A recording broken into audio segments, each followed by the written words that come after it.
What price would a man pay for power? In the shadows of the Colosseum, where the roar of the crowd mingled with the scent of blood and sweat, an unseen force stirred, a dark pact woven through whispers and bloodlines, binding emperors and commoners alike to a fate far beyond mortal comprehension. As the sun dipped beneath the horizon, painting the sky in hues of crimson and gold, the air thickened with tension, pregnant with the secrets of a civilization built on ambition and treachery. The weight of destiny pressed upon the shoulders of those who walked the cobbled streets of Rome, each one an unwitting pawn in a game played by gods and demons. The Senate, with its marble columns rising like the bones of long-dead giants, echoed with the murmurs of conspirators plotting the next move in a lethal chess match. Outside, the scent of incense lingered, a reminder of sacrifices made in candlelit temples, where oaths taken under the gaze of capricious deities shackled souls to unspeakable horrors. In the flickering torchlight, shadows danced, revealing glimpses of men who sought to ascend to unimaginable heights. Julius Caesar, a name that would echo through the ages, cast his gaze upon the throne of Rome, a glimmering prize steeped in blood. Yet whispers of a dark pact intertwined with his ambition, an otherworldly bargain that promised conquest but threatened to consume him entirely. As the fateful Ides of March loomed closer, a storm brewed, and the city trembled on the brink of chaos. Tiberius, too, felt the weight of the pact, a chilling reminder of his lineage and the darkness that lurked in his veins. His insatiable thirst for control birthed a reign of terror that left the populace in a state of fear, each decree a testament to the corrupting influence of the pact that bound him. Each night, as he reclined in his opulent palace, the ghosts of his predecessors whispered secrets of betrayal, urging him to seize more power, to sacrifice more lives. Across the empire, in the shadows of conquered lands, the echoes of the demonic pact rippled through the hearts of warriors. Legionaries, driven by visions of glory, found themselves ensnared in a web of bloodshed and madness. The screams of the vanquished haunted their dreams, yet they marched onward, compelled by an unseen force that promised greatness at a staggering cost. The gods watched with cold indifference, reveling in the chaos, while the specter of the pact loomed over every battlefield, insatiable and cruel. As Rome's power spiraled into an abyss of decadence, the specter of the pact began to reveal itself in ways unforeseen. Assassinations, betrayals, and civil wars erupted like wildfire, leaving a trail of destruction that echoed through the annals of history. The empire teetered on the brink, held together by fragile alliances and the whispered promises of dark forces that thrived on discord. What would it take to break the chains of this malevolent grip? As the tides of fate turned, the answer lay in the hearts of those who dared to challenge the shadows, igniting a struggle that would forever change the course of history. The stage was set, the players assembled. A reckoning was nigh. The demonic pact that shaped the Roman Empire was more than a tale of ambition. It was a harrowing testament to the lengths one would go for power, and the chilling price that awaited those who dared to embrace it. In the flickering glow of the firelight, shadows danced against the rough-hewn walls of a modest hut. The rhythmic thumping of drums echoed in the air, a heartbeat that resonated with the spirit of ancient Rome. Outside, the night was alive with the whispers of gods and goddesses, voices that beckoned to the hearts of mortals, urging them to listen and believe. This was a time when the world was brimming with divine beings, and every turn of the earth promised encounters with powers unseen. Long before the grand temples of marble and stone rose to touch the heavens, the people of the Italic Peninsula lived in a world rich with tradition and belief. The early Romans, a patchwork of tribes and clans, worshipped a myriad of gods, each embodying forces of nature and human experience. They were not just figures of legend, but integral parts of daily life. Every harvest, every birth, every death was intertwined with the divine. and the air was thick with rituals designed to appease these mighty beings. The sky rumbled with the authority of Jupiter, king of the gods, his presence felt even in the softest rustle of leaves. Beneath him, the goddess Juno watched over the women, fierce in her protection of family and marriage. She was not a mere figure of reverence. She was every mother's strength and every bride's blessing. As the sun dipped below the horizon, a flicker of candles illuminated the small altars scattered across the land, where offerings of fruits and grains were laid in hopes of earning favor from the divine. Among these early Romans, there was no single path to the gods. Instead, a tapestry of beliefs thrived, each thread woven from the experiences of countless generations. The spirits of ancestors were revered, their wisdom sought in times of trouble. The Lares and Penates, guardians of the home and hearth, were honored with daily prayers, ensuring their blessings would keep families safe from harm. At the center of every household, a small shrine served as a beacon of devotion, a link between the mundane and the extraordinary. As twilight fell, the scene shifted to the bustling marketplace. Here, under the canopy of stars, merchants hawked their wares, but deeper conversations swirled around the themes of fate and fortune. Divination was woven into the very fabric of society. Priests and priestesses, draped in simple robes, offered insight into the will of the gods through the flight of birds or the patterns of animal entrails. Fear and hope intertwined, creating a charged atmosphere where every choice felt heavy with consequence, each moment a chance to align with destiny. Among the people there was a palpable tension, an unspoken understanding that the gods could bless or curse with equal fervor. Sacrifices were not mere gestures. They were desperate pleas for mercy, gifts given with trembling hands. As the blood of a goat or pig pooled on the altar, the air thickened with expectation. Would the offerings be enough? Would the gods turn a blind eye to their flaws, or would they unleash fury upon the unsuspecting masses? In this world, the line between the sacred and the mundane blurred beautifully. Festivals erupted like wildflowers in spring, transforming the calendar into a vibrant tapestry of celebration. The Lupercalia, a festival drenched in the spirit of fertility and love, saw young men donning goat skins, racing through the streets, striking women with strips of hide to bless them with fertility. Laughter mingled with prayer, and for a brief moment, the weight of the world lifted, replaced by the intoxicating promise of new beginnings. But not every moment was drenched in joy. As stories of divine wrath passed from mouth to ear, a silence fell over the gatherings. Tales of the Trojan War, of Aeneas fleeing his burning city only to become the father of a new lineage, echoed through the ages. The Romans were descendants of warriors and survivors, and their religion reflected a deep yearning to connect with this heroic past. They knew that the gods of their ancestors had endured trials, and they too must forge their path among the shadows of fate. As the fire crackled and the night deepened, a sense of urgency took hold. The ancient Romans were not content to simply worship, they sought to understand. Knowledge of rituals traveled like wildfire, whispered secrets passed from elder to child.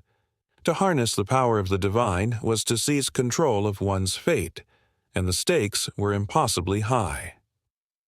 The augurs, with their keen eyes and practiced hands, interpreted signs that would guide the decisions of leaders and commoners alike.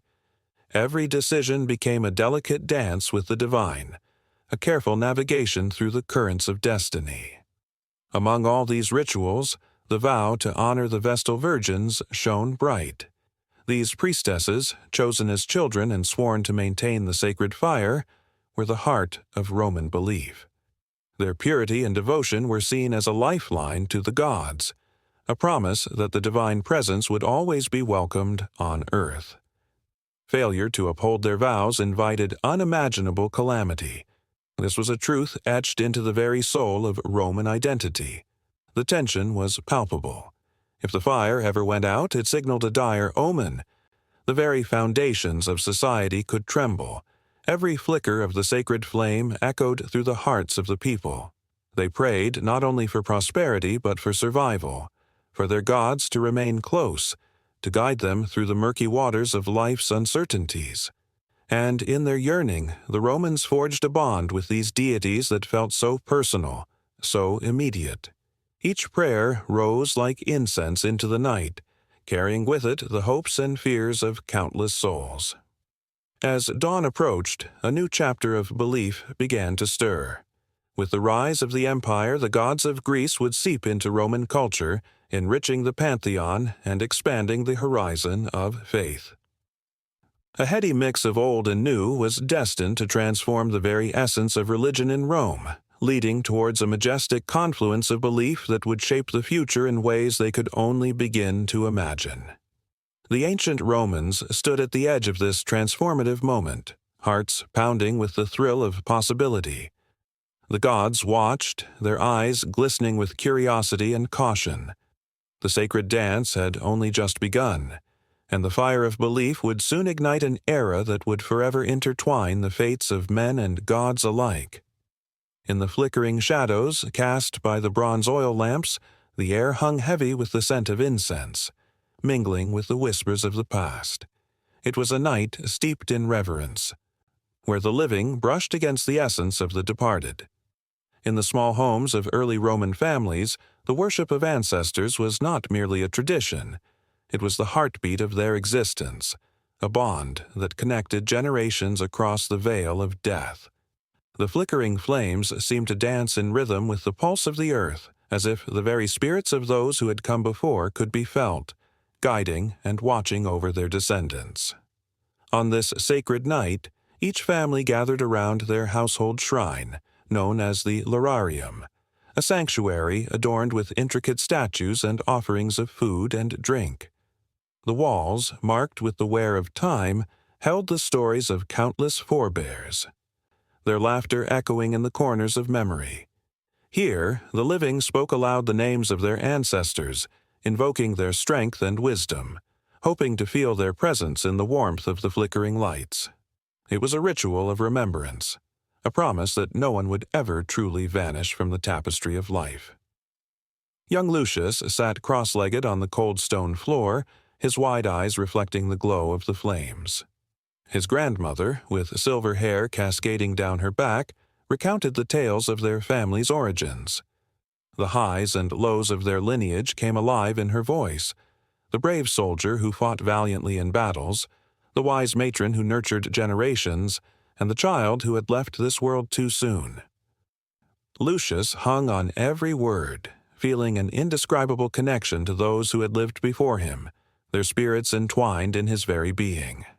Outside, the night was thick with anticipation, a hush enveloping the streets of Rome. The stars above seemed to twinkle in acknowledgment, as if the ancestors themselves were watching. In the flickering light, the boundaries between the living and the dead began to blur, each family member holding a piece of their shared history, a shared soul. The stories were not just tales. They were lifeblood, coursing through the veins of the living, reminding them of who they were and where they came from. As the night deepened, the atmosphere shifted. The family offered their prayers, holding hands in a circle, their voices rising in unison. The words were simple, yet profound, a plea for guidance, protection, and wisdom. In that moment, Lucius felt a shiver run down his spine. It was as if the very air vibrated with the presence of unseen forces, a tangible reminder that the spirits were listening. He glanced around, half expecting to see a spectral figure emerge from the shadows, a forgotten ancestor stepping forth to embrace the living. In the streets beyond, other families engaged in similar rituals, their voices merging into a chorus of reverence. The city, alive with the whispers of the past, became a sacred ground where the fabric of time wove together the lives of the departed and the living. Each home was a vessel, a testament to the love and memory that flowed like an unbroken river through the ages. The ancestors, though gone, were never far away. They were the guardians of the family, the protectors of their legacy. But darkness loomed on the horizon. Rumors of civil strife and unrest began to ripple through the city. The peace that once reigned was threatened by ambitions and rivalries, and the people of Rome found themselves clutching tighter to their traditions. The ancestral spirits, once a source of comfort, now took on a new form, voices of warning echoing in the hearts of their descendants. The living felt an urgency that transcended time, as if the very fabric of their world was fraying, and they were called to action. In the flickering shadows of that fateful evening, the eldest son of a neighboring family, Gaius, weaved through the streets, his heart pounding with a sense of destiny. He reached the lararium within his home and knelt before the shrine, the weight of his ancestors pressing down upon him. In that intimate moment, he called upon the spirit of his great-grandfather, a fierce warrior whose valor had once shaped the destiny of their clan. Gaius could almost hear the raspy voice echoing in his mind, urging him to step forward, to defend their honor, to reclaim what was theirs. The call of the ancestors resonated with a fervor that ignited Gaius's resolve. Each word he uttered was a prayer wrapped in passion, a plea for strength to navigate the tumultuous times ahead. He felt a surge of energy, as if the spirits were gathering around him, their essence fueling his determination. With every heartbeat, the whispers grew louder, resonating deep within his soul, urging him to honor the legacy of his forebears by fighting for his future. As tensions mounted across the city, families began to gather once more, their communal worship becoming a rallying cry. They lit candles not just to honor their ancestors, but to invoke their courage and wisdom as they stood at the brink of change.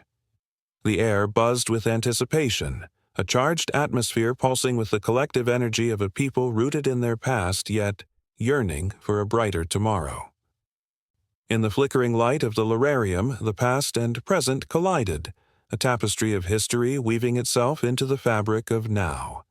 The spirits of the ancestors, once gentle guardians, now bore the weight of a rising storm.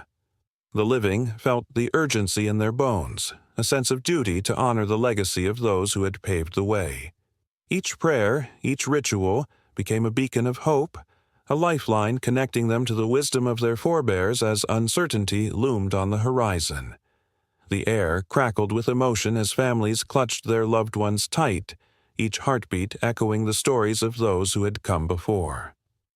The scene was set, a powerful reminder that within the threads of their history lay the strength to face whatever was to come. The spirits were not just guardians, they were a call to arms, a call to remember that the essence of family transcended time and space. And as the flames danced higher, the living felt the pulse of their ancestors, urging them toward destiny, bridging the chasm between the past and the future with each whispered prayer. In the beginning, when the world was still tender and new, the skies flickered with the glow of creation. Stars danced in patterns as ancient as time itself, whispering secrets to the earth below. It was in this vast, untouched universe that the first gods emerged. Celestial beings born from the chaos of existence, their powers as boundless as the cosmos. From the womb of the universe they rose, igniting a spark of life and purpose that would echo through the ages. At the heart of this divine assembly stood the mighty Zeus, his voice booming like thunder across the heavens. He was the king of gods, wielding his lightning bolts with the authority of a ruler who demanded respect. With every crack of thunder, mortals trembled, their hearts pounding with awe and fear. Zeus was not just a god. He was a force of nature, embodying the power of storms and the strength of the sky. But what lay beneath his commanding presence was a complexity that few would dare to understand. Love, betrayal, and jealousy tangled within him, dark shadows that often clouded the brilliance of his reign. Beside him, the graceful figure of Hera glimmered with an ethereal beauty that captivated all.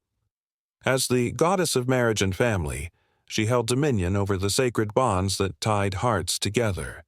Yet, beneath her serene facade, there simmered a fierce protectiveness that could erupt into jealousy like a volcano. Her love for Zeus was profound, but so too was her pain. In her eyes, one could see the depth of her struggles, an eternal dance between devotion and betrayal that would shape the stories of mortals for centuries to come. Then there was Poseidon, the god of the sea, whose very essence was intertwined with the waves and tides. His trident, a symbol of his authority, could summon tempests or calm the waters with a mere flick of his wrist. Ships would sail into uncharted waters, their captains praying for Poseidon's favor, while fishermen cast their nets with offerings whispered to the depths. Yet the ocean held secrets that even he could not tame, and the creatures lurking beneath its surface mirrored the unpredictable nature of their master. On stormy nights, the crashing waves echoed Poseidon's wrath, reminding all who dared to challenge the sea that the depths held both beauty and peril. Amidst the swirling chaos of deities, the goddess Athena emerged, born from Zeus's forehead in an explosion of wisdom and strength. Clad in armor, she was not just a goddess of war, but also a beacon of strategic brilliance. Cities flourished under her watchful gaze, and artisans sought her guidance in their crafts. For every battle fought, her influence shaped the minds of heroes, turning them into legends. But her wisdom often came at a cost, for with knowledge came the burden of responsibility, and the weight of every decision could crush the heart of even the mightiest warrior. The pantheon was not merely a collection of powerful beings. It was a tapestry of emotions, each thread woven with desire, jealousy, love, and fury. The gods and goddesses often found themselves entangled in conflicts that mirrored the struggles of mortals. A simple act of defiance could ignite the flames of war, while a quiet moment of compassion could heal even the deepest wounds. The gods were reflections of humanity, their stories echoing the triumphs and failures that defined the human experience. In the realm of the underworld, Hades ruled with a somber grace. Cloaked in shadows, he was often misunderstood, branded as the villain when, in truth, he was merely the guardian of souls. His realm, a place of rest and reflection, was filled with whispers of those who had passed. Each soul carried with it the weight of its choices, and Hades held the key to their eternal fates. Those who entered his domain did so with trepidation, sensing the gravity of their actions. Yet, in his presence, there was also a strange comfort, a reminder that death was not an end, but a transition, a passage to another phase of existence. As the gods wove their stories into the fabric of time, every mortal life became a thread in the grand design. The ancient temples adorned with sculptures and offerings stood as testaments to their power. In bustling marketplaces, merchants whispered prayers to gain favor, while farmers looked to the skies for signs of bountiful harvests. Festivals erupted in joyous celebration, honoring the gods who governed their lives, filling the air with music and laughter, a stark contrast to the tensions that simmered among the immortals. Yet, behind the vibrant facade, shadows loomed. The envious and the ambitious plotted, their hearts heavy with desires that transcended mortal understanding. The gods found themselves caught in webs of intrigue, as alliances shifted and betrayals simmered beneath the surface. Each act of defiance brought with it consequences, and the balance of power teetered on the brink. In the twilight of their existence, the gods began to realize that their own emotions could be their undoing. The very powers that made them divine could also cast them into darkness. As they grappled with their own flaws, they watched as mortals echoed their struggles, their stories intertwining in a spiral of fate. Fate, it seemed, played its hand with a cunning smile, intertwining the lives of gods and humans in a way that would forever alter the landscape of both worlds. And so, the pantheon grew, with each new deity emerging from the cosmic fabric, bringing with them fresh powers and emotions that would add complexity to the divine narrative. With every birth, the stakes rose higher, and the tension crackled in the air like a storm waiting to unleash its fury. The gods became embroiled in battles that transcended physical might, as their hearts and minds were tested in ways they had never imagined. As the mortal realm continued to worship, to believe, and to fear, the pantheon remained ever vigilant, knowing that their actions would ripple through time, shaping destinies they had yet to foresee. In this intricate dance of power, love, and chaos, the gods stood at the precipice of a new era, their fates intertwined with those who looked to the skies for answers, seeking guidance from the beings who watched over them with both fondness and trepidation. The stage was set for a saga that would echo through the ages, a story yet to be told. In the bustling streets of ancient Rome, the air crackled with energy, a mixture of incense, the shouts of merchants, and whispers of fate. The people moved as one, their lives intertwined in a delicate dance with the divine. High above, the statue of Jupiter loomed, a reminder that the gods were never far from the affairs of men. Here, amidst the grandeur of marble temples and the chaotic pulse of the Forum, the very fabric of governance was woven with threads of faith. The Senate, that illustrious assembly of men in togas, was more than just a political body. It was a sacred institution, where the boundaries between the earthly and the divine blurred. Every decision made within those hallowed walls was steeped in religious significance. Senators would consult the augurs, priests skilled in interpreting the will of the gods through the flight of birds and the entrails of sacrificed animals. A wrong omen could spell disaster, not just for the city but for the very soul of its leaders. The political landscape of Rome was a theater where power played a compelling role, but it was the influence of religion that served as the unseen puppeteer. Each governor and consul, clothed in authority, carried the weight of divine favor upon their shoulders. They knew that their legitimacy was grounded not only in military might or oratory skill, but in the ability to maintain the favor of the gods. This fragile balance was where ambition met reverence, where the aspirations of men intersected with the desires of the divine. The festival of Lupercalia, a raucous celebration steeped in old traditions, showcased this intricate relationship. Streets filled with laughter and wild revelry as young men, clad only in animal skins, ran through the city, striking onlookers with strips of goat hide to promote fertility and prosperity. But beneath the surface of this joyful chaos lay a stark reminder of the gods' omnipresence.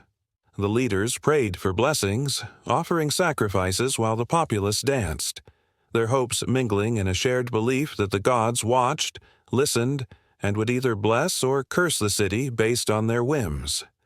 Tension surged as the power of religion became a tool wielded by those who sought control. Julius Caesar, a name that reverberates through time, understood this truth intimately. He was not just a general or a statesman. He was a high priest of the cult of Venus Genetrix, the divine mother of the Roman people. His ascent was intertwined with divine favor, claiming to embody the will of the gods. Crowds gathered, their hearts racing as they watched him cross the Rubicon, each step charged with the weight of destiny, both mortal and divine. Yet the gods were capricious. The assassination of Julius Caesar sent shockwaves through the political landscape, a dark omen that echoed through the marble halls of power. The Ides of March became a chilling reminder that no earthly power could escape divine wrath. The conspirators, draped in the righteousness of their cause, still felt the weight of a universe that turned against them. Senators wielded their daggers not just in betrayal of a man, but in an act that sent ripples through the very fabric of Roman society, a society built on the belief that the gods demanded order and reverence. Under Augustus, the first emperor, the intertwining of state and religion reached new heights. He skillfully transformed Rome into a theocracy disguised as a republic. The Pax Romana, a period of relative peace, was painted as a divine blessing, and Augustus positioned himself as a god among men. Temples rose in his honor, and the worship of the emperor became not merely an act of loyalty, but a legal obligation. Citizens were expected to affirm their allegiance to Augustus, their faith in the divine right of kings echoing through the ages. But the heart of Rome was complex. pulsing with the rhythms of many faiths. The arrival of foreign gods, a pantheon of new beliefs, provoked both curiosity and fear. Eastern deities like Isis and Mithras offered promises of salvation and personal connection that resonated deeply with the Roman populace. This religious mosaic created a tension that rippled through the political landscape. As new cults gained followers, traditional beliefs began to fracture, leaving the ruling class anxious about the stability of their power. The very act of worship became a political statement. The Vestal Virgins, guardians of Rome's sacred fire, held immense power. Their purity was seen as directly linked to Rome's fortunes. If the flame flickered or extinguished, it was a sign of divine displeasure, and the consequences would be dire. Senators whispered about the implications of a lost flame, their hearts pounding with the burden of responsibility intertwined with the fickle nature of the divine. In times of crisis, the need for divine intervention became palpable.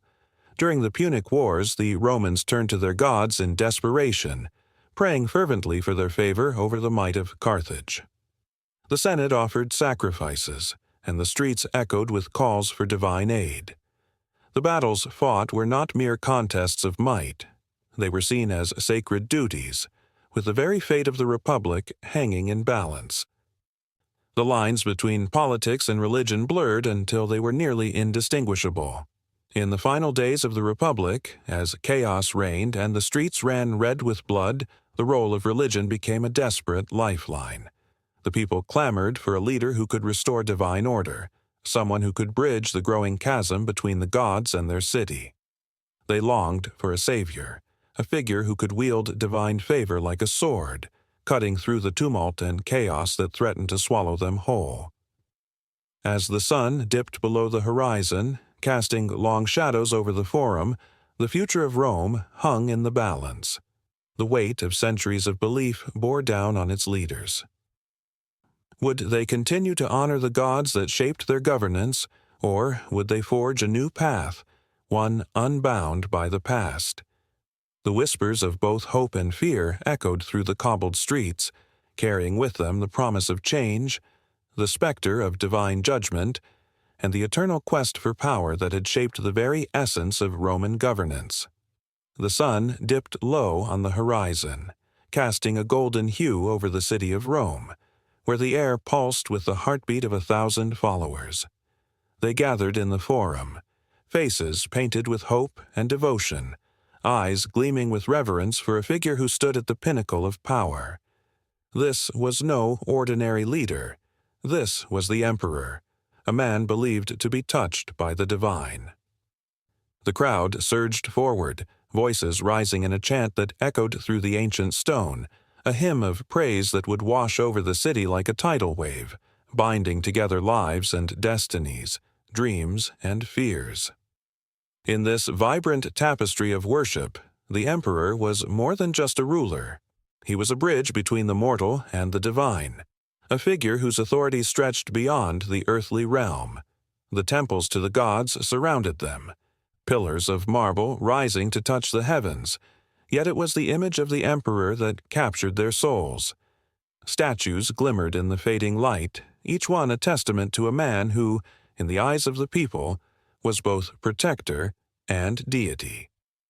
With every offering left at the feet of his effigies, wreaths of laurel, vessels of wine, and the sweetest fruits, the citizens poured out their hopes and fears, their gratitude and longing.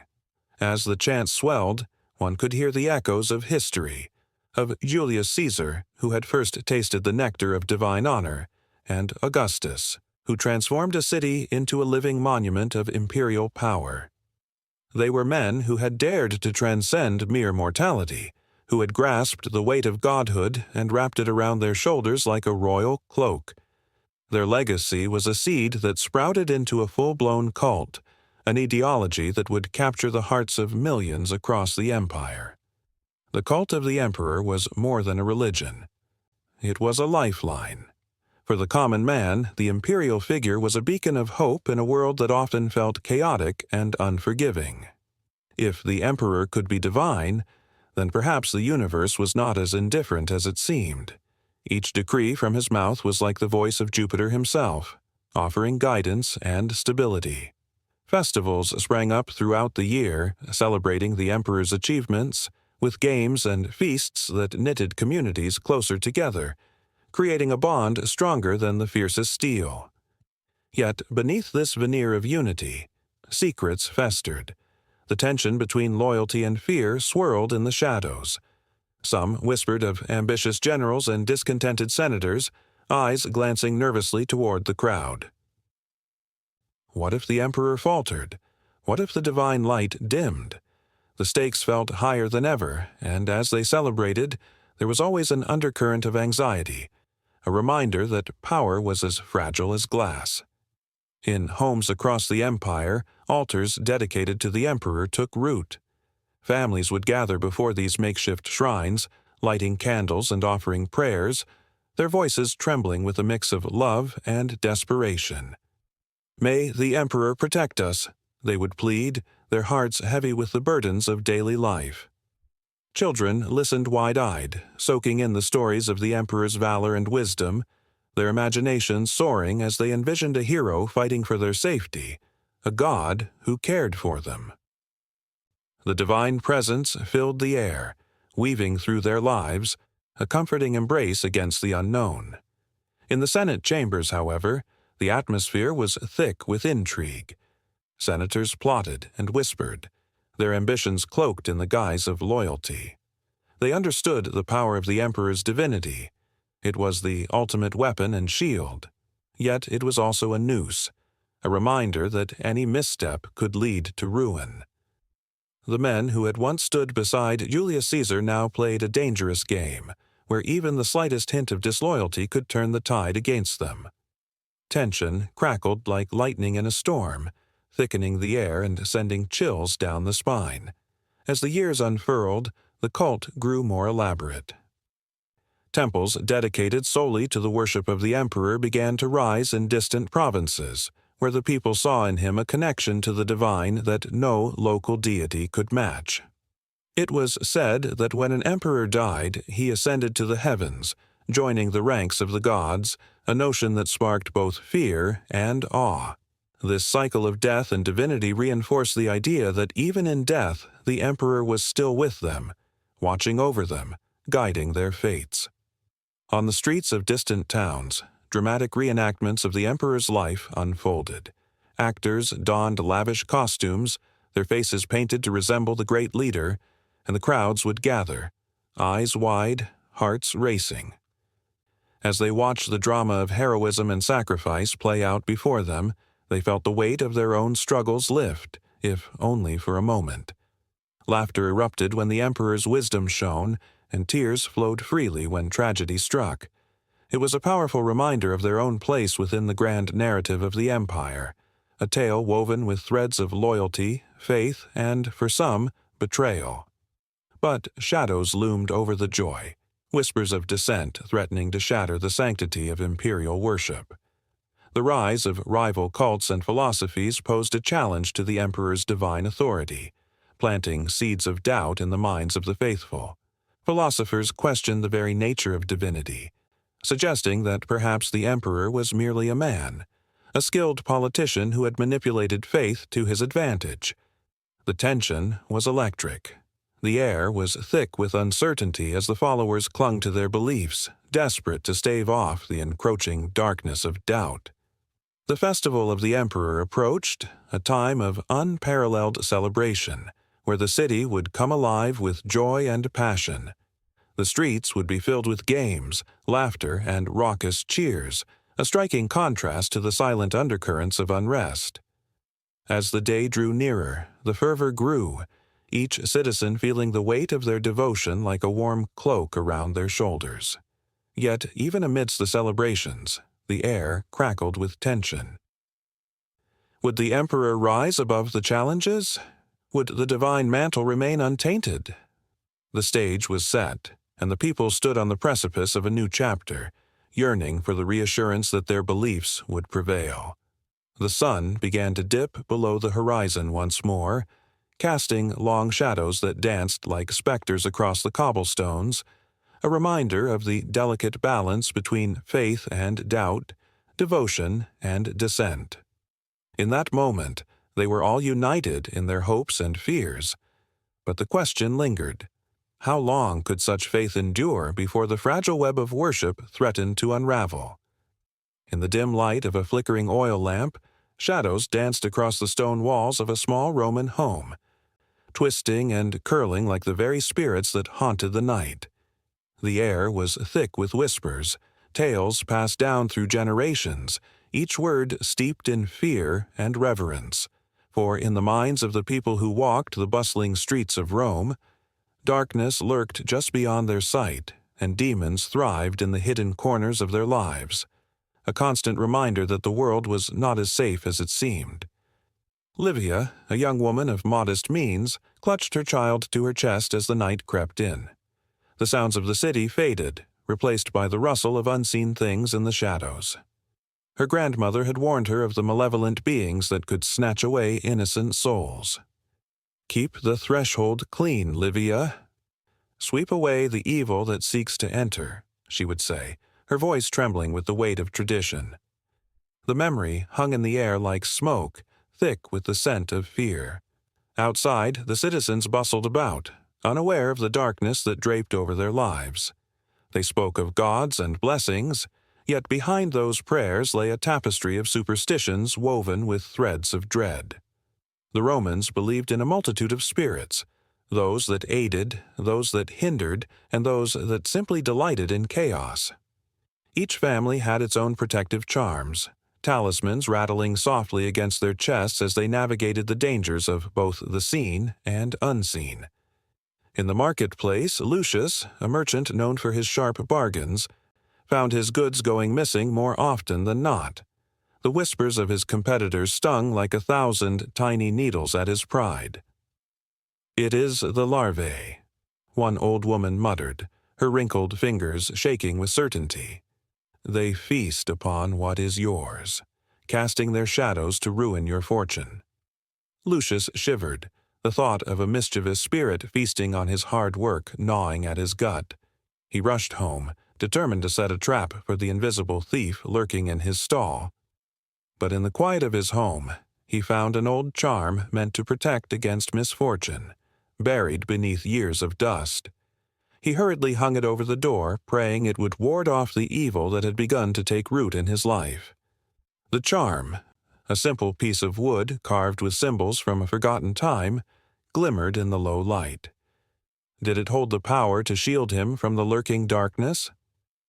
Doubt mingled with hope as he settled down for the night, the uncertain weight of the charm still heavy in his mind. The darkness thickened outside, and the city fell under a blanket of unsettling calm. Unbeknownst to Lucius, the thrill of his fate was being watched. A silhouette loomed in the shadows, eyes glinting like polished obsidian. This was no mere mortal, but a spirit of the night, a being from the realm of the unseen, drawn to the pulse of human fear and the scent of desperation. The larvae, with their insatiable appetite for chaos, thrived on the very belief that they could manifest in one's life without warning. Meanwhile, a group of children played in the streets, their laughter ringing out like silver bells. They spun tales of Romulus and Remus, of the founding of their great city, but their imaginations took flight in darker directions too. "Did you hear about the ghost that haunts the old temple?" one boy shouted, eyes wide with the thrill of it. "They say it steals children." The others gasped, wide-eyed and full of dread. The very idea of a spirit lurking in the shadows sent shivers down their spines, yet they could not help but be drawn to the tale, reveling in the fear it ignited. As the sun dipped below the horizon, casting long shadows across the cobblestones, the air grew thick with the weight of unspoken fears. A breeze whispered through the streets, and with it came the scent of something ancient, something primal. The Romans believed that each night held the potential for misfortune. They would sprinkle salt at their doorsteps, a barrier against the malicious spirits, while lingering in the safety of their homes, fearful of what might happen if they stepped outside after dark. In the depths of the city, among the crowded taverns and raucous laughter, an old priestess sat by the flickering fire, her voice a soft murmur amidst the clamor. Her stories flowed like honey, sweet yet chilling. "Beware the nocturnal spirits that roam free," she warned her audience, "for they feed on the souls of the unwary." The patrons leaned closer, their eyes reflecting the flames, captivated by the shadowy world she painted with her words. Her tales were filled with spirits, some who would protect and others who yearned to ensnare the living, dragging them down into the depths of despair. Every story she told held a warning, a cautionary note woven into the fabric of her verses. "Do not walk alone at night, for the shades of the lost may beckon you to join their ranks." Gasps of terror erupted, and the laughter faded like smoke. The room fell silent, as each person felt the chill of the unknown creeping in, a shiver racing down their spines. As Livia peered out her window, her heart raced. The moon hung heavy in the sky, casting a silver glow upon the streets. She could almost hear the whispers of those long gone, their sadness echoing among the stones. Her grandmother's words rang true, and she felt the weight of tradition bearing down on her. The old ways held power, a bond to the past that could not be easily severed. With every tale shared, every superstition honored, the invisible threads of fear tightened around the lives of the Romans, binding them together in a tapestry of unease. Each flicker of the lamp, each rustle in the night carried tales of dread, waiting to be told and retold. The demons in the shadows were always near, lurking, waiting for the unsuspecting to let their guards down. And so, in this world entwined with fear and folklore, the Romans continued to navigate their lives, forever balancing the light and dark, forever haunted by the shadows of their beliefs. The air crackled with tension, thick with the weight of unseen forces as they ventured deeper into the night, unknowing of the horrors that lay just beyond their sight, waiting to pounce. In a dimly lit chamber, a flickering candle casts dancing shadows that seem to whisper secrets of ancient wisdom. The air is thick with the scent of parchment and ink, carrying the weight of thoughts from generations long past. Here, in the quiet corners of history, the echoes of Greek philosophy linger like a haunting melody, weaving through the fabric of time. It was a world teeming with ideas of existence, a landscape where the mind roamed free, contemplating the unseen and the unknown. As the sun dipped below the horizon, the philosopher Socrates, known for his relentless questioning, would sit on the steps of the agora. His eyes sparkled with a fervor that ignited the minds of those around him. To him, every question was a door waiting to be opened, and every answer a mere stepping stone to something greater. Among his many profound thoughts was the idea of a unique spiritual presence that guided every individual, the daemon, a personal spirit that whispered wisdom or folly in the quiet moments of life. This concept, a blend of divine and demonic, became a focal point in understanding the human experience. But what exactly was this daemon? It was not merely an abstract thought or a fanciful idea. It was a living, breathing force, a companion on the journey of life. Imagine it as a flickering flame, illuminating the path ahead while casting shadows of doubt and fear. Socrates believed that the daemon influenced human actions and thoughts, nudging one toward virtue or temptation. This duality was captivating, threading through the minds of thinkers like Plato and Aristotle, each wrestling with the nature of good and evil, spirit and matter. Plato, in his idealistic reflections, painted a vision of the soul's immortality, suggesting that the daemon led souls through various incarnations, always seeking knowledge and enlightenment. It was a mystical dance, where each life was an opportunity for growth, filled with the potential for both greatness and despair. The warmth of his words resonated deeply with those who listened, igniting a fire of hope, an assurance that every experience had meaning and purpose beyond the mundane. Aristotle, standing on the shoulders of his mentor, turned the lens inward, examining the ethics of existence. He described the human soul as a composite of reason and desire, each vying for dominance. The daemon, in this context, became a guiding force that helped balance the scales between rational thought and primal instinct. As he spoke to his students in the Lyceum, the air crackled with energy, a palpable reminder of the struggle within every person. The tension escalated as they grappled with their inner demons, those darker aspects of humanity that threatened to overshadow their nobler aspirations. In the shadows, the ideas of the Stoics emerged, bringing a fierce, unyielding approach to spirituality. They taught that the universe was an intricate web of interconnectedness, where every being had a role, swayed by fate and reason. Their teachings emphasized the importance of self-control, urging individuals to rise above their base instincts, to confront their demons head-on. It was a call to arms, a battle cry echoing through the ages, urging humanity to seek virtue amidst chaos. The streets of Athens buzzed with vibrant debate, where philosophers such as Epictetus and Seneca emerged, their words like arrows piercing the heart of complacency. They understood that demons existed not just in the realm of the supernatural, but also within the soul. Each individual was urged to confront their fears and struggles, to find strength in vulnerability. The anguish of doubt and despair was met with the power of resilience, and the call to live a life aligned with virtue ignited the air with palpable tension. Then, like an unexpected storm, the influence of these ancient thoughts seeped into the very fabric of society. The intersections of philosophy and spirituality began to magnify the human experience, creating a tapestry woven with both light and shadow. As the ideas spread, they transformed the landscape of belief, nurturing the early threads of Christianity, where the concept of demons took on a new form. The daemon evolved from a gentle guide to something more sinister, a force that could lead one astray, twisting the essence of spirituality into something dark and twisted. In the corridors of power, the whispers of Greek thought mingled with rising Christian doctrine, creating a cacophony of beliefs battling for dominance. Fear of the unknown loomed large, and the once benevolent spiritual guides morphed into malicious entities.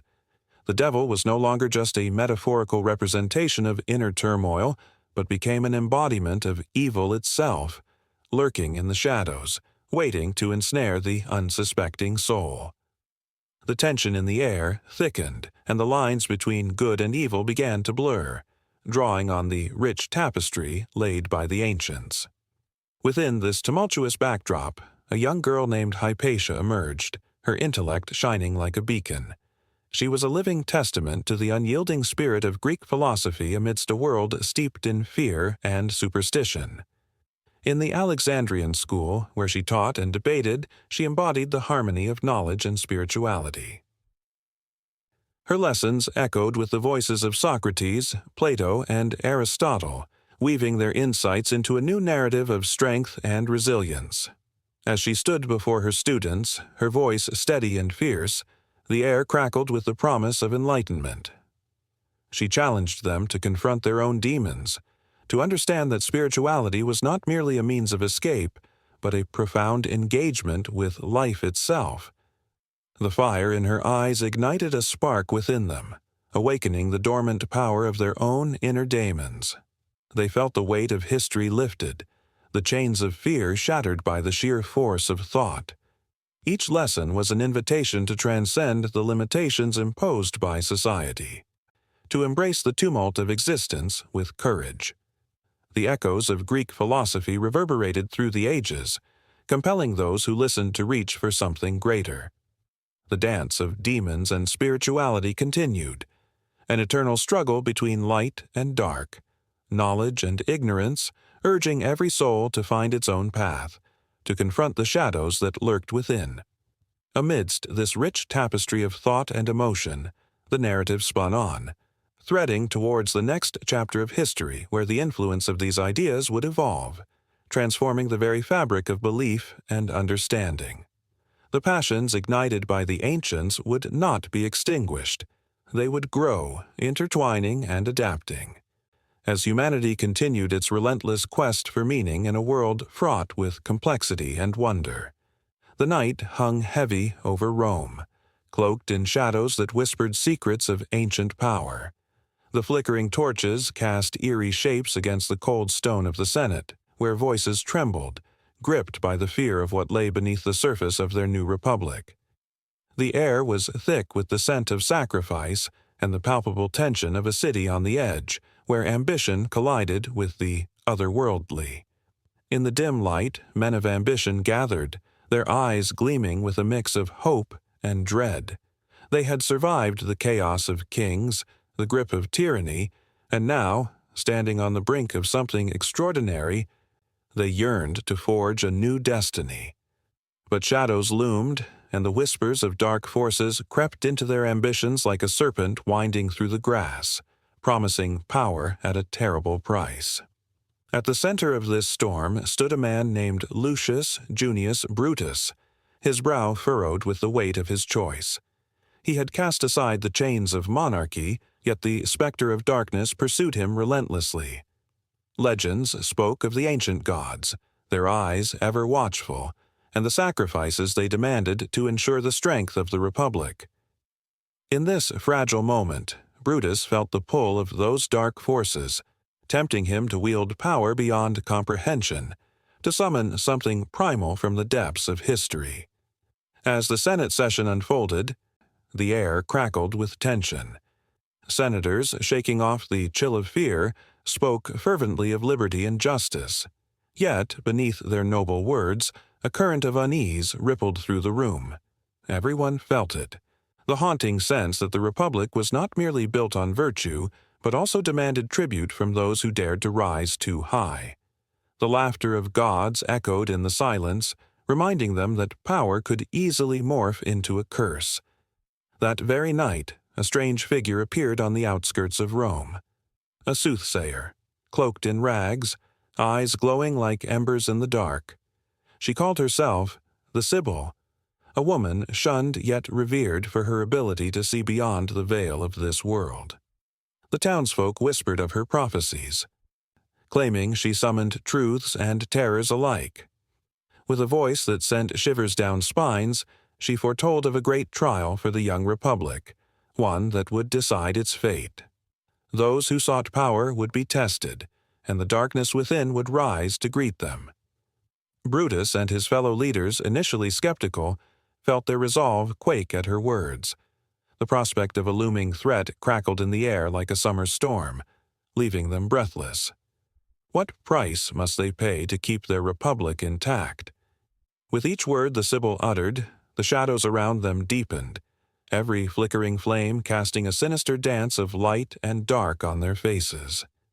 Days turned into weeks, and whispers of rebellion echoed through the streets of Rome. The plebeians, feeling voiceless and powerless, began to rise, driven by growing resentment towards the patricians.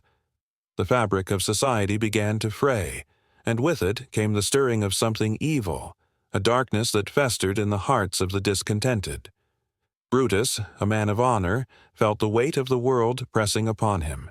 He had ignited a spark of hope, but now it threatened to consume everything. During this tumultuous time, a secret pact formed in the shadows, a decision made by a few ambitious senators, willing to reach out to the ancient gods in hopes of securing their power. They gathered in a hidden grove beneath the watchful eyes of twisted trees, their branches clawing at the sky. They offered sacrifices and whispered incantations, calling forth powers that had long lain dormant. Each offering, each word uttered, sent ripples through the very fabric of the earth, stirring something that should have remained undisturbed. As they chanted, the ground trembled, and a bone-chilling wind swept through the clearing. The air crackled with energy, and a dark figure emerged, cloaked in shadows, its voice a low rumble that echoed through the woods. It offered them what they desired most: strength, dominance, and control over their enemies. But every deal with the darkness comes with a cost. The pact would demand the souls of those who dared to betray their own. The senators, blinded by ambition, accepted without fully understanding the consequences of their actions. Meanwhile, Brutus, unaware of the brewing storm among his peers, dedicated himself to the ideals of the Republic. He sought to maintain peace and order, but the shadows grew closer, whispering temptations of their own. The more he fought for justice, the more he found himself haunted by visions, faces twisted in pain, cries for mercy echoing in his mind. It was as if the very fabric of his resolve frayed at the edges, pulled taut by the unseen hand of the dark forces at play. As the months passed, the tension in Rome reached a boiling point. The plebeians, fueled by anger and desperation, began to rise against the patricians. Streets that once echoed with laughter now rang with cries of rebellion. Brutus, caught in the middle, felt the weight of his choices bearing down on him like a mountain. In the chaos, he could sense the dark forces swirling, feeding off the discord, growing bolder with each act of violence. The night of the uprising arrived, shrouded in a blanket of darkness, lit only by the flames of conflict. As the clash of swords rang out, Brutus stood at the heart of the chaos, determined to protect the ideals he had once cherished. But as he fought, he could feel the shadows closing in, the darkness whispering promises of power and revenge, urging him to embrace the ferocity that within him yearned for release. The line between light and shadow blurred, and the price of his honor hung precariously in the balance. In the midst of the chaos, a haunting figure emerged from the shadows, an omen of what was to come. The Sibyl, her presence ethereal and foreboding, appeared before Brutus, her voice a chilling whisper that cut through the tumult.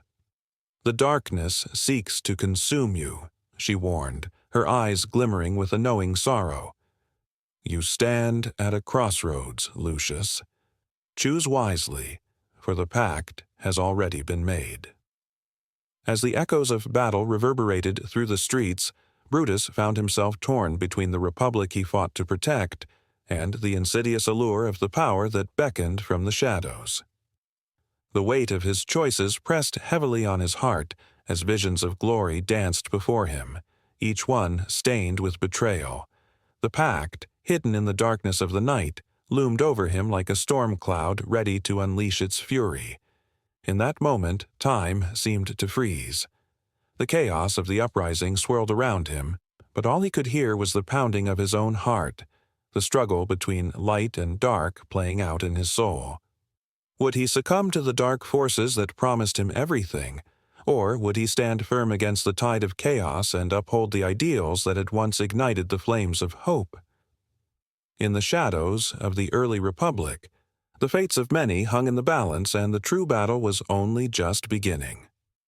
The night air was thick with tension, a silence so profound that it felt as if the world itself was holding its breath. Beneath the flickering glow of torches, a gathering of warriors stood, their faces painted with the ash of burnt offerings. The scent of incense curled upward, mingling with the earthy aroma of the blood-soaked ground where countless lives had been lost.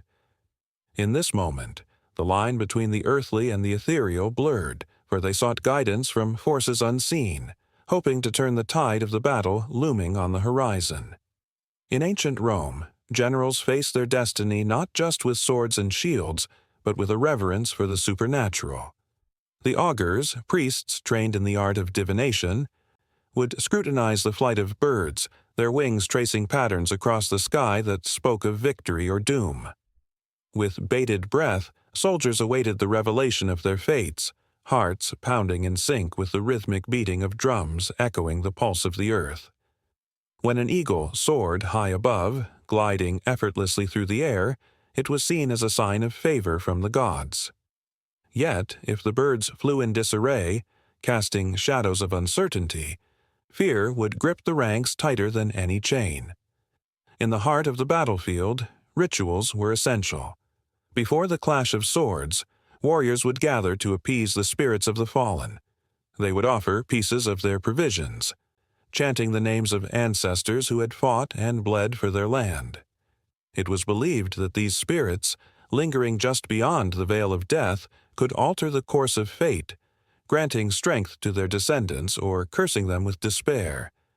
The flicker of the firelight danced across their weathered faces, revealing the mixture of hope and dread that plagued their hearts.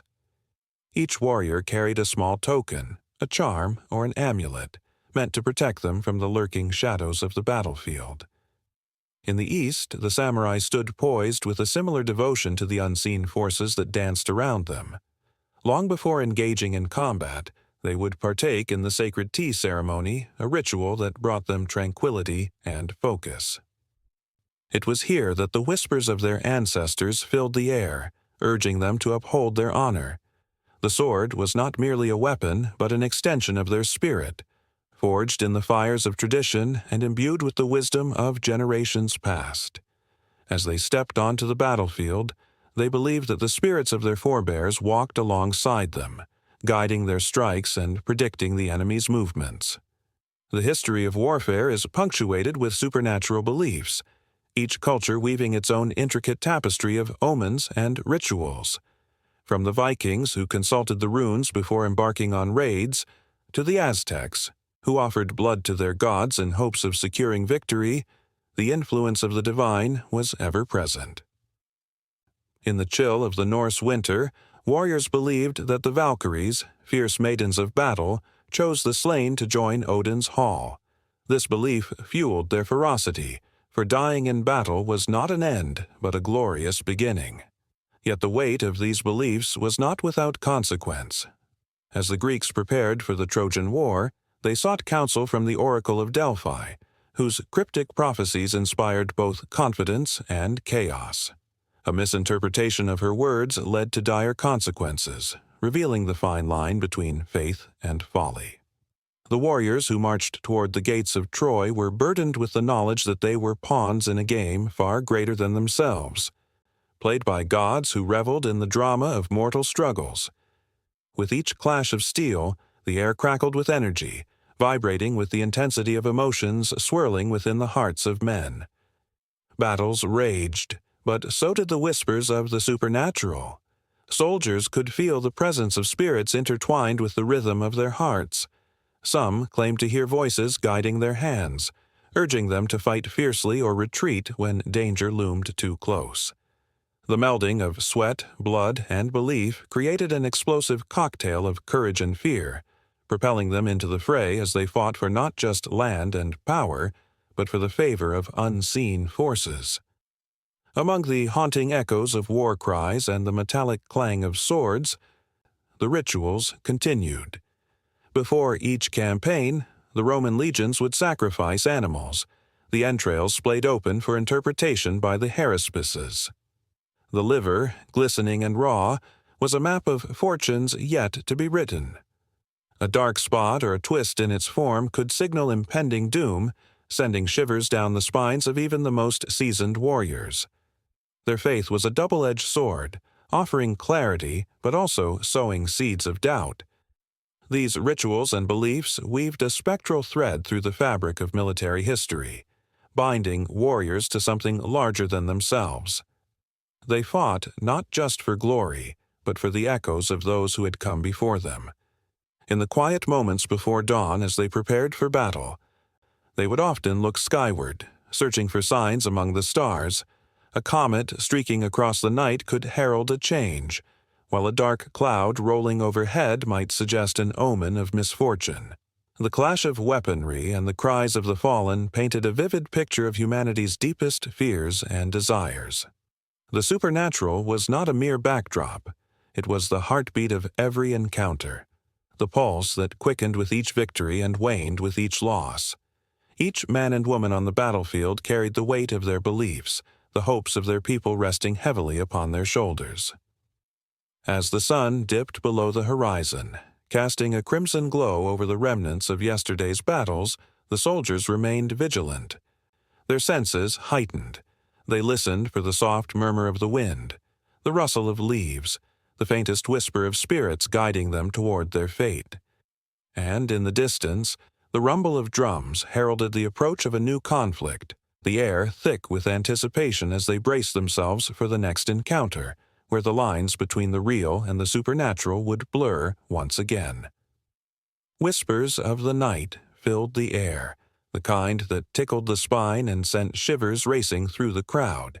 Torches flickered like fireflies as the followers gathered in secretive circles, their faces illuminated by the soft glow, revealing a mix of anticipation and fear.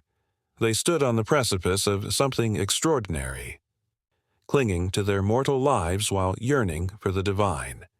Here, under the cloak of darkness, mystery cults thrived, their rites hidden from prying eyes, their promises of transformation echoing in the silence. Among them was Bacchus, the god of wine, ecstasy, and revelry.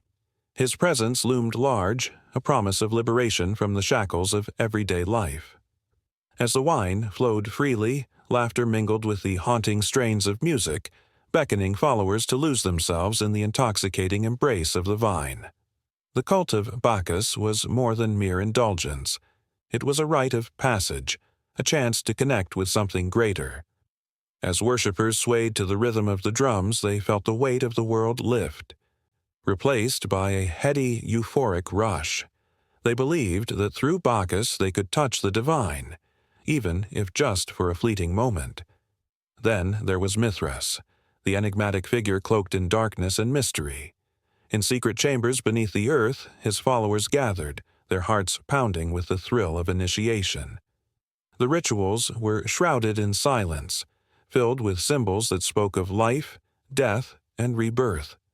A bull lay at the center of it all, its sacrifice a profound act that promised power and eternal life.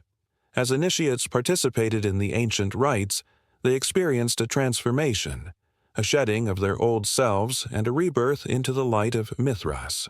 The atmosphere was electric, charged with the anticipation of what lay beyond memory and flesh. It was a thrilling dance with the unknown, each secret shared, tightening the bonds of brotherhood among the initiated. The thrill of these rites resonated deeply within the souls of those who sought them. Calloused hands held tightly to sacred objects, a dagger, a cup, a piece of the earth itself, each one a token of their oath, a symbol of the mysteries they were privy to. The cults offered not just spiritual solace, but a sense of belonging that transcended the ordinary. In a world bustling with chaos and uncertainty, Bacchus and Mithras provided clarity, a glimpse of what it meant to be part of something larger than themselves. Yet, amid the exhilaration, thrived an undercurrent of danger. The veil of secrecy guarded the cults fiercely. Mysterious figures lurked in the shadows, ensuring that only the worthy were allowed to partake in the sacred mysteries. Those who dared to whisper about the rituals found themselves shunned, ostracized from the very connection they sought. The thrill of the unknown mingled with fear, making each ceremony a dance on the edge of a knife. In Rome, Bacchus's influence spread like wildfire. The streets buzzed with tales of wild festivities and ecstatic rituals that promised liberation from societal constraints. Followers donned masks, losing themselves in the crowd, their identities washed away in the tide of intoxication. The nights grew long, filled with laughter and chaos, where the lines between the sacred and profane blurred. Bacchus was more than a deity. He was a promise of liberation, a chance to escape the mundane and touch the divine. Yet, within the joy, a twinge of sadness lingered, the knowledge that such revelry could not last. As the moon waxed and waned, Mithras thrived in the shadows. His followers, bound by secrecy, recited their oaths in hushed tones. The initiation rites were brutal yet beautiful, a test of loyalty that forged unbreakable bonds among the initiates. In the dim light of the underground temples, they faced their fears, confronting the darkness within and emerging anew. The thrill of the sacrificial rituals reverberated in their souls, a potent reminder of the fragility of life and the promise of immortality. In those sacred moments, they felt invincible, as if the very essence of the universe flowed through their veins. But mysteries have a way of drawing in those who long for answers, and the allure of Bacchus and Mithras was magnetic. Outsiders watched with a mix of fascination and suspicion, their curiosity piqued by the secrecy that enveloped these cults. Whispers of the ecstatic revelries and the dark rituals seeped into the streets, igniting fears and intrigue alike. Roman authorities, ever watchful, grew wary of the cult's power and influence. What started as a sanctuary of liberation began to feel like a ticking time bomb, each gathering a potential spark that could ignite wider unrest. In this swirling chaos, the mysteries of Bacchus and Mithras intertwined, a double helix of fervor and fear. Each cult offered a different escape, a different path to the divine, yet both shared a common thread, a promise of transformation. Followers found solace in the rituals, even as the world outside grew ever more tumultuous. The veil of secrecy tightened, the stakes rising higher with each initiation, each sacrament. And so, the followers continued to gather, drawn together by the intoxicating promise of what lay beyond the veil. They danced on the edge of ecstasy and fear, knowing that each moment could be their last taste of the divine.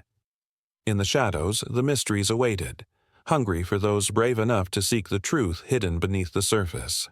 The air crackled with tension, charged with the possibility of revelation, where every heartbeat echoed the unspoken bond of the initiated. As the night deepened, their stories wove together, pulling tighter into a fabric rich with longing, danger, and the undying quest for meaning.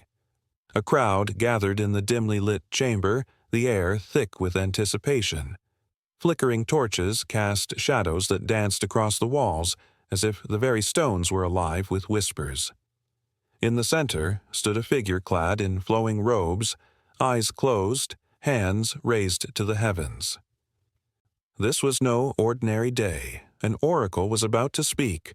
The weight of the moment hung heavy, and the audience held its breath, straining to catch the voice of the divine. Prophets and oracles have long held a unique place in human history, serving as conduits between the earthly realm and the mystical unknown. From ancient Greece to the sands of the Middle East, these voices have echoed through time, shaping destinies and altering the courses of nations. Their prophecies were not mere words, they were the lifeblood of hope, fear, and reverence. As the oracle began to murmur, the crowd leaned in closer, feeling the electric energy in the air. What truth would spill from her lips? In the sacred halls of Delphi, the Pythia, the high priestess inhaled the abyss of burning laurel leaves and let the smoke weave through her thoughts. The steam spiraled into the air, creating a veil of mystery around her. With every heartbeat, the energy surged, and she felt the whispers of the gods infusing her being. She opened her mouth, and the cryptic words tumbled forth, sending shivers down the spines of the seekers clamoring for wisdom. "Beware the wrath of Apollo," she warned, her voice a haunting echo that reverberated in the souls of those gathered. In that moment, they were not just spectators. They were participants in a divine drama unfolding before their eyes. Each prophecy delivered was a thread woven into the fabric of their lives, a map guiding them through the labyrinth of existence. History tells of kings and warriors who swayed to the rhythm of these utterances, making choices that would lead to glory or ruin.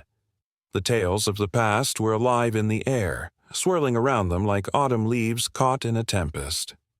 In the ancient city of Babylon, the priests would listen intently to the oracles who interpreted the movements of the stars. A flicker of a constellation could foretell a harvest bountiful or a drought devastating. One night, as the sky glittered like a sea of diamonds, an oracle stepped forward with a proclamation that sent waves of dread through the court. "The stars align for bloodshed," she foretold, her voice trembling with the weight of impending doom. The king, his brow furrowed, felt a chill creep down his spine. The fate of his empire hung in the balance, dictated by celestial bodies light years away. The tension grew, thickening the air as warriors prepared for battle, their hearts pounding in sync with the oracle's chilling prediction. Each step forward felt heavy with the weight of destiny, as they marched not just against an enemy, but against the very fabric of fate itself. The prophecy lodged itself in their minds like a thorn, driving them onward, and yet the question lingered. Could they defy a fate written in the stars? Across the Mediterranean, in the sacred groves of Cumae, another oracle prepared to unveil her vision. The Sibyl, cloaked in mystery, sat beneath a sacred oak, her fingers stained with ink from the scrolls she had scribbled. The wind rustled through the leaves, carrying with it the whispers of ancient gods. When she finally spoke, her words dripped with foreboding, foretelling the rise and fall of empires. Those who dared to approach her, seeking answers, often left with hearts heavier than before. The truth was not always a comfort. It could be a bitter pill to swallow. "Beware the Ides of March," she warned a man who would one day be known as Julius Caesar, his fate intertwined with the prophecy. The crowd gasped as the weight of the warning settled in. Would he heed her words or dismiss them, emboldened by his ambition? The tension crackled like static in the air, a moment frozen in time where destiny and choice collided. In the aftermath of such revelations, communities would often erupt in fervent debate. Was the oracle's voice divine guidance or mere folly? The line between faith and skepticism blurred, and within the hearts of the believers, seeds of doubt took root. Would the sacrifices made to appease the gods be enough? Every decision echoed in the chambers of their souls, building a tension that could ignite at any moment. The prophets held a mirror to society, reflecting its hopes and fears. Their words could shatter the calm, ignite revolutions, or quell the storms of dissent. The echoes of their proclamations resonated in the hearts of the people, each syllable dripping with power. The fate of the few rested in the hands of the many, and the collective emotions of the crowd formed a living entity, pulsing with life. In Jerusalem, the voice of a prophet rang out among the bustling streets. "Repent, for the kingdom of heaven is at hand," he cried, drawing the attention of weary souls seeking solace in a tumultuous world. His words were like fire, igniting a spark of hope in the hearts of the downtrodden. They flocked to him, yearning to be noticed, to be heard. They felt the promise of something greater, something that could lift them from the shadows of despair. As political tensions loomed over the city, the prophet's words were both a balm and a battle cry. Love and compassion danced with the specter of conflict, and the streets pulsed with the vibrant energy of change. The crowd, entranced, found themselves swaying to the rhythm of his voice, a melody of hope that rang true against the bleakness of their reality. But with every voice that rose, shadows lurked nearby, waiting to snuff out the light. The tension thickened, weaving through the fabric of the community as the forces that sought to silence dissent began to conspire. Would the prophet stand firm in his message, even as the darkness closed in around him? Each moment drew tighter, a coiled spring ready to unleash a torrent of emotion and turmoil. And as the sun dipped below the horizon, casting the world into twilight, the air crackled with anticipation. The next voice, the next oracle, waiting to be heard. A chill swept through the village as the sun dipped below the horizon, casting long shadows that danced ominously across the rocky ground. The air was thick with tension as the villagers gathered, their whispers rising in a crescendo of fear and uncertainty. They had heard the tales, the strange men dressed in tunics, speaking of love and salvation, but also of sin and damnation. The arrival of these foreign missionaries was not just another story. It was a seismic shift, a clash of worlds that would change everything. Among the villagers stood a woman named Alaya, her heart racing as she clutched her amulet. It had been passed down through generations, a protective charm against the spirits that roamed the night. She had always felt safe under its watch, but now doubt crept in like a thief in the night. What if the very spirits she sought to keep at bay were not as powerful as the new beliefs that had come to threaten their old ways? What if those who spoke of a single god were right, and the many gods of her ancestors were merely shadows of a fading past? In the flickering light of the bonfire, a man stepped forward, his voice rich and melodic.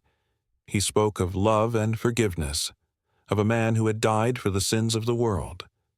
The villagers listened, rapt yet wary, as he painted vivid images of eternal life and redemption. But with each word, Aaliyah felt a growing unease. The very idea of sacrifice seemed to mock the rituals that had anchored her people for centuries. The spirits of the earth, the ancestors who guided their hands in labor and love, were now being dismissed as mere figments of an old, barbaric imagination. As the man continued, the crowd began to murmur. Some nodded in agreement, their faces alight with a flicker of hope. Others, like Aaliyah, remained skeptical, clinging to the old ways. The tension was palpable, thick as the smoke spiraling into the night sky. Aaliyah's heart sank as she noticed the fervor in the eyes of her neighbors. The seductive promise of salvation was pulling them in like a powerful tide, and she felt herself teetering on the edge of despair. But it was not merely a battle of faith, it was a war of beliefs, a clash that would unleash chaos upon the village. The newcomers were not just bringing a new god, they were dismantling a world that had existed for millennia. The elderly shaman, who had once held the respect of the people, was now seen as a relic of an age gone by. His wisdom was dismissed, his warnings about the dangers of forsaking their gods falling on deaf ears. The whispers of the spirits grew fainter, replaced by the booming voice of the charismatic preacher who spoke of an unseen power that demanded allegiance. Days turned into weeks, and with each passing moment, the village felt the ground shifting beneath them. A darkness began to creep into the corners of their lives. Cattle fell ill. Crops wilted in the fields. Aaliyah watched as her neighbors, once filled with laughter and joy, now wore expressions of fear and confusion. They became obsessed with the new teachings, convinced that their misfortunes were a result of unseen demons lurking in the shadows, waiting to pounce on those who strayed from the path of righteousness. A chilling fear took root in Aaliyah's heart. It dawned on her that those who dared to question the newcomers were branded as heretics, their very souls at risk of eternal damnation. The old stories, the tales of powerful spirits who watched over them, were now painted as tales of darkness, twisted into nightmares that threatened to consume them. The villagers, gripped by the fervor of newfound faith, began to turn on each other, their unity fracturing under the weight of suspicion. Friends became foes as accusations flew like arrows, piercing the bonds that had once held them together. One night, as the moon hung full and bright, Aaliyah stood alone at the edge of the forest, wrestling with her fear. She could hear the distant echoes of prayer, the relentless chant of the new faith. The wind whispered ancient secrets, beckoning her to remember the warmth of her ancestors' love, the strength they had drawn from the earth. But doubt clawed at her heart. What if the new god was more powerful? What if the spirits were merely remnants of a bygone era, unable to protect her from the forces that were now at play? Suddenly, a figure emerged from the shadows, a young man named Elias, once a close friend, now a fervent follower of the new faith.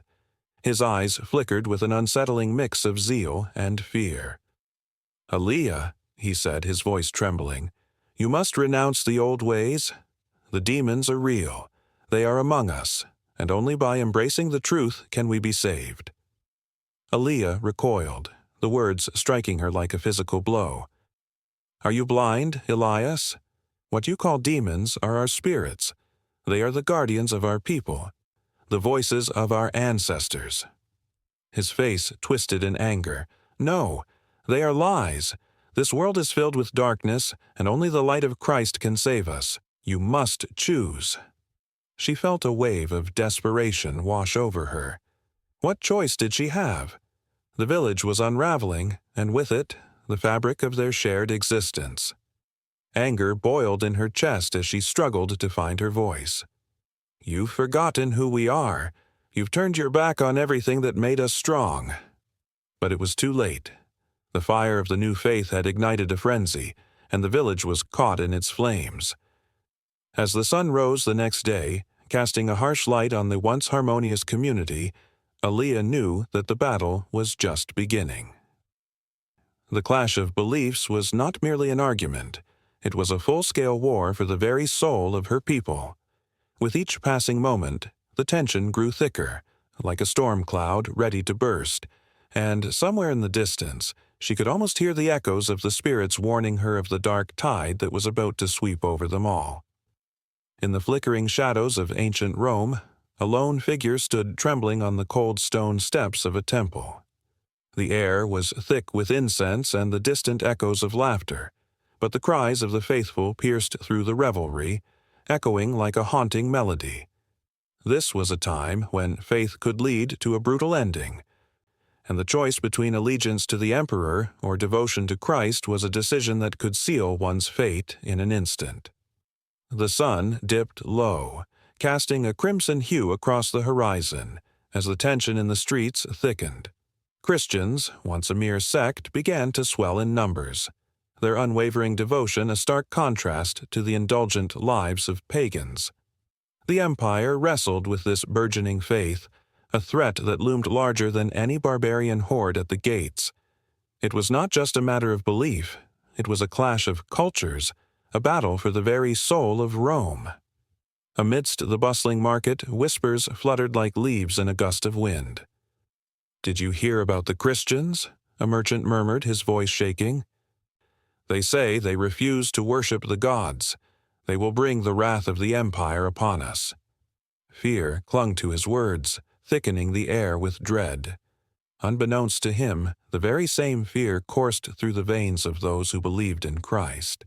In darkened corners and hidden alleys, clandestine gatherings took place. Flickering torchlight painted faces with shadows, illuminating expressions filled with hope and despair. The words of Scripture mingled with the scent of fear, promises of eternal life battling against the ever-looming threat of death. "For where 2 or 3 are gathered in my name, there am I among them," one whispered, his voice barely above a breath. Yet the authorities were listening. And the price of such clandestine meetings could be severe. As the persecution escalated, the empire forged a dark pact with its pagan roots. The temples that once honored gods of stone began to see the blood of innocents spilled upon their altars. The Colosseum, a marvel of architecture, transformed into an arena of horror. Crowds gathered, their cheers echoing against the stone walls, hungry for entertainment, oblivious to the human suffering they fueled. The Christians became the unwilling stars of this grim spectacle, their faith the very thing that condemned them. A young woman, clutching the remnants of her faith, was dragged before the emperor. Her heart raced, each beat echoing in her ears like a war drum. "Renounce your Christ!" the emperor bellowed, his voice a thunderclap in the stillness of the crowded amphitheater. The sun beat down mercilessly, illuminating her resolute face that refused to break. "I will not," she declared, her voice steady and unwavering. A collective gasp rippled through the crowd, a moment frozen in time. The emperor's eyes narrowed, and in that instant the dark pact between power and religion revealed its true nature, unforgiving, merciless, and cruel. In the days that followed, the scent of smoke and flesh filled the air as the fires of persecution blazed brightly throughout the empire. The Christians became scapegoats, their unwavering faith painted as treason against Rome. Every corner of the bustling city, once vibrant with trade and laughter, now echoed with the screams of the condemned. Families huddled together in fear, praying for deliverance while the shadows of soldiers passed by their doorsteps, the ominous sound of armor clanging a constant reminder of their doom. But even in the darkness, there was a flicker of light. In the prisons, where despair hung like a heavy shroud, Christians found solace in each other's company. They shared stories of resilience, of miracles witnessed, of hope that refused to die. "We may be shackled now, but our spirits soar free," one prisoner whispered, his voice a soft flame amidst the gathering darkness. These words resonated deeply, igniting a spark that could not be extinguished. a promise of something greater that lay beyond the chains. As the empire tightened its grip, the persecution grew more vicious. Soldiers, fueled by the mantra of loyalty to the emperor, took to the streets with swords drawn. The clash of metal rang out, mingling with the cries of the faithful. The dark pact with paganism had revealed its most sinister face, the alliance of fear and power that sought to snuff out the light of faith. Nightfall brought no peace. The Christians, now hunted like animals, sought refuge in caves and catacombs, their safe havens becoming echo chambers of prayer and whispered songs of praise. Even in the bowels of the earth, the light of their hope shone brighter than any flame. "They can kill our bodies, but they cannot touch our souls," a leader declared passionately, igniting the spirits of those around him. The steadfastness of their faith became a unifying force, binding them together in the face of unfathomable odds. Yet with every act of courage, the empire responded with brutality. Families were torn apart, children were made orphans, and parents were left to wander the streets in search of their lost ones. The clash between the empire's might and the fervor of faith seemed unending, a cycle of violence that threatened to consume both sides. In the twilight of despair, the night air thickened with tension, the final breath before a storm. Amidst the turmoil, a profound truth began to take root in the hearts of believers. The realization that their faith was not merely a belief, but a lifeline, a connection to something far greater than themselves, became their rallying cry. They found strength in their vulnerability, their fervor igniting a fire that would not be quenched. As the tension in the streets reached a fever pitch, a new chapter awaited them, one that would shape the very foundation of the empire itself. The darkness that threatened to engulf them began to crack, revealing glimmers of hope and resilience. And as the empire prepared to unleash its final onslaught, the Christians, emboldened by their unwavering faith, stood united, ready to face whatever horrors awaited them. The storm was coming, but within that storm lay the seeds of change, an echo of a new beginning. The sun hung low in the sky, casting long shadows over the Roman Empire, a tapestry of ambition and turmoil. It was the year 312 AD, a time when the air was thick with the scent of change. The great city of Rome, once the pinnacle of power, now stood at a crossroads on the brink of transformation. Amidst the chaos, one man stirred the very fabric of belief and destiny. Constantine, the emperor whose decisions would echo through the ages like a resounding cry. As he prepared for the Battle of the Milvian Bridge, the weight of his lineage pressed heavily upon his shoulders. His father, Constantius, had been a ruler of renown. Yet in Constantine's heart lay a longing for something greater than mere conquest. A vision had come to him in the night, an image of a radiant cross, a promise of victory. The words whispered in the dark, "In this sign, conquer." What did it mean? Could this vision be a divine message, or was it simply a flicker of madness? As the armies lined up, the clanking of swords and shields filled the air, a symphony of impending violence. Yet, beyond the battlefield, a deeper struggle unfurled. Christian communities had been gathering in secret, their faith a flickering candle in a world that sought to extinguish it. The emperor's conversion could mean salvation for thousands, or it could become a tool of manipulation. An alliance forged in the fires of ambition. On that fateful day, the clash of armies erupted, and the cries of men echoed like thunder. Constantine fought with an intensity fueled not just by the desire for victory, but by the desperate hope that his vision was true. He could feel the presence of something greater, an energy surging through him, a connection to a faith that had once been persecuted, now standing resilient against the tide of oppression. The battle raged on, and as his forces surged forward, the weight of his transformation began to settle in. Could he truly embrace the mantle of a Christian emperor? Victory was snatched from the jaws of chaos, and as Constantine looked upon the defeated Maxentius, a mixture of relief and trepidation flooded his heart.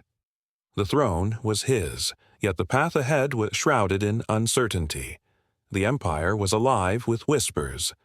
Was this conversion genuine, or merely a clever ruse? Did he see in Christ a means to consolidate his power? The question clung to the air like a haunting melody, echoing in the minds of those who had witnessed the battle. In the months that followed, the edicts flowed like water, the Edict of Milan emerging as a beacon of hope. It proclaimed religious tolerance and the end of persecution against Christians. The streets of Rome, once silenced by fear, began to hum with the songs of praise. Temples that had stood defiantly for centuries were transformed into places of worship for the followers of this new faith. The cross rose as a symbol of resilience, its history interwoven with sorrow and triumph. Yet, amidst the celebrations, shadows lingered. The very act of conversion seemed to split the fabric of society.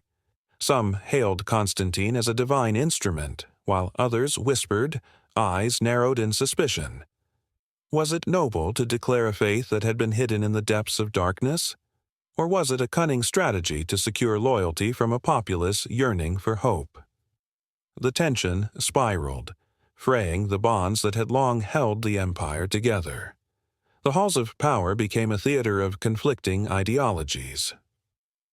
Bishops and clergy, once humble in their worship, now stood as political actors, their robes heavy with the weight of influence. The Council of Nicaea loomed in the distance, a gathering of minds that would shape the tenets of Christianity. As Constantine aimed to unify the faith, furor bubbled beneath the surface, theological debates igniting like dry tinder. The very concept of God was at stake, and the implications of Constantine's conversion loomed like a specter over the empire. In the streets of Rome, fervor swelled. The followers of Christ gathered, their hearts ablaze with newfound freedom and zeal. They preached the message of love, redemption, and forgiveness. But lurking beneath the surface was the fear of retribution, of the old guard rising again to snuff out their light.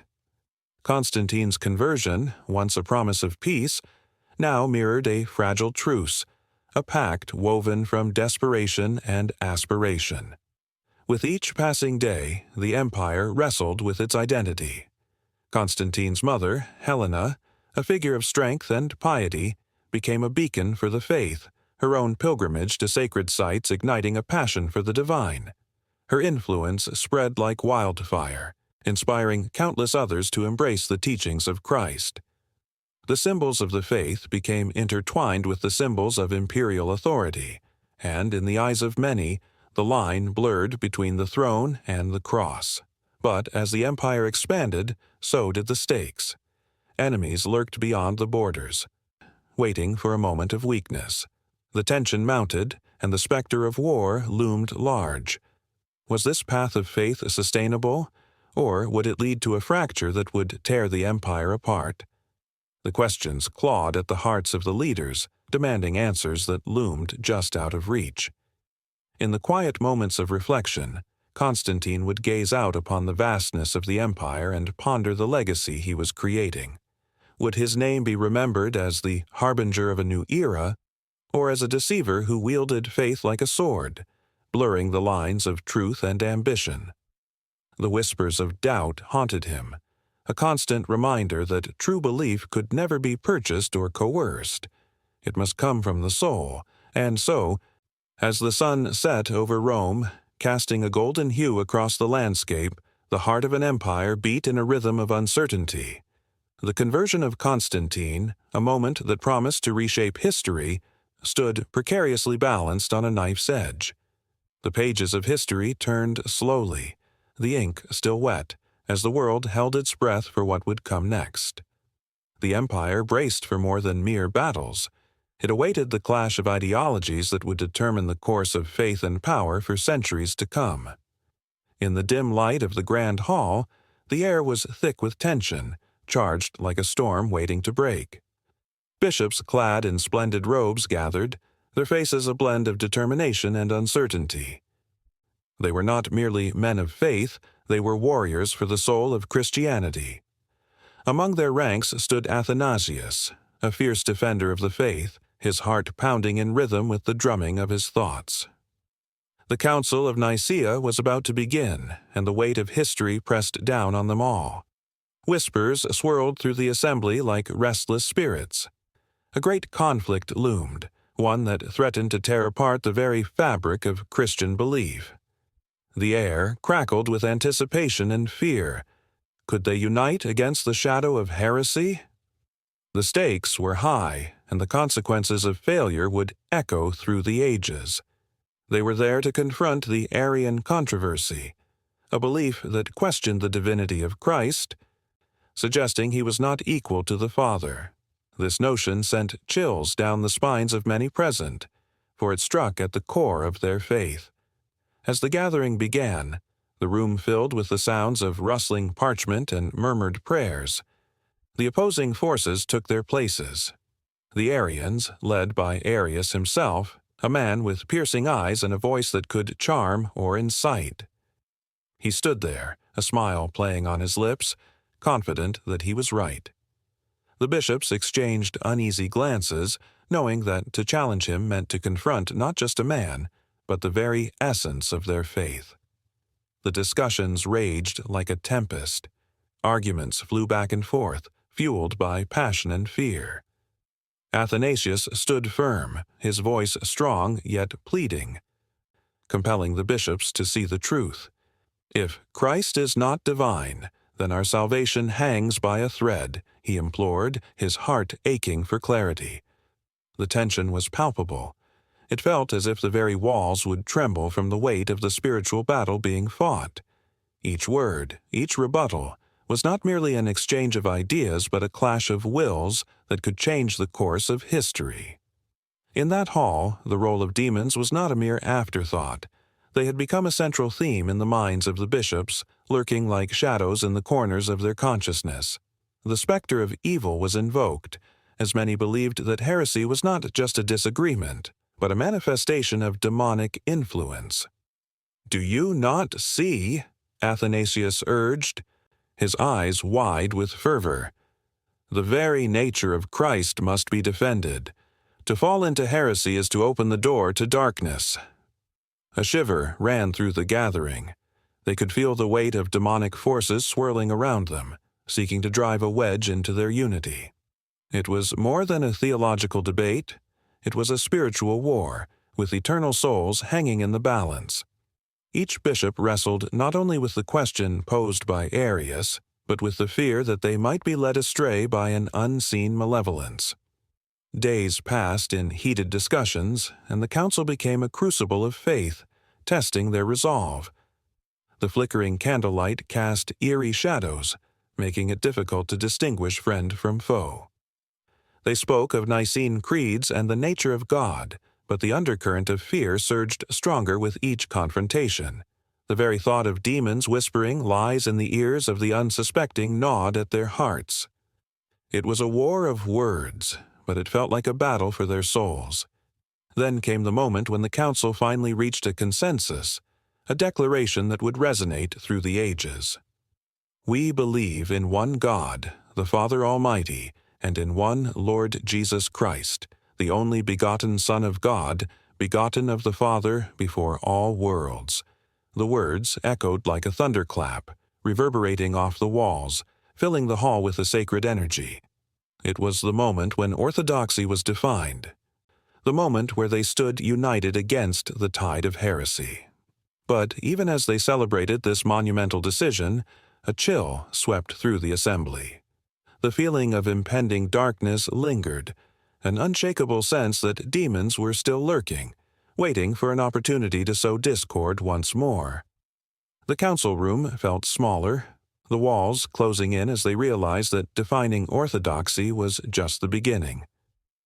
Athanasius sensed the unease, his heart racing as he prepared to face the lingering threats to their newfound unity. He could see doubt creeping into the hearts of some bishops, the seeds of dissent taking root in the fertile ground of fear. Would it be enough to proclaim their beliefs if they couldn't stand firm against the encroaching darkness? The weight of responsibility pressed down on him, and he felt the urgency clawing at his insides, a call to remain vigilant against the very forces they had just condemned. As the council concluded and the bishops began to disperse, the shadows grew longer and deeper. Conversations shifted from triumph to uncertainty, and Athanasius realized that the true battle was far from over. The demonic influence they had fought so hard to resist might not be vanquished so easily. The war was not just about doctrine. It was about faith, belief, and the unseen battles fought in the hearts of men. The darkness was always lurking, but the light of their declaration hung in the air like a beacon of hope. Athanasius stood at the threshold, eyes scanning the faces of his fellow bishops, knowing that as they stepped out into the world, they carried the weight of both the truth and the impending darkness. The council had defined orthodoxy, but challenges awaited them beyond the walls of Nicaea, and the demons of doubt would continue to haunt them. The battle was just beginning, and Athanasius felt the urgency of a faith that demanded courage in the face of relentless opposition. A chill crept through the darkened streets of ancient Rome, a city alive with whispers of the supernatural. It was said that shapes slithered in the shadows, and the very air hummed with an uneasy tension. The people moved about their lives, but their eyes flickered with unspoken fears, stories of spirits and demons lurking just beyond the veil of the ordinary. In this world, the literary giants stood tall, wielding their pens like swords against the mysteries that haunted their nights. Virgil and Ovid, two luminaries from this age, did not shy away from the dark. They embraced it, inviting readers to confront their own fears. Virgil, with his epic Aeneid, spun a tale of destiny and duty, yet beneath its surface lay the sinister influence of the divine and demonic. The characters wrestled not only with their fates but also with forces beyond their control. Aeneas, the hero, was often pulled in two directions, his heart yearning for the love of Dido, yet bound by the weight of prophecy. Each choice opened doors to darkness, where gods and spirits played their cruel games. The haunting image of Dido, consumed by despair and driven to madness by her unfulfilled desire, reminded the reader of the devastating power of demonic influence. It was a world where love could lead to ruin, where one's deepest emotions were twisted into tools for manipulation. Ovid, in stark contrast, approached the theme of demons with a delightful flair. In his Metamorphoses, he wove together tales of transformation and loss, where mortals encountered magical beings, often with catastrophic results. The voices of the gods lurked behind every story, each deity a volatile force capable of wreaking havoc. The tale of Echo and Narcissus unfolded with a sense of dread that tingled down the spine. Echo, cursed to only repeat the words of others, became the embodiment of unrequited love, while Narcissus fell prey to his own beauty, ensnared in a deadly dance with his reflection. Their fates were intertwined with the whims of the gods, showcasing how easily life could spiral into chaos under demonic influences. As the tales spun on, the atmosphere thickened with an electric anticipation. The stories of Virgil and Ovid came alive in the minds of their listeners, who hung on every word, feeling the weight of ancient curses and divine wrath. The crowd would lean in closer, the flickering flames of their oil lamps casting flickering shadows against the walls, each flicker like a heartbeat echoing the dread in their chests. The very act of storytelling became an invocation, a ritual that bridged the gap between the mundane and the ethereal. In the shadows of the amphitheater, one could almost hear whispers, fragments of lost souls crying out from the depths of the underworld. Tales of Orpheus, who descended into Hades to reclaim his love, were woven into the fabric of the night. The darkened chasm of the underworld beckoned, a place where demons reveled in torment, and Orpheus, with his haunting music, became both a beacon of hope and a harbinger of despair. Would he lose his beloved Eurydice to the insatiable hunger of the shadows? The audience held its breath, trembling with anticipation, feeling the thrill of being drawn into a world where every choice could end in tragedy. The influence of demonic forces was not merely confined to the pages of Virgil and Ovid. It seeped into the very culture of Rome, where omens and portents colored everyday life. The Romans were eternally aware of the spirits that flitted just out of sight, their existence a reminder of the fragility of human life. Priests would perform rituals to appease these entities, seeking to ward off their attention. It was a dance of fear and reverence, where the line between the divine and the demonic blurred into an indistinguishable haze. In this vibrant tapestry of literature and life, the themes of love, power, and loss intertwined, binding the mortal realm to the supernatural. The storytellers became conduits for these ancient forces, channeling emotions that resonated through the ages. A tempest brewed as the characters grappled with their demons, both literal and metaphorical. Every act of betrayal, every flicker of jealousy became a spark that ignited the flames of tragedy. As the final lines of a poem slipped from the lips of a bard, the crowd erupted into applause, their hearts racing with the thrill of the stories. Yet, even as they celebrated, an undercurrent of unease pulsed through them. What if the stories were true? What if the demons lingered, waiting patiently for a moment of weakness? The laughter of the crowd faded into an uncomfortable silence, replaced by the weight of their collective fears. With a heavy heart, they wandered home through the dimly lit streets, shadows dancing in the corners of their eyes. Every creak of a door, every rustle of leaves sent shivers through their spines. The tales of Virgil and Ovid echoed in their minds, the emotional weight of love lost and destinies intertwined clinging to them like a cloak of dread. In the quiet corners of their homes, they gathered around flickering flames, recounting the tales that had set their souls alight. Each retelling brought new life to the ancient stories, an electric charge that stirred emotions long buried. The themes of demonic influence grew more potent with each word, as the past entwined seamlessly with the present. They felt the tug of the characters, their joys and sorrows becoming their own. And somewhere, in the dim recesses of their minds, a lingering question remained. What tales lay ahead? What darkness awaited in the pages yet to be written? The line between the divine and the demonic twisted and turned, promising more stories that would resonate with the deepest fears and desires of the human heart. As the embers faded, the night stretched on, leaving a haunting sense of anticipation that lingered long after the stories were told. The chill of a winter's night enveloped the village as shadows danced beneath the flickering light of a solitary bonfire. The air was thick with the scent of burning wood and herbs, memories of an ancient world lingering in every crackle of the flames. Villagers gathered, their faces illuminated by the fire's glow, eyes reflecting tales of old that intertwined with their very being. This was a sacred space, a place where the old gods were worshipped, and the earth was alive with whispers of the past. But tonight, something felt different. An uneasy tension rippled through the crowd, punctuated by the distant toll of church bells. A haunting reminder of an encroaching force that would soon shatter their world. The sun had risen on a new era, washing over the land with a light that seemed both warm and cold, promising salvation while casting shadows over ancient traditions. As the villagers gathered to honor their deities, they could not shake the feeling that the old ways were under siege.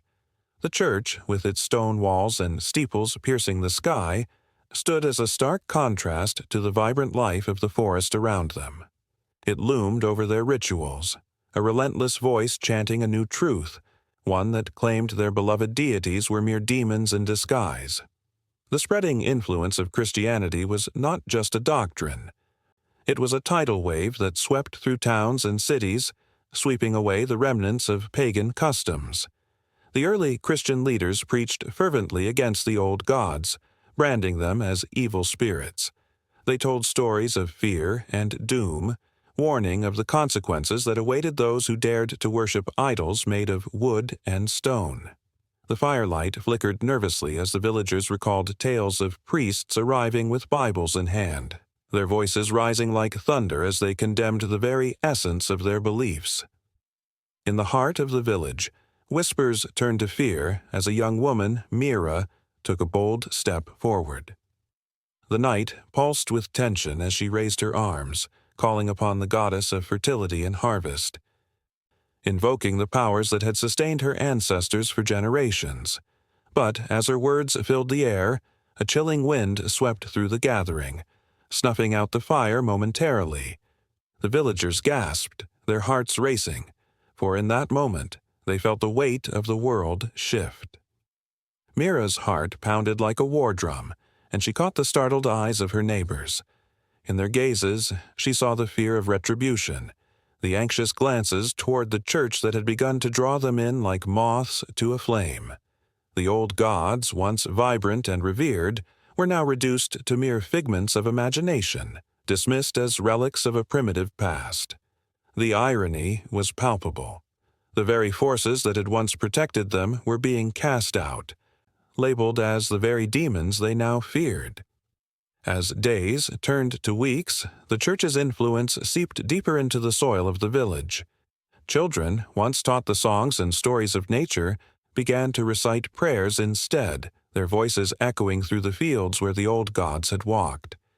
The elders, the keepers of tradition, felt their voices grow weaker, their wisdom overshadowed by the relentless tide of Christian teachings. Each passing sermon seemed to chip away at their resolve, turning vibrant rituals into forgotten echoes. In the marketplace, tensions often flared. Merchants who dared to display symbols of the old gods were confronted by zealous strangers, their voices seething with righteous indignation. The streets became battlegrounds for beliefs, as vibrant colors of pagan festivals clashed against the stark black and white of the new faith. The very essence of life began to dissolve, as laughter turned to whispers of rebellion, and joy twisted into despair. The air was thick with an oppressive sense of loss, as if the very heartbeat of the village was fading. As winter lent its icy grip on the land, Mira and her friends huddled together, seeking warmth not just from the fire, but from the shared memories of what had once been. They spoke in hushed tones of hidden groves and sacred springs, of ancient festivals that marked the changing of the seasons. Their laughter, though tinged with sadness, echoed through the night, a rebellion against the encroaching darkness. Yet within each word lay an unspoken dread. How much longer could they hold on to their truths before the weight of the new world crushed their spirits?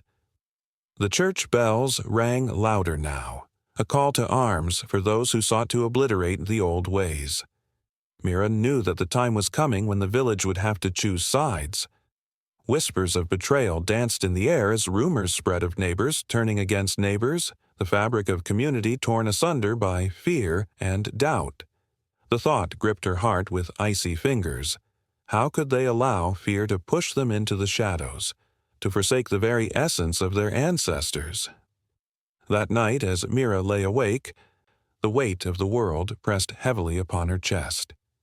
The shadows in her room felt alive, swirling and whispering secrets of hope and despair. Could the old gods truly be gone? Or was there strength yet to be found in the whispers of the wind, in the roots of the earth that still thrummed with ancient power? The flicker of her candle cast ghostly shapes on the walls, and in that moment they became her allies, reminders of all that was sacred and true.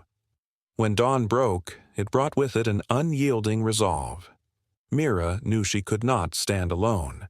The village needed to remember the stories, the laughter, the life that flowed through their veins like the very rivers that nourished their lands. The old gods were not just figures of stone, they were part of their identity, woven into the very fabric of their lives. As she stepped into the light of the new day, determination ignited within her. The fire that had flickered in the dark would return, fiercer than ever, and with it, they would reclaim their heritage, standing against the tide of fear that threatened to engulf them. And so, the stage was set for an epic clash of beliefs, a confrontation that would shake the very foundations of their world, stoking the embers of rebellion that burned in every heart still loyal to the old ways. The sun dipped below the horizon, casting eerie shadows across the cobblestone streets of an empire that sprawled like a great beast, breathing in the cries of its people. The air was thick with a palpable tension, the kind that prickled at the skin and made hearts race. It was a city built on dreams and blood, where the glittering towers of power rose high above the suffering of the masses. Beneath the surface of this grand illusion lay a darkness, a pact made with evil, cloaked in the language of progress and civilization. In the chambers of power, the whispers of tyranny echoed. The emperor, a man with sharp features and a gaze that could freeze fire, sat upon a throne gilded with the bones of the oppressed. His rule was absolute, enforced by a loyal army whose boots stomped mercilessly on the throats of dissent. Beneath him, men in fine silks and polished armor plotted, their voices a hiss of slithering snakes. They spoke of expanding their territory, of crushing rivals, and of silencing any who dared question their authority. They were architects of a cruel fate, each decision turning the gears of oppression ever tighter.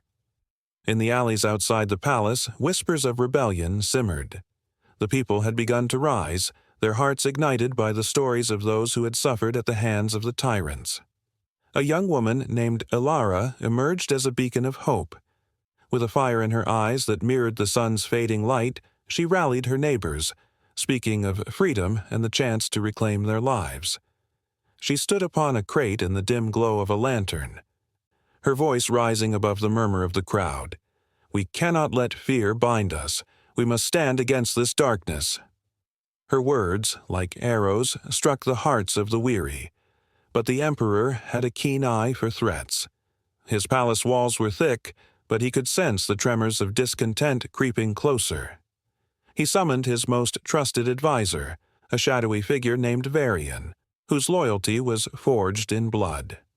Together, they discussed the power of fear, the most potent weapon of all. "Let them taste despair," the emperor commanded, "and they will know not to defy me." The pact with evil was now laid bare, an unholy alliance with those who thrived on violence and cruelty, a promise to unleash chaos upon the very citizens who once adored him. As night fell, the city was awash in an unsettling calm, a deceptive quiet that belied the storm brewing within its depths. Guards roamed the streets, their eyes cold and unfeeling, while families huddled in their homes, the sound of shackles echoing in their minds. Each click of the chains served as a reminder of the chains that bound them, invisible yet heavy as iron. A blood moon rose in the sky, casting an ominous glow over the empire. The emperor, cloaked in shadows, watched from his lofty perch. He had no intention of letting go of his power, no matter the cost. A chilling laugh escaped his lips as he envisioned the chaos he would unleash. He was the puppeteer and the people, mere marionettes dancing to the strings of fear. But Ilara was not alone. She had gathered a group of brave souls, each with their own scars and stories of loss. Together, they formed a bond stronger than steel, a fellowship born of shared pain and a burning desire for freedom. They planned under the cloak of darkness, plotting acts of defiance that would shake the very foundations of the emperor's reign. Their hearts beat as one, a rhythmic pulse of hope against the suffocating silence. The dawn of rebellion broke with the sound of shattering glass. Ilara and her comrades stormed the palace, their hearts pounding in their chests as they faced the guards, who stood like statues, frozen in the face of an unexpected storm. The first clash was brutal, a clash of ideals versus the cold iron of tyranny. Shouts rang out, mingling with the clash of swords and the cries of the fallen. It was a moment when hope and despair tangled in a deadly embrace, the outcome uncertain.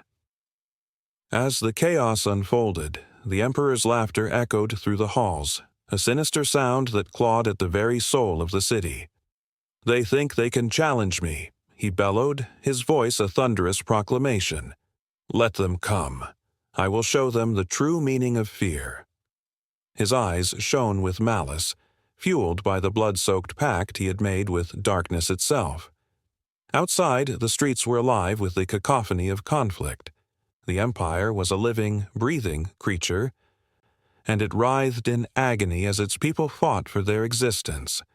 Every scream, every clash of metal was a testament to the tyranny they faced, and yet, amid the chaos, a flicker of hope ignited the hearts of the brave.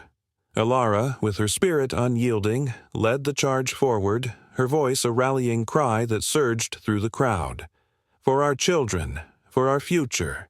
She became a symbol, her very presence a spark that ignited the flames of rebellion. With every step she took, the chains of oppression began to rattle, the power of tyranny facing an unexpected foe. Inside the palace, the emperor felt the ground tremble beneath him. The once unshakable walls of his empire were beginning to crack as the people clawed at the foundations of his rule. His heart raced, not from fear of the uprising, but from fury. "This will not stand. I will crush them," he screamed, his face twisted in rage. The pact with evil had given him strength, but it was a double-edged sword, cutting deeper into the heart of his own empire. And just when it seemed that the tides might turn, a figure cloaked in darkness emerged from the shadows, a silent partner in the emperor's tyranny. A sinister smile spread across the figure's face, a harbinger of the chaos to come. The stage was set for a confrontation, one that would span the very essence of humanity's struggle against the forces of darkness. The lines had been drawn, the players were in motion, and as the echoes of battle filled the air, it became evident that this was just the beginning. The dark side of imperial power was awakening, and history would bear witness to the terrible price of tyranny and the choices made in the name of power. The pact with evil had been sealed, and now it sought to claim its due. In a dimly lit forest, the flickering light of a single candle dances against the shadowy silhouettes of ancient trees. A gathering of women in circles of fire, their voices weaving together in a haunting melody that echoes through the night. They are not merely friends. They are a sisterhood forged by secrets and forgotten wisdom, each one a keeper of stories handed down from generations past. The air thickens with anticipation, for tonight is not just a gathering. It is a communion with the unseen forces that shape their lives. Throughout history, women have occupied a paradoxical position, revered yet reviled, powerful yet persecuted. From the ancient Earth Mother goddesses, who adorned the altars of early civilizations, to the misunderstood witches of medieval Europe, women have always held a complex role in society, straddling the line between divinity and danger. As the fire crackles, the tales of these extraordinary figures come to life, illuminating the shadows of their existence. Goddesses like Isis and Demeter were once worshipped as embodiments of fertility, love, and the nurturing aspects of nature. In the temples of ancient Egypt, Isis was revered as a protector, her image etched into the hearts of her followers. She was a figure of strength, a divine mother who could both give life and reclaim it. With every prayer whispered in her name, women found solace and strength, a reminder that they were not alone in their struggles. The stories of these goddesses were more than mere myths. They were lifelines, offering hope and guidance through the storms of life. Yet, as history marched forward, the landscape shifted. The rise of organized religion brought with it a shadow that loomed over these divine figures. In the eyes of a patriarchal society, the mysteries once celebrated became threats. The witches, the wise women who brewed potions, healed the sick, and conversed with the spirit world, became scapegoats for fear and ignorance. In their vibrant gatherings, the echoes of laughter and the sharing of knowledge morphed into whispers of suspicion and danger. The fire that once warmed their spirits now became the very flames that sought to consume them. The witch hunts that swept across Europe in the 16th and 17th centuries were a dark chapter in history. Fear gripped communities. Neighbors turned against neighbors, and the innocent were labeled as malevolent forces. Women who dared to embrace their power, who were seen as too knowledgeable or too independent, faced the ultimate punishment. They stood trial in the court of public opinion, their fates sealed by the very fabric of societal fear. In that frenzy, the rich tapestry of womanhood was frayed, leaving behind a legacy of sorrow and injustice. As the fire flickers and the shadows dance, the women gathered in the woods chant the names of those who were lost, those who had been silenced. Their voices rise, a collective roar against the injustices of the past, a promise to remember the sacrifices made in the name of fear. Each name holds a story, a life once lived, each woman a symbol of resilience against oppression. They recall the tale of the infamous witch trials, where a single accusation could lead to a fate worse than death. It was a time when the power of women was seen as a threat, and their wisdom was demonized. But even in the darkest moments, there was light. Women found ways to resist, to reclaim their stories. The whispers of herbal remedies, passed down in secret, became a form of rebellion. The knowledge of healing was a precious gift, and those who possessed it held power in a world eager to dismiss them. The witches, who gathered in the moonlight to share their secrets, were not just practitioners of magic. They were warriors against ignorance, guardians of ancient traditions that connected them to the earth. The candlelight flickers, casting shadows that dance like the spirits of those who have come before. The women share their own stories, recounting the ways they've faced obstacles, each tale a thread in the intricate fabric of their lives. The stories intertwine, highlighting a lineage of strength and defiance. They are mothers, daughters, healers, and leaders, each one a testament to the enduring power of womanhood. As the night deepens, the energy shifts. They speak of the hidden forces that remain unseen but are always felt. Spirits linger in the air, guiding, protecting, and influencing their lives in ways that often go unnoticed. These women, connected through generations, feel the weight of their ancestors' wisdom resting upon their shoulders. It is a burden, but also a gift, a reminder that they are part of something greater, an unbroken chain of strength that has survived the ravages of time. The unseen world is alive with possibilities, waiting to be acknowledged and embraced. The gathering of women in the forest knows that their power is not just in the stories they tell, but in the bonds they share and the magic they create together. The rhythmic beats of their hearts synchronize, a testament to their unity, a force that cannot be easily extinguished. And then, in the stillness of the night, a rustle in the bushes draws their attention. The air grows thick with tension as they hold their breath, eyes darting to the source of the sound. The darkness feels alive, brimming with anticipation. What lies beyond the shadows? Is it friend or foe? As they peer into the night, the flickering flame illuminates not just their faces, but the endless possibilities that await them. In that suspended moment, the power of women reverberates through the air, a reminder that their stories are forever intertwined with the mysteries of the universe. They are not just passers-by in the annals of history, they are the weavers, the storytellers, the guardians of ancient wisdom. And as the candle flickers, casting an eternal glow upon their faces, the presence of their goddesses, witches, and unseen allies feels palpable, whispering the promise of strength, resilience, and an unquenchable spirit. The night stretches on, filled with potential and whispers of the past, as the women turn their gaze toward the horizon, where the light of a new dawn is just beginning to break. In the flickering light of a tallow candle, a crowd of poor villagers huddled together, their breath visible in the chill of the evening air. They gathered around a weathered figure who stood atop a rickety crate, his voice rising above the whispers of the wind. He spoke of portents and omens, of dark figures lurking in the woods, and of a great evil that would come to steal their children. The villagers nodded, wide-eyed and fearful, their minds racing with tales passed down through generations. In that moment, they were bound together by a tapestry of superstition, each thread woven tighter by their shared anxiety.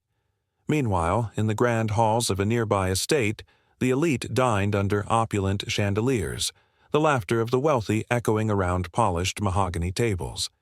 Their discussion flowed effortlessly from the latest fashions in Paris to the newest scientific theories, discussions that seemed worlds away from the fears of the villagers.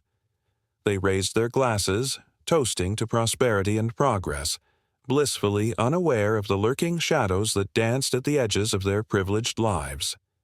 In their eyes, the world was governed by reason, not by fear. They dismissed the superstitions that clung like mist to the poorer classes. "Nonsense," one nobleman scoffed, shaking his head at the mere mention of the common folk's tales. "Such fears are for the simple-minded." Yet, outside the walls of that luxurious estate, the villagers' superstitions were not merely tales, they were lifelines. In every shadow that crossed their paths, they saw the faces of spirits and demons, guarding their lives and influencing their fates. An unseen boundary separated them from the elite, a chasm built on fear, ignorance, and the stark difference in experiences. The elites could hardly fathom the desperation that drove the masses to seek solace in the supernatural, while the villagers could not grasp the carefree existence of the wealthy who danced through life seemingly untouched by the trials of the world. As night fell heavier, the villagers gathered for their rituals, lighting bonfires that flickered against the dark sky. They whispered prayers to gods long forgotten and sacrificed their meager offerings, believing that these acts might protect them from calamity. Their eyes shone bright with belief, their spirits unyielding against the cold winds that swept through the fields. Each incantation they spoke held weight, the echoes of their ancestors ringing in their ears, a chorus of voices urging them to keep the old ways alive. Across the divide, the elite seemed to float in a different realm, one where the boundaries of life were drawn by privilege and wealth. They were oblivious to the fears that gripped the hearts of the masses, laughing at the misfortunes that occasionally flickered across their screens in the form of news. They believed themselves shielded by their education and status, looking down upon the superstitions that shaped the very fabric of lives they hardly knew. Yet, deep within the intricate dance of society, the two worlds intermingled in ways unseen. A peasant's child fell ill, and the whispers of witches spread like wildfire. Fear gripped the village, turning neighbors against each other as fingers pointed in blame. "It's the work of the devil," one would say, while another would insist, "No, it's that cursed woman from the edge of the wood." The superstitions burrowed into the hearts of the masses, igniting flames of hysteria that threatened to consume them all. In the elite circles, a new fascination with the arcane began to emerge, a curious trend where the rich sought out fortune-tellers and mystics, intrigued by the very same superstitions they once mocked. They sought to understand the fear of the masses while sipping fine wines and nibbling on delicacies that were foreign to those they once deemed lesser. They would listen intently as the oracle spoke of their futures, their eyes wide with wonder, oblivious to the irony that they once dismissed such beliefs as folly. As tales of witches and curses spread, the divide deepened. A spark of fear turned into a raging fire, and the elites, once so distant, began to feel the heat. Superstitions, once a tool of control for the masses, twisted and turned, seeping into the consciousness of the wealthy. They could not escape the tales that danced around their dinner tables, nor could they ignore the growing unrest that simmered below the surface. The masses, armed with their beliefs, grew bold, challenging the structures that had long kept them in chains. The firelight flickered as a figure emerged from the shadows, cloaked in mystery and whispers. The villagers gasped as the old woman, once an outcast, now a harbinger of change, stepped into the circle. Her eyes glinted with the wisdom of ages, and the villagers leaned in closer, their hearts pounding with anticipation. She spoke of a prophecy that transcended their fears, a fate that intertwined the lives of the elites with their own. "The rich will know hunger, and the powerful shall fear the powerless," she intoned, each word falling like a stone into the still waters of their despair. In that charged moment, the specter of revolution hung heavily in the air. The elite, ensconced in their grand halls, felt the tremors of a world awakening from its slumber, a world where the supernatural met the tangible, where the chasm began to crack and splinter. The very superstitions that once served to control the masses now threatened to engulf the elite in their own fear, a reflection of the dark and twisted dance between power and belief, leaving everyone on edge, waiting for what would come next. The boundaries had begun to blur, and with each passing moment, the world felt closer to an inevitable reckoning. In the dim light of an ancient forest, shadows twisted among the gnarled branches, whispering secrets of the past. The air crackled with a tension that spoke of stories waiting to be told. Beneath the surface of human history, where fact and fiction intertwine, lie the echoes of legends that have shaped cultures and stirred the hearts of generations. Where does the line blur between what is real and what is myth? The answer lies in the tales handed down through time, breathing life into the ordinary and transforming it into the extraordinary. Take, for instance, the Norse myths that sprang from the icy landscapes of Scandinavia. The sagas of Odin, Thor, and Loki are not just mere stories. They are woven into the very fabric of Viking life. As fierce warriors sailed across stormy seas, their faith in these gods gave them courage. The legendary hammer of Thor, Mjolnir, was more than a weapon. It was a symbol of protection, a charm believed to keep enemies at bay. Yet, in the shadows of these tales, one can find the historical roots of the Viking Age, a time of exploration and conquest that reshaped Europe. The myths thrived in the minds of those who wielded swords, each battle reinforcing the belief in their divine guardians. But the intersection of myth and reality does not stop at the Viking shores. In the heart of the American Southwest, the stories of the Pueblo peoples speak of kachinas, ethereal spirits believed to embody elements of the natural world. During cold winters, as snow blanketed the desert, the Pueblo people held ceremonies that honored these spirits, hoping for rain and fertile crops. The rituals seemed steeped in magic, but they were also a reflection of the community's intimate connection with the land. Historians trace back the origins of these ceremonies, revealing how the cyclical nature of life and death formed the backbone of their existence. The kachina dances brought hope and unity, intertwining the sacred with the real, forging a bond that transcended generations. Travel across the ocean, and one finds the astonishing tales of the Celtic lands. The legend of King Arthur, steeped in chivalry and valor, is often seen as a mere fairy tale. However, buried beneath the layers of romance lies a historical truth. Archaeological findings suggest that during the tumultuous times of the Dark Ages, a leader arose to unite the fractured tribes of Britain. The romanticism of Excalibur and the Round Table may be embellished, but the essence of leadership and courage resonates through time. The battles fought and the land claimed by warriors who sought glory breathed life into the legend.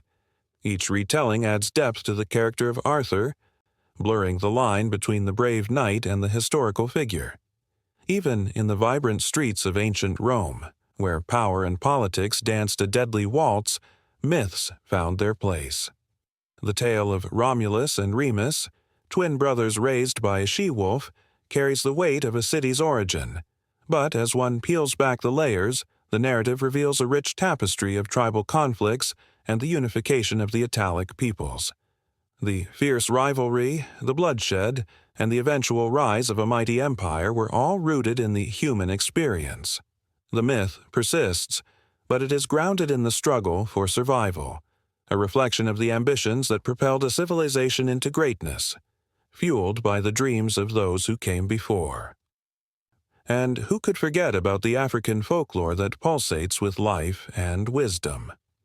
The tales of Anansi, the clever spider, have traversed continents and generations, teaching lessons wrapped in humor and wit. In the Ashanti culture of Ghana, these stories were not merely entertainment. They served as powerful moral guides. Anansi's antics mirrored the struggles of the people, embodying their resilience in the face of adversity. The stories thrived in the communal gatherings, where the warmth of shared laughter replaced the chill of hardship. As the history of the Ashanti unfolded, the cleverness of Anansi transformed into a metaphor for survival, highlighting the importance of wit over brute strength. In the misty hills of Japan, the legend of the samurai carries its weight. Bushido, the way of the warrior, encapsulates honor, loyalty, and courage. The tales of legendary figures like Miyamoto Musashi not only showcase the artistry of sword fighting, but also reflect the actual struggles of the samurai class during a time of upheaval. Musashi's famous duels were shrouded in the glory of myth, yet they reveal the stark realities of life and death that defined an era. As the myths were recounted, they inspired countless others, setting standards that transcended the battlefield and seeped into the very ethos of Japanese culture. It isn't merely the stories that connect one to the past, it's the raw emotions that flow through them.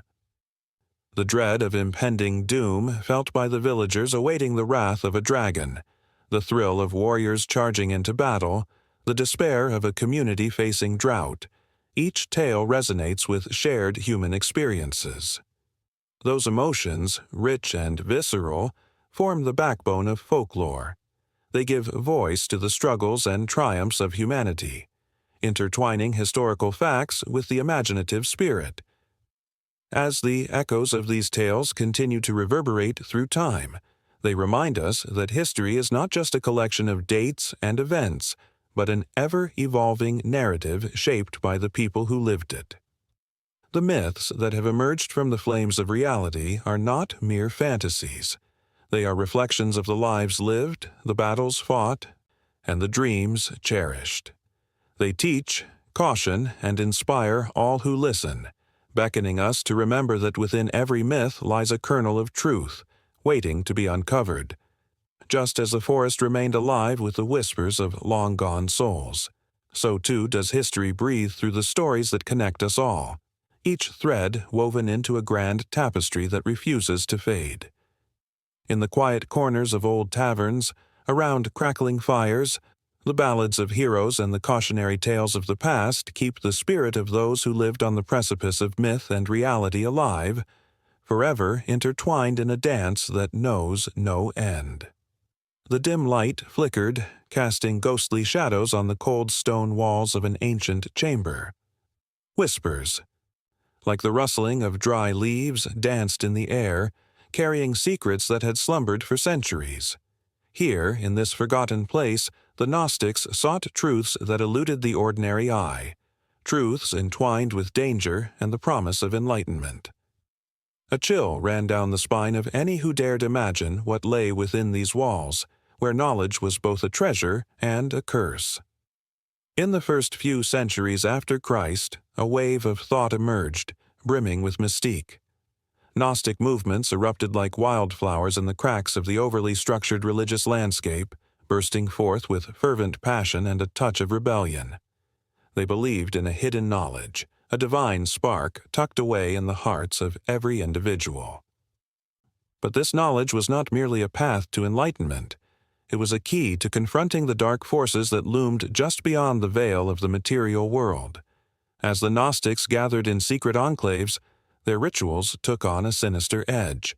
They believed that the world was created not by the benevolent God of the Old Testament, but by a flawed deity known as the demiurge, a being so misguided that it imprisoned souls in flesh and blood.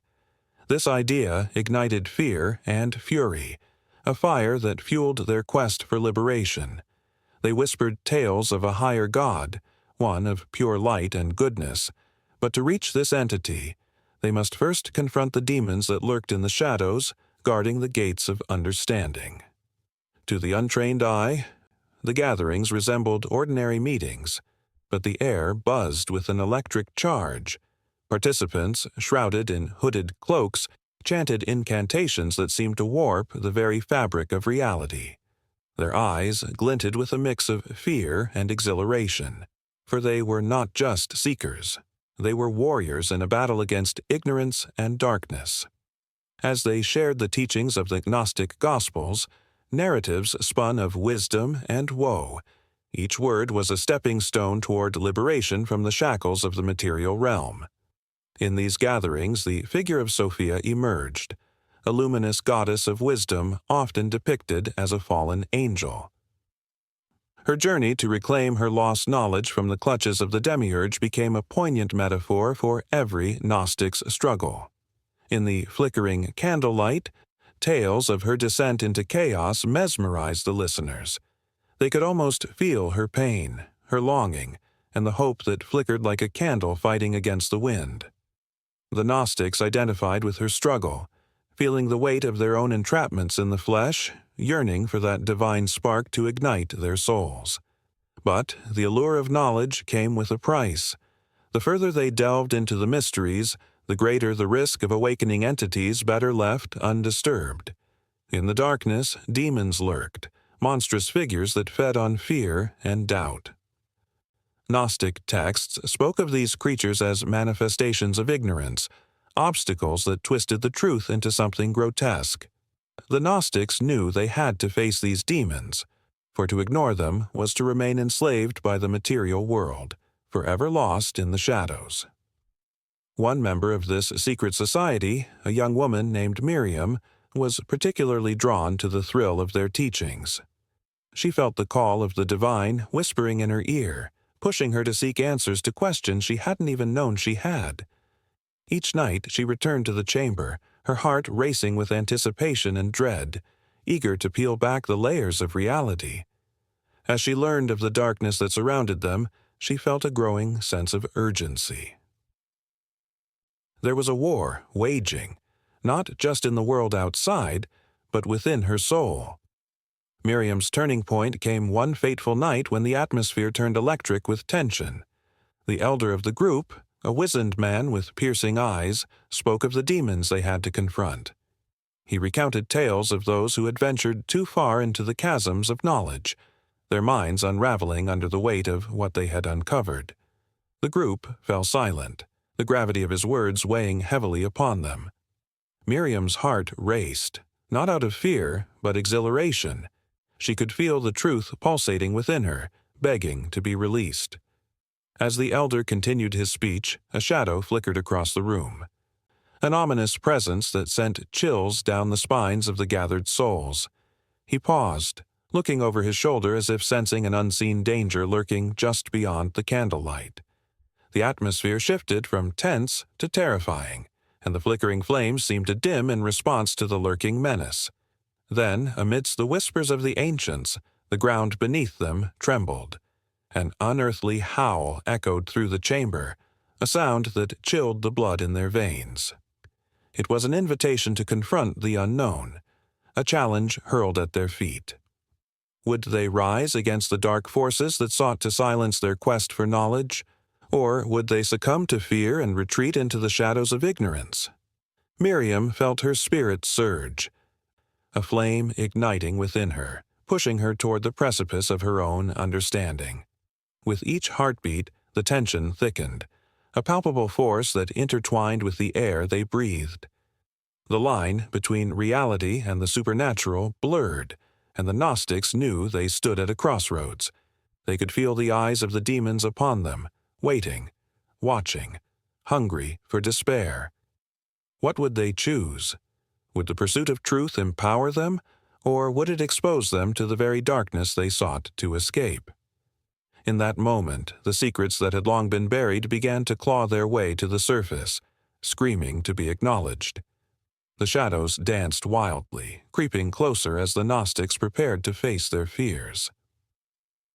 Each soul present was bound to the others by a thread of shared conviction and dread, a collective heartbeat resonating in the darkness, ready to confront the demons that awaited them. In a dimly lit gallery, shadows danced across the walls, whispering secrets of ancient times. A chill ran down the spine of anyone who entered, a silent reminder that art often mirrors humanity's darkest fears and desires. Before them stood sculptures and mosaics, each piece a testament to a time when the line between the sacred and the sinister blurred, haunting the minds of those who gazed upon them. Eager eyes fell upon a chilling sculpture depicting a figure bound in chains, eyes wide with terror. The artist had captured the moment of despair so beautifully that one could almost hear the silent screams. This was no mere decoration. It was a visceral representation of the demonic pact, a contract made in desperation, in secrecy, where one's soul was gambled for earthly gain. Crafted during the Renaissance, a period ripe with both enlightenment and superstition, it embodied the duality of humanity, ambition warring against morality. Nearby, a mosaic captured the same theme with vibrant tiles that seemed to shimmer with life. Figures engaged in a frantic dance with shadowy forms lurking just out of reach, their faces a mix of ecstasy and dread. Each tile meticulously placed echoed tales of individuals who had dared to negotiate with the unknown. The colors, once bright, now faded, hinted at the passage of time and the price of such exchanges, a deal sealed in blood, bound by fate. In another corner, a breathtaking sculpture depicted a once magnificent angel, now twisted and corrupted. With wings stretched wide, it appeared to fall, caught in the throes of betrayal. The artist, with delicate strokes, depicted the weight of the decision, the temptation of power that led to the forsaking of innocence. Those who glanced at it could feel a shiver run down their spine, as if the lost grace of the angel hung in the air, a reminder of what could be lost in the pursuit of ambition. Mosaics unearthed from ancient ruins told of stories long forgotten, scenes of lavish feasts interspersed with dark figures lurking in the backdrop hinted at hidden pacts. Individuals celebrating their successes were often accompanied by unearthly beings, their faces masked in shadows, suggesting a sinister presence. The vibrant colors of the mosaics, once bold and bright, now served as a stark contrast to the underlying darkness of the narratives they portrayed. Each piece was a puzzle, a glimpse into the psyche of those who had walked the fine line between success and damnation. The tension in the gallery thickened as onlookers moved from one piece to another, drawn like moths to a flame. A sculpture of a desperate man knelt in prayer. His hands clasped tightly, sweat beading on his brow. It was an intimate portrayal of vulnerability, the moment before the commitment was made. Echoes of his silent plea reverberated through the minds of those who beheld him, stirring deep-rooted fears about the lengths one might go to achieve their desires. This was not just a reflection of the past. It was a universal truth that resonated through time. As viewers lingered, they could almost hear the whispers of those who had come before, people who stood where they stood, grappling with their choices. The old stones seemed to breathe, exhaling the weight of history, reminding them that each figure, each tile, held within it a story steeped in human emotion, desperation, greed, and the intoxicating allure of power wove through these artistic expressions, creating a tapestry of complex human experiences.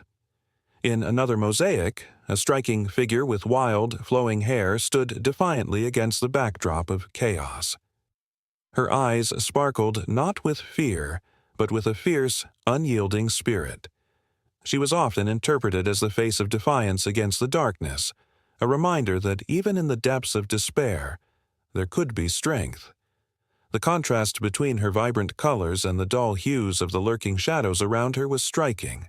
It was a statement that spoke to the resilience of the human spirit, even in the face of temptation. This duality, light and dark, hope and despair, formed the very fabric of these artistic pieces. Each sculpture, every mosaic, drew on a deep well of historical and emotional resonance. As viewers stepped back, absorbing the full scope of the gallery, they felt the weight of the pacts made, the bargains struck with forces beyond comprehension. The air was electric with a mix of fear and fascination. It was a reminder that the pursuit of greatness often came at a steep cost. The sculpted figures seemed to breathe, their expressions frozen yet alive with emotion. A group of onlookers paused before a grand mosaic depicting a scene from folklore where a young, ambitious soul stood victorious, yet surrounded by ominous clouds. It was a metaphor for the fleeting nature of success, a stark warning that glory often bore the seeds of ruin. The richness of the colors told one story, while the figures within whispered another, leaving the audience in a state of unease. As the evening deepened, the shadows in the gallery lengthened, creating an almost tangible tension in the air. Each piece of art pulsated with a life of its own, inviting viewers to confront their own desires and fears. The demonic pact was not merely a relic of the past, it was a living concept that echoed through time, reminding everyone that the allure of power and ambition would always come with a price. And so, the haunting atmosphere persisted, wrapping around the visitors like a shroud. They stood transfixed, caught in a web of emotions as they contemplated the choices laid before them. The sculptures and mosaics were more than frozen moments. They were living histories, capturing a timeless struggle that belonged to all humanity. As they lingered, the air thick with tension, it became clear that the story was not yet finished. The cycle of ambition and consequence spiraling endlessly forward, waiting to be revealed in the next moment. The Senate chamber was bathed in the flickering light of an overhead chandelier, casting long shadows that danced like phantoms across the polished marble floors. The air was thick with a mix of ambition and anxiety, where every whisper echoed like a thunderclap against the walls, reverberating with the weight of decisions that could alter the course of history. Senators, cloaked in their tailored suits, held a delicate balance of power, their faces masks of calm, but their eyes betrayed the simmering intensity of their secret agendas. Every day, alliances were forged and shattered behind closed doors, like a game of chess played in dimly lit corners, where one wrong move could lead to devastating consequences. Here, in this hallowed hall, the stakes were steep, and the players were skilled. A coalition formed over shared interests might seem unbreakable, but the undercurrents of betrayal and ambition were as palpable as the scent of polished wood. Beneath the surface, currents of deceit twisted through conversations, and a simple nod could mask knives poised to strike. Take Senator Thompson, a man revered for his fiery speeches and seemingly unwavering principles. Yet whispers traveled about his clandestine meetings with lobbyists, men whose fortunes were built on the backs of the vulnerable. Thompson promised his constituents ideals of justice and equity, while behind the closed doors of private dining rooms, he struck deals that traded those very ideals for stacks of cash that lined his pockets. With every vote he cast, the echoes of those secret meetings loomed large, the weight of his actions pressing down on the very fabric of democracy. Across the aisle sat Senator Green, a woman whose reputation for integrity was as fierce as her resolve. She championed environmental causes and fought tirelessly for the rights of the marginalized. But even she had her moments of doubt. The allure of power was intoxicating, and when the promise of political favors slipped into her path, she found herself at a crossroads. Could she turn down a chance to solidify her influence, even if it meant compromising her values? The tension draped over her like a heavy cloak, making her question whether her fight for the people was worth the sacrifices it demanded. In this world of political machinations, the Senate was not merely a legislative body. It was a web of intrigue. Senators rallied together in public, yet in private. They plotted against each other with ruthless precision. The term bipartisan often meant nothing more than a temporary truce, a fleeting moment where the shifting alliances allowed for a brief escape from the chaos of their ambitions. They played the long game, knowing that today's ally might become tomorrow's enemy, and the face of friendship was often simply a mask for treachery. One fateful evening, the chamber buzzed with the hum of an impending vote on a contentious piece of legislation. The air crackled with the tension of unspoken deals and hidden agendas. Whispers filled the room like a rising tide, and the atmosphere shifted as senators exchanged glances, gauging which way the wind was blowing. The clock ticked ominously, each second echoing like a heartbeat as the decision loomed ever closer. The stakes were higher than ever, with powerful corporate interests vying to influence the outcome. Lobbyists prowled the hallways, their briefcases filled with promises and threats.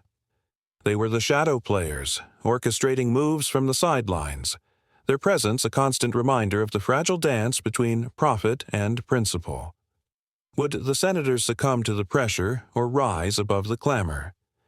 As the vote approached, Senator Thompson and Senator Greene found themselves grappling with their choices. The weight of their decisions bore down on them like a storm cloud gathering strength. Thompson felt the pull of the dark alliances he had cultivated, while Greene wrestled with the moral compass that had guided her thus far. It was a moment that would define them, not just as politicians, but as human beings. In the middle of this tumultuous storm stood the Senate Majority Leader, a man whose smile masked the iron grip of his power. He was the master puppeteer, pulling strings and watching the senators dance to his tune. His alliances were as dark as they were effective, and whispers of his influence echoed down the marbled halls. He knew how to play the game, how to bend the will of the most steadfast among them. His laughter drifted through the chamber, a chilling reminder of the ruthless world they inhabited. As the votes were cast and the tally began, an unease settled over the chamber. The results would not only shape the future of the legislation, but would serve as a reflection of the true nature of power in the Senate. Would they rise to the occasion, or would they fall prey to the very machinations they had woven? Each senator held their breath, knowing that their decision could send ripples far beyond the walls of the chamber.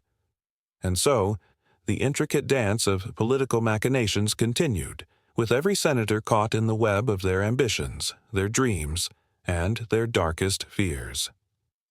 As the vote results were announced, the atmosphere shifted once more, morphing from hope to despair, joy to betrayal.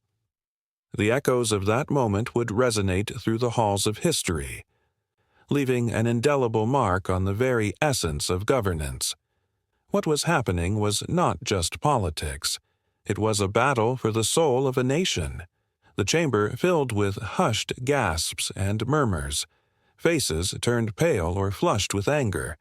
Alliances made in the dark came to light, and the true nature of each senator was revealed, laying bare the raw emotions of ambition, fear, and betrayal. In that moment it became clear that the Senate was a theater of war, where the stakes were nothing less than the very fate of the country. Outside, the world continued unaware of the fragile threads that held their government together, while inside, the senators grappled with their choices and the consequences that lay ahead. The chamber's ornate doors closed, sealing them in a bubble of tension and turmoil, where every word, every glance, every heartbeat mattered. A storm was brewing, and the winds of change were about to unleash their fury. As the sun dipped below the horizon, casting long, eerie shadows across the cobblestone streets of Salem, a chill swept through the village.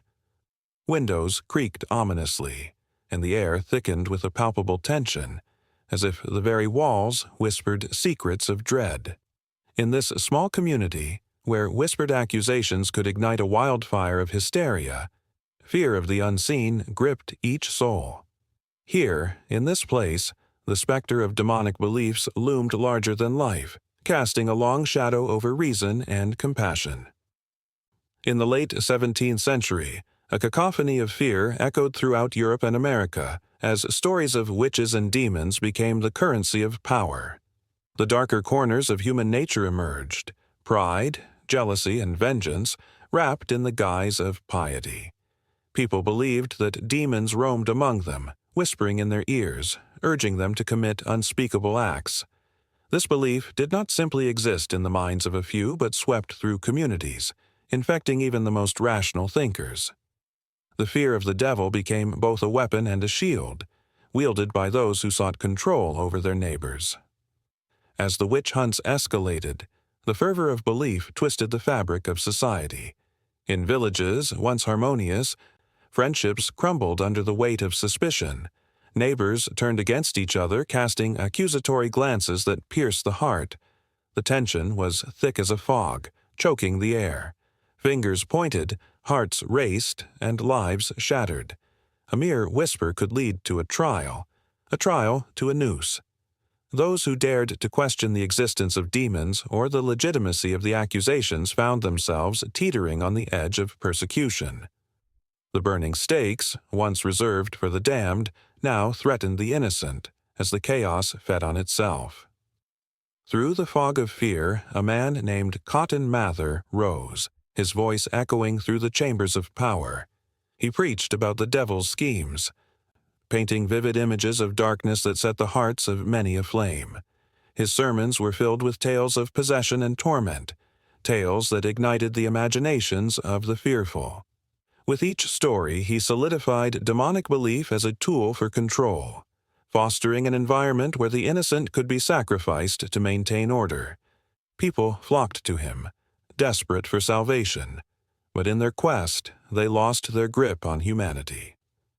The line between sinner and saint blurred, allowing paranoia to flourish. In England, the same story played out.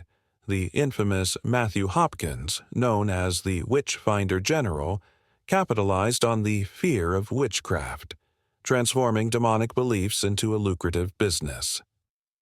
His relentless hunts left a trail of sorrow and despair across the countryside. The very act of being accused brought forth an unbearable weight. The accused faced torture and the threat of execution unless they confessed to crimes they had never committed. Fear became the currency with which power was exchanged. The cries of the innocent became a haunting melody, echoing through the ages as those in power reveled in their unholy dominion. As whispers of the demonic spread, so did the fear. Families barricaded their doors at night, clutching their children close, trembling at every creak of the floorboards. The shadows that danced on dimly lit walls morphed into grotesque figures, manifestations of their deepest fears, each a reminder of the chaotic world beyond. The night became a battleground of faith and fear, where every unexplained phenomenon was interpreted through the lens of demonic influence. But fear and control were not the only children of these beliefs. They birthed a deep-seated sense of community among the fearful. The act of coming together to root out evil created bonds that transcended personal differences. In the process, however, they forged an unbreakable chain of complicity, where silence became a protective shield for the guilty and the innocent alike. Trust eroded, replaced by collective hysteria that demanded conformity to survive. In a corner of France, tales of possession filled the air, captivating townsfolk with stories of young girls convulsing and speaking in tongues. Their bodies twisted in ways that defied nature, and the local priests declared them vessels for the devil. The community rallied, believing they were in the midst of a divine battle. This frenzy offered a perverse thrill, an electrifying sense of purpose against an invisible enemy. Yet, beneath the surface, the pulse of fear quickened. Each accusation was a dagger, each confession a betrayal, cutting deeper into the soul of the village. The social fabric began to unravel. People who once found solace in their faith began to question their beliefs. Were they, too, at risk of being accused? The church, which once stood as a bastion of hope, transformed into an instrument of oppression. Scriptures that promised salvation were twisted into weapons of condemnation. The very act of worship became an act of self-preservation, a desperate attempt to align oneself with the perceived righteous.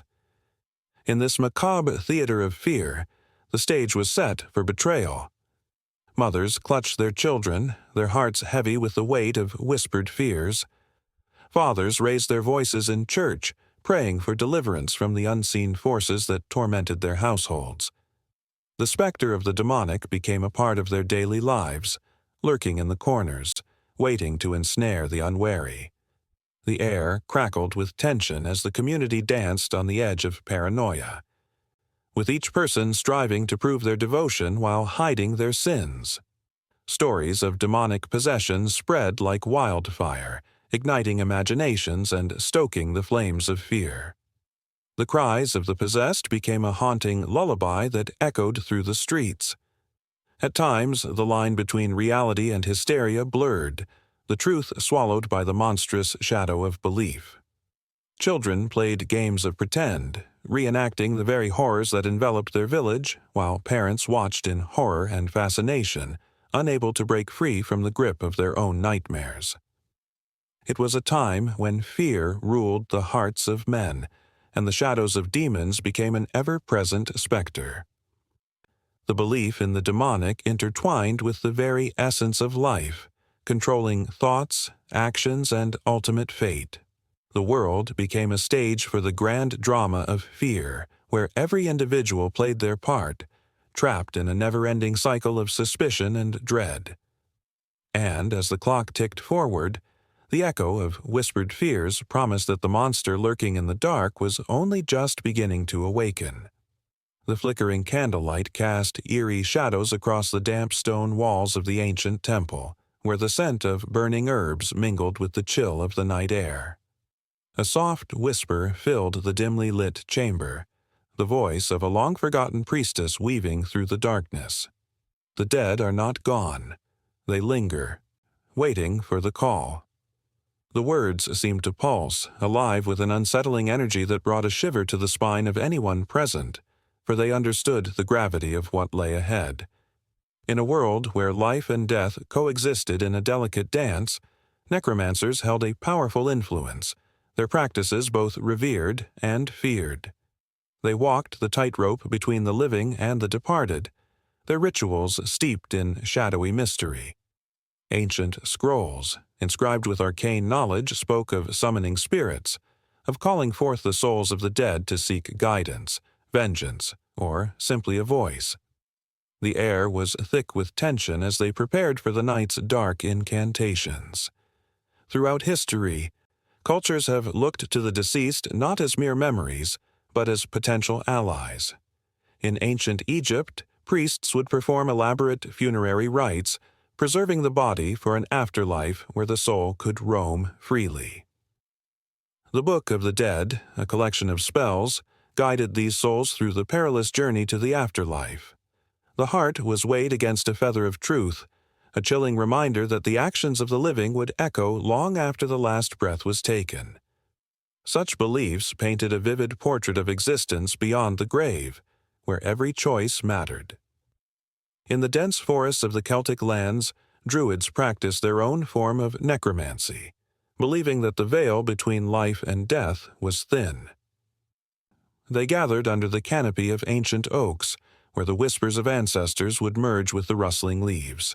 Rituals performed at twilight invited the spirits back to commune with the living. These moments felt electric, heavy with the weight of history and the tantalizing possibility that the dead could impart wisdom lost to time. Villagers would leave offerings at the roots of the trees, hoping for guidance from those who had passed. Yet not all who ventured into the realm of the dead returned unscathed. The tales of necromancers who summoned malevolent spirits were notorious. In medieval Europe, the infamous necromancer Cornelius Agrippa spoke of bringing forth the dark entities. Yet many who attempted to wield such power became engulfed by it. With every chant and every ritual, the boundary between control and chaos blurred, often leaving behind a trail of madness. Their once vibrant souls became shadows, consumed by the very darkness they sought to command. In the ancient city of Pompeii, amid the ashes and ruins, whispers of necromancy still lingered. The people believed that the spirits of the departed walked among them, especially during the Festival of the Dead. They would prepare feasts for their ancestors, leaving plates of food on doorsteps, inviting the dead to join the living in merriment once more. The line between celebration and sorrow was blurred, reminding everyone that memory is a powerful force, one that could both uplift and haunt. As the candle flickered, a sudden gust of wind swept through the temple, extinguishing the light and plunging the chamber into darkness. A chilling silence descended, interrupted only by the soft sound of chains rattling, a harbinger of what was to come. The ground trembled slightly, as if the weight of centuries pressed against it, urging the living to remember the dead. A low, mournful wail echoed from the shadows, drawing the breath from the lungs of those who dared to listen. The priestess stepped forward, her voice now an unwavering chant, summoning the spirits that had long been silenced. The air crackled with anticipation as the walls seemed to breathe, the very stones holding their breath. From the depths of the darkness a figure emerged, pale and ethereal, the essence of someone who once walked among the living. Gasps filled the chamber as eyes widened in terror and awe. What wisdom would this spirit impart? What long-buried secrets would rise to the surface in the flickering darkness?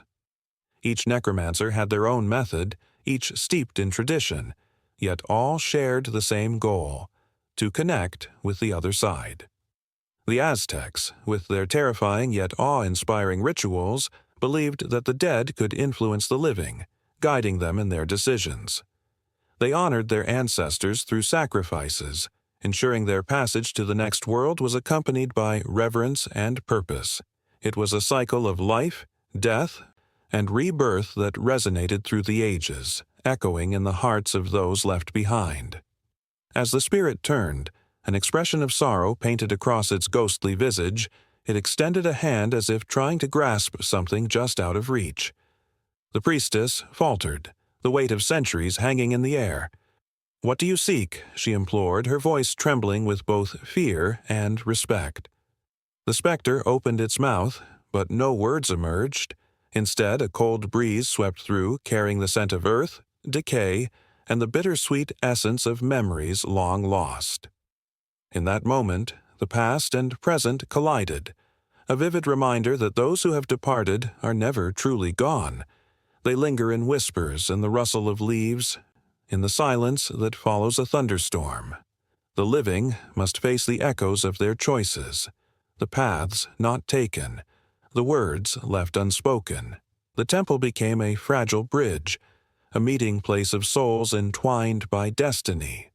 As the shadows deepened and the night wore on, the tension hung heavy, thick as the fog rolling in from the hills. It was clear that this was only the beginning, that the answers sought might unravel deeper mysteries. The cycle of life, death, and the quest for understanding had only just begun, promising more chilling revelations as the veil between realms thinned further, beckoning the living to confront their own demons and desires. The candle flickered back to life, illuminating the faces marked by fear and curiosity. As the whispers of the dead continued to rise, their stories yearning to be told. The sun dipped below the horizon, casting long shadows across the bustling streets of a city caught in the throes of change. It was a time when the air crackled with the raw energy of uncertainty. The empire that had once stood tall, a titan of power and glory, now trembled on the brink of transformation, as whispers of a new world fluttered through the alleyways like restless ghosts. In the heart of this vibrant city, the Temple of Jupiter loomed, a magnificent structure that had witnessed the rise and fall of countless gods and men. Its columns, grand and ancient, bore the weight of history, but cracks were beginning to form, not just in the stone, but in the very beliefs that held society together. It was here that the old guard of Roman polytheism found itself wrestling with the nascent stirrings of Christianity, a faith that promised hope and salvation but threatened to upend centuries of tradition. As the last rays of sunlight faded, a crowd began to gather outside the temple. Dust swirled in the evening breeze, mingling with the tension that hung thick in the air. Onlookers, a mix of the faithful and the curious, awaited the high priest's address. His voice, booming and authoritative, called upon the gods to reaffirm their power. Yet doubt crept into the hearts of many, for they had heard the stories of the Christians, stories of martyrs, of miracles, and of a love that transcended even death. Among the crowd stood an old soldier named Marcus, his weathered face etched with lines of both pride and sorrow. He had fought valiantly in the legions, defending the empire against countless foes, but now he felt like a relic of a bygone era. The glories of war paled in comparison to the whispers of a new faith that spoke of peace and forgiveness.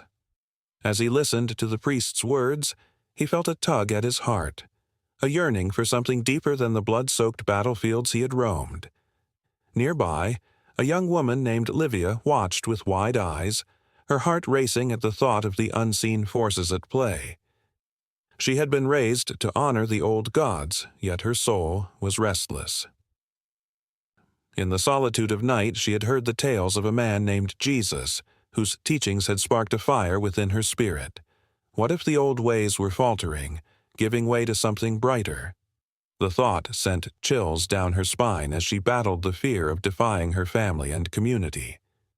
As the priest's voice crescendoed, a sudden commotion erupted at the edge of the crowd.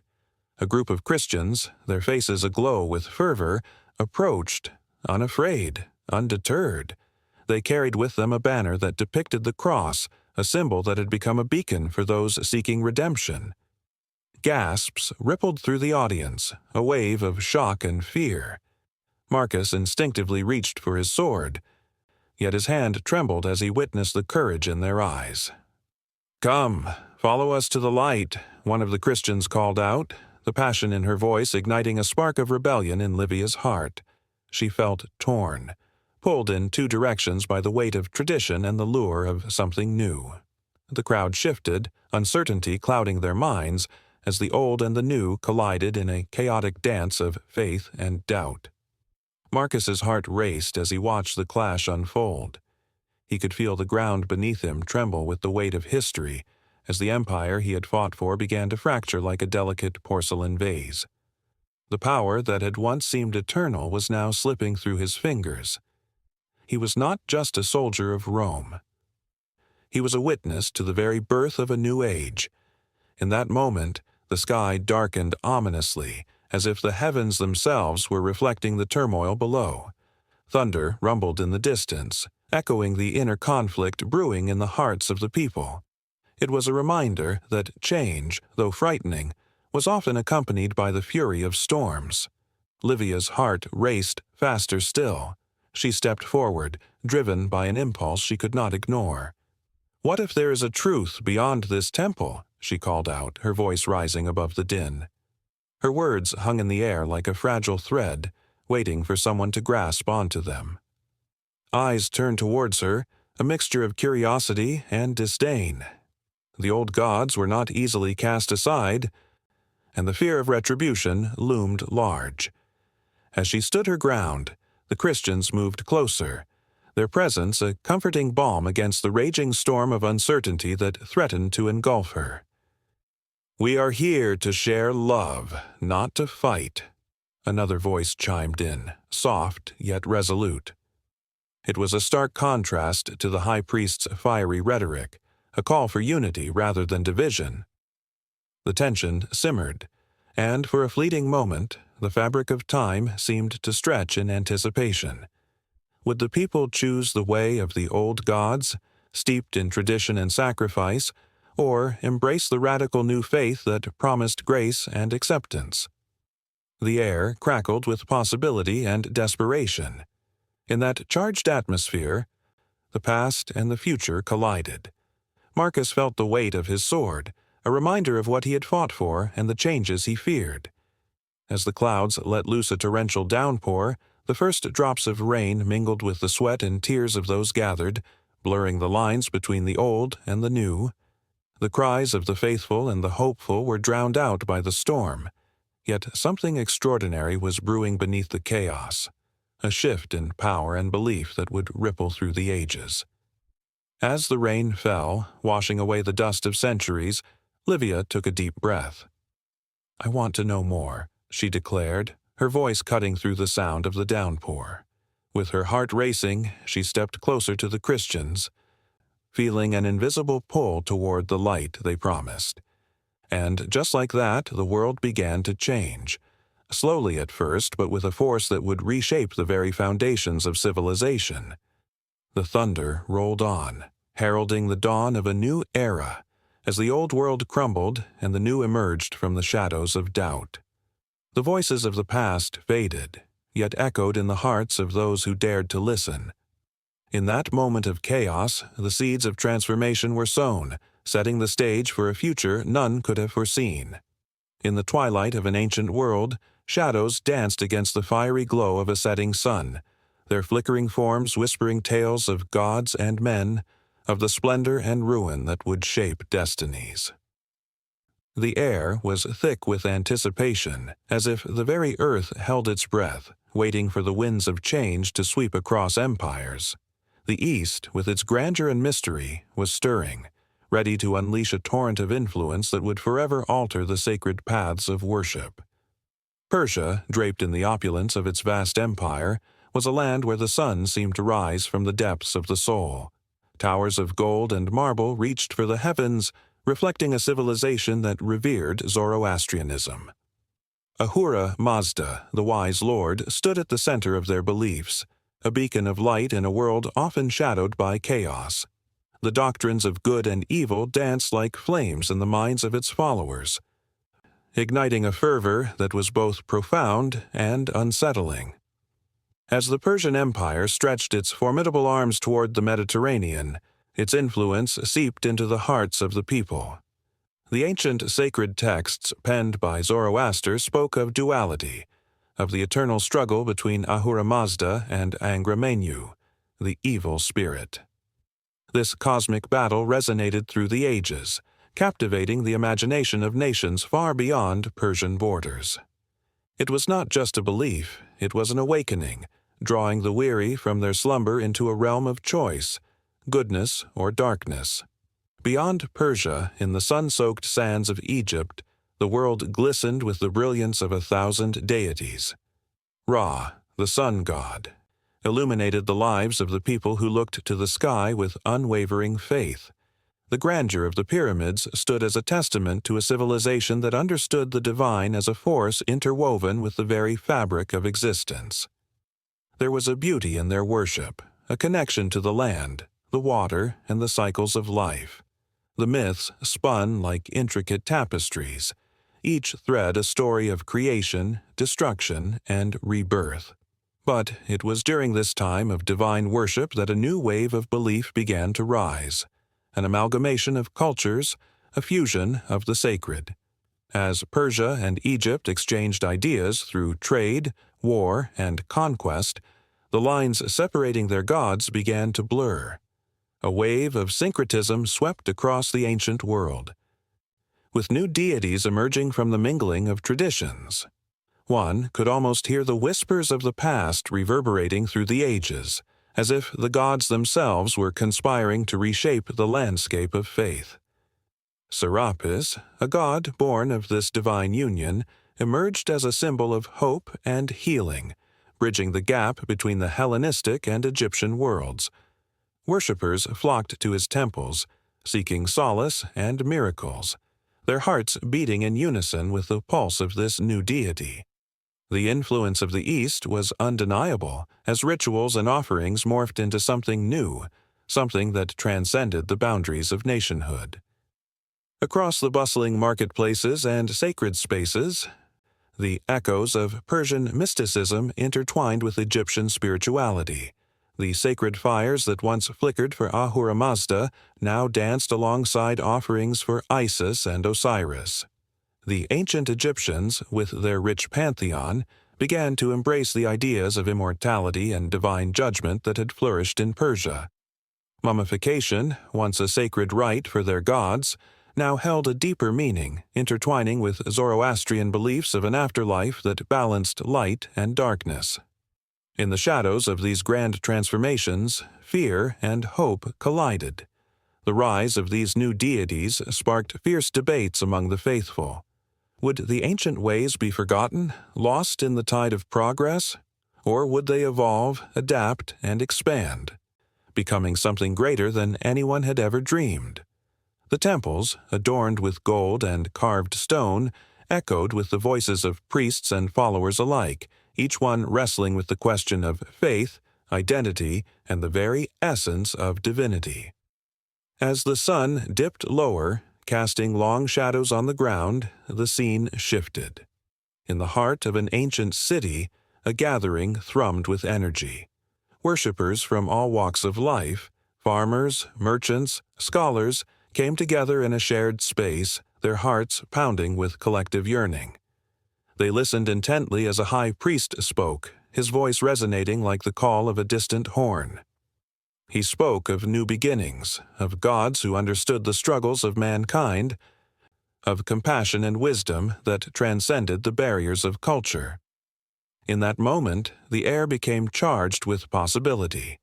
The people felt it, the promise of something bigger, a divine tapestry woven from the threads of their shared histories.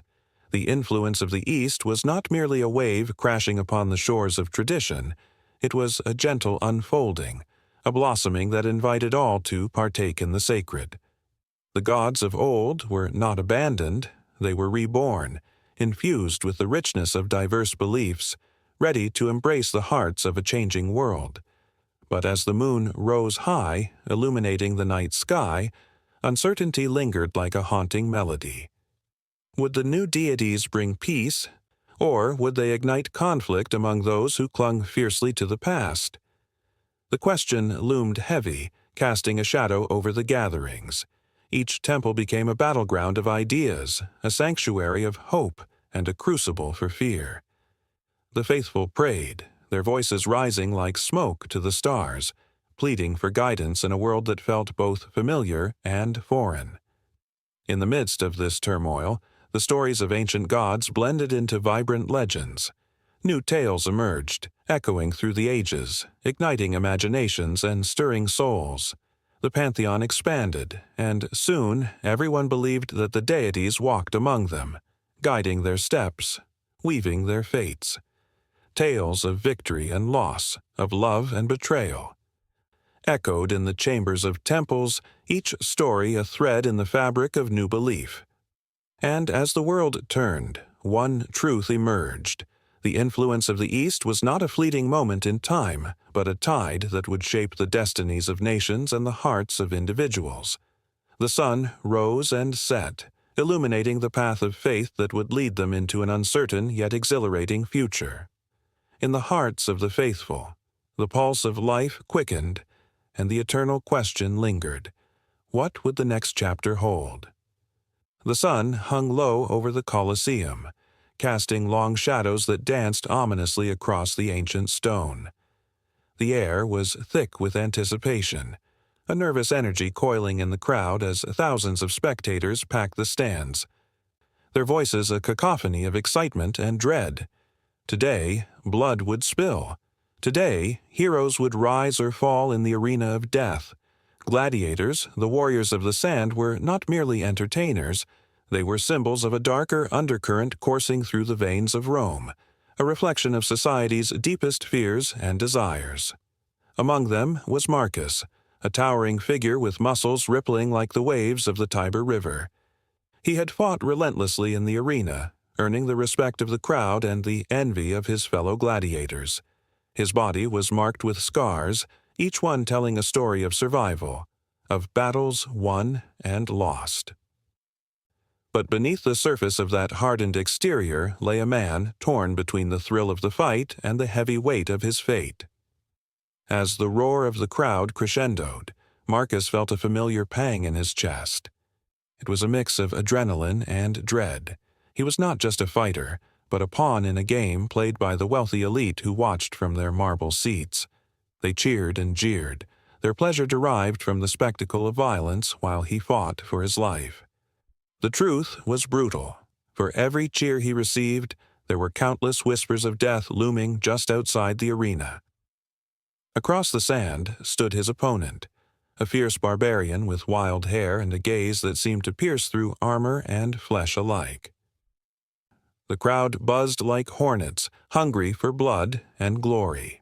As the signal was given, the two men charged at each other, weapons clashing in a symphony of steel.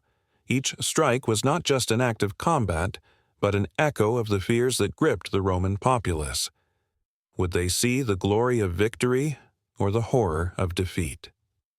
This was not just a fight, it was a reflection of their own lives, fragile, fleeting, and often decided by the whims of fate. With every swing of his sword, Marcus felt the weight of history pressing down on him. Gladiators had once been revered, with some gaining fame that rivaled the greatest of actors and poets. Yet this admiration was laced with a chilling truth. Beneath the veneer of entertainment lay a world steeped in violence, where the thrill was often paired with the specter of death. The Romans loved their games, but they were complicit in a system that thrived on suffering. The gladiators were not just entertainers. They were the embodiment of a society that found joy in the darkness. As the battle raged on, Marcus's thoughts drifted to the lives of those who had fought before him. There were tales of men who had earned their freedom, but they were overshadowed by countless others who had perished, their names lost to time. The gladiators were often slaves, prisoners of war, or those who had fallen into debt.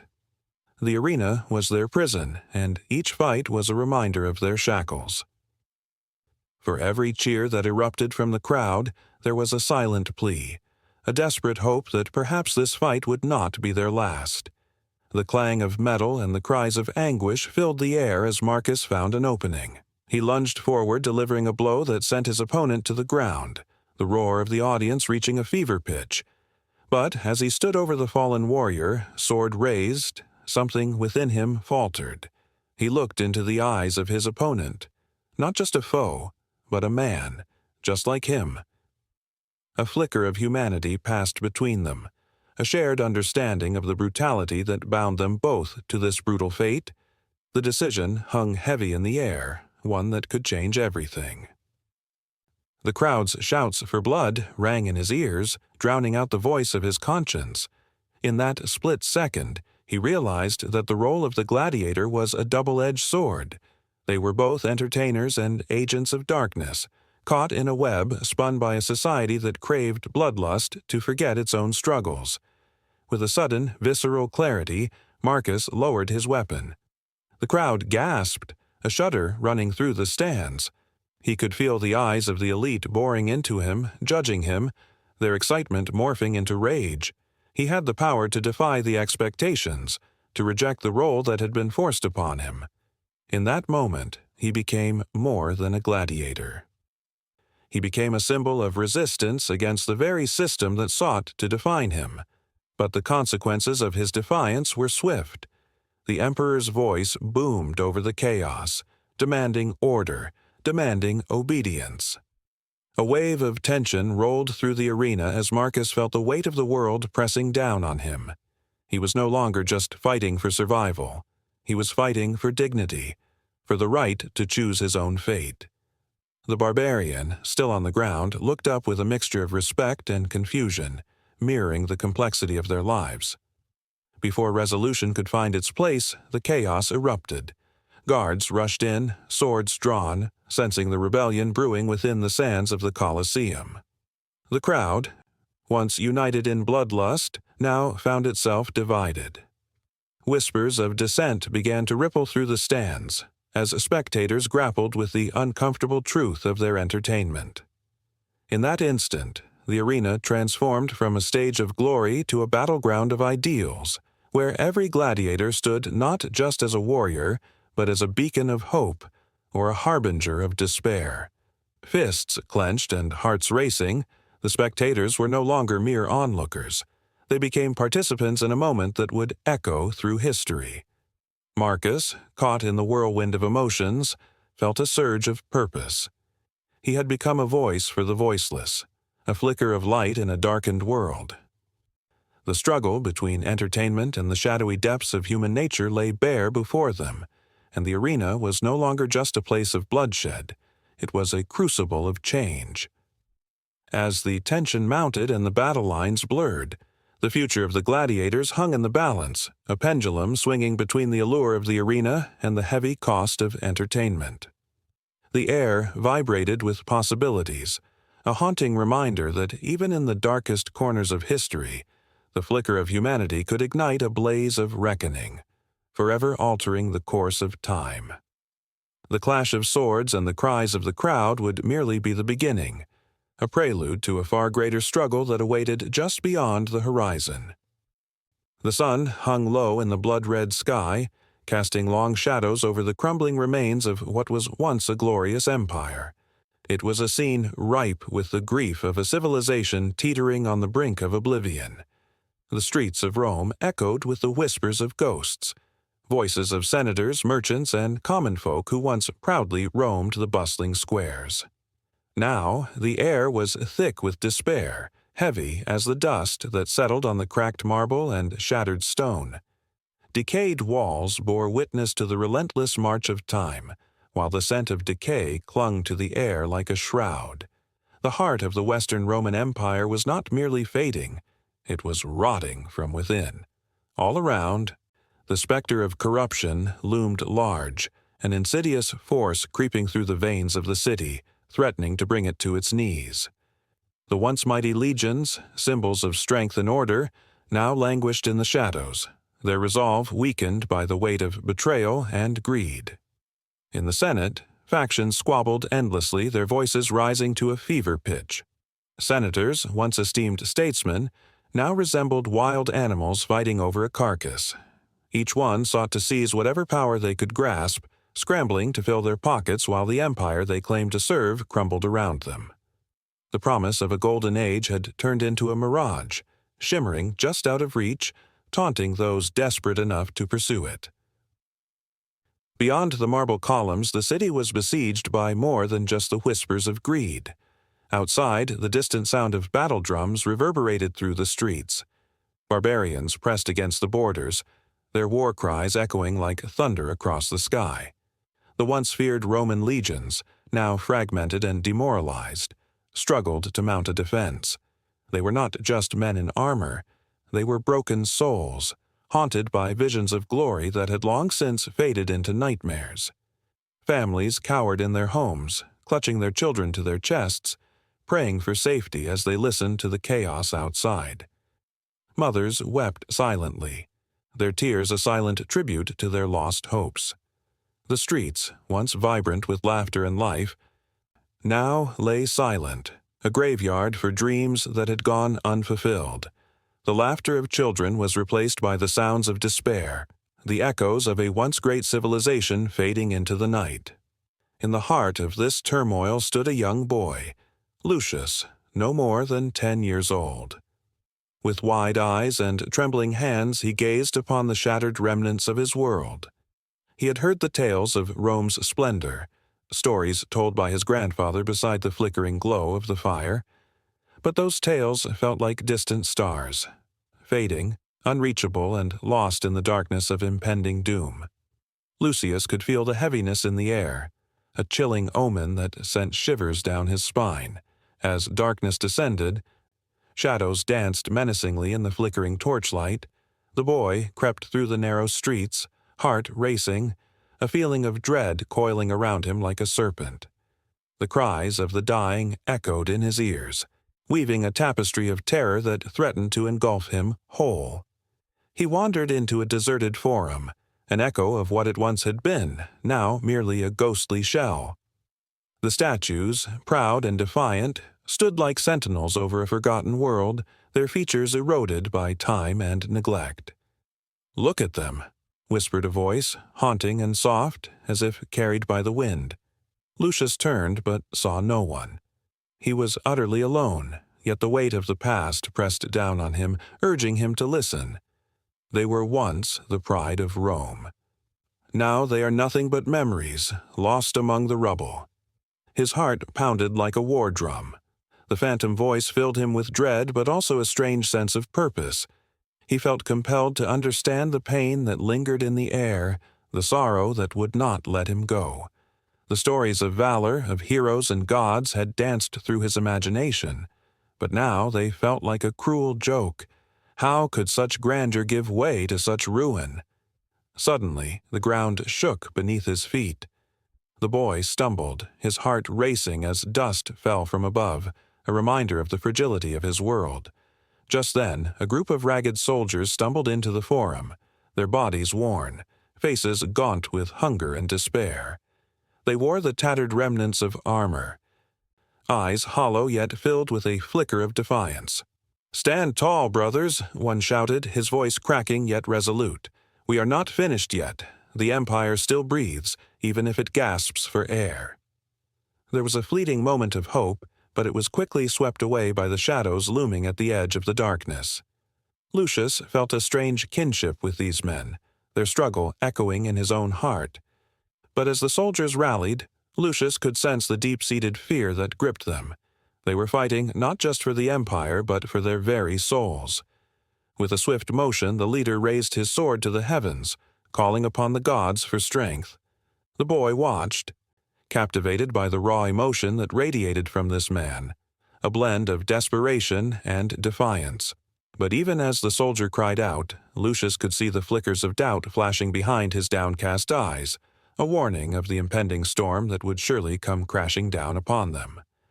And then, as if answering a dark calling, the night exploded with the sound of war. The distant drums grew louder. The clash of steel rang out like a death knell. It was the sound of fate closing in, the drums of destiny echoing through the corridors of time. As Lucius stood frozen in place, he felt the world around him shift, a tide of fear and fury washing over him. This was not just the fall of an empire, it was the unraveling of hope itself. In that moment, everything changed. The very fabric of the empire was fraying, and Lucius could feel it in his bones. The chilling realization hit him like a wave crashing upon the shore. This was not just a battle for land or power. It was a fight for survival against the demons of decay that threatened to consume them all. The faces of the past haunted him as the echoes of a once great civilization whispered through the air, blending with the cries of the dying. As the night thickened with the scent of smoke and fear, Lucius took a breath, a single thread of determination weaving through the chaos. The demons of decay were rising, but within the depths of despair, a flicker of hope still lingered, waiting for someone to ignite the spark that could light the way out of darkness. The boy knew that the story of Rome was far from over, and even as the shadows loomed, he felt an ember of strength stirring within him, daring him to believe that perhaps, just perhaps, the fallen could rise again.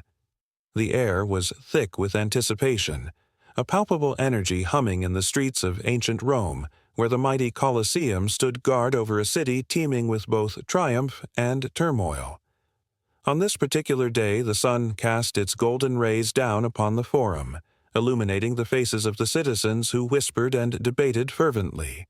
They spoke of the latest edict from Emperor Constantine, a declaration that would ripple through history like the shockwaves of a stone tossed into a still pond. Christianity is to be recognized, a voice declared, rising above the rest, trembling with passion. The crowd's murmurs swelled, a tide of emotions crashing against the shores of tradition. This was not merely a shift in policy, it was the birth of a legacy. The Roman Pact, as it would come to be known, was not just about the acceptance of a faith. It was the intertwining of power and belief that would shape the face of religion for centuries to come. The shadows of the past flickered ominously as the implications unfurled. The Roman Empire, with its vast reach, was now a formidable ally for Christianity, a faith that had once been driven underground, its followers hiding in the catacombs, their whispers barely audible over the roar of the empire. As the years passed, the pact became a double-edged sword. For many, it was a beacon of hope, a sign that oppressed faith could flourish. For others, it was a harbinger of change that threatened the very core of their beliefs. Pagans, Jews, and heretics alike watched with bated breath as the new order took shape, their hearts heavy with uncertainty. Underneath the surface, a storm brewed, one that would not only alter the fabric of Rome, but also send ripple effects through the tapestry of global religions.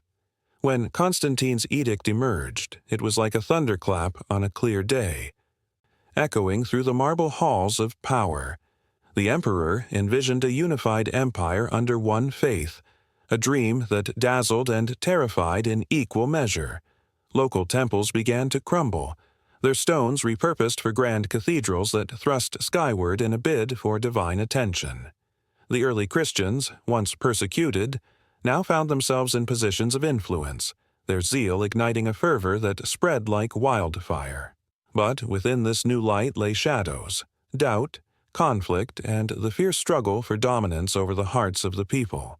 In the bustling streets, fervent debates erupted, the rich tapestry of pagan rituals and customs interwove with the burgeoning Christian practices. Festivals once dedicated to the old gods transformed, their spirits now residing in the bones of new traditions. The fear of losing one's culture clashed with the hope of salvation and eternal life, a struggle that mirrored the inner turmoil of countless souls. The Romans, ever pragmatic, began to adopt and adapt, merging old customs with new beliefs, forging a syncretic society that would confuse and intrigue generations to come.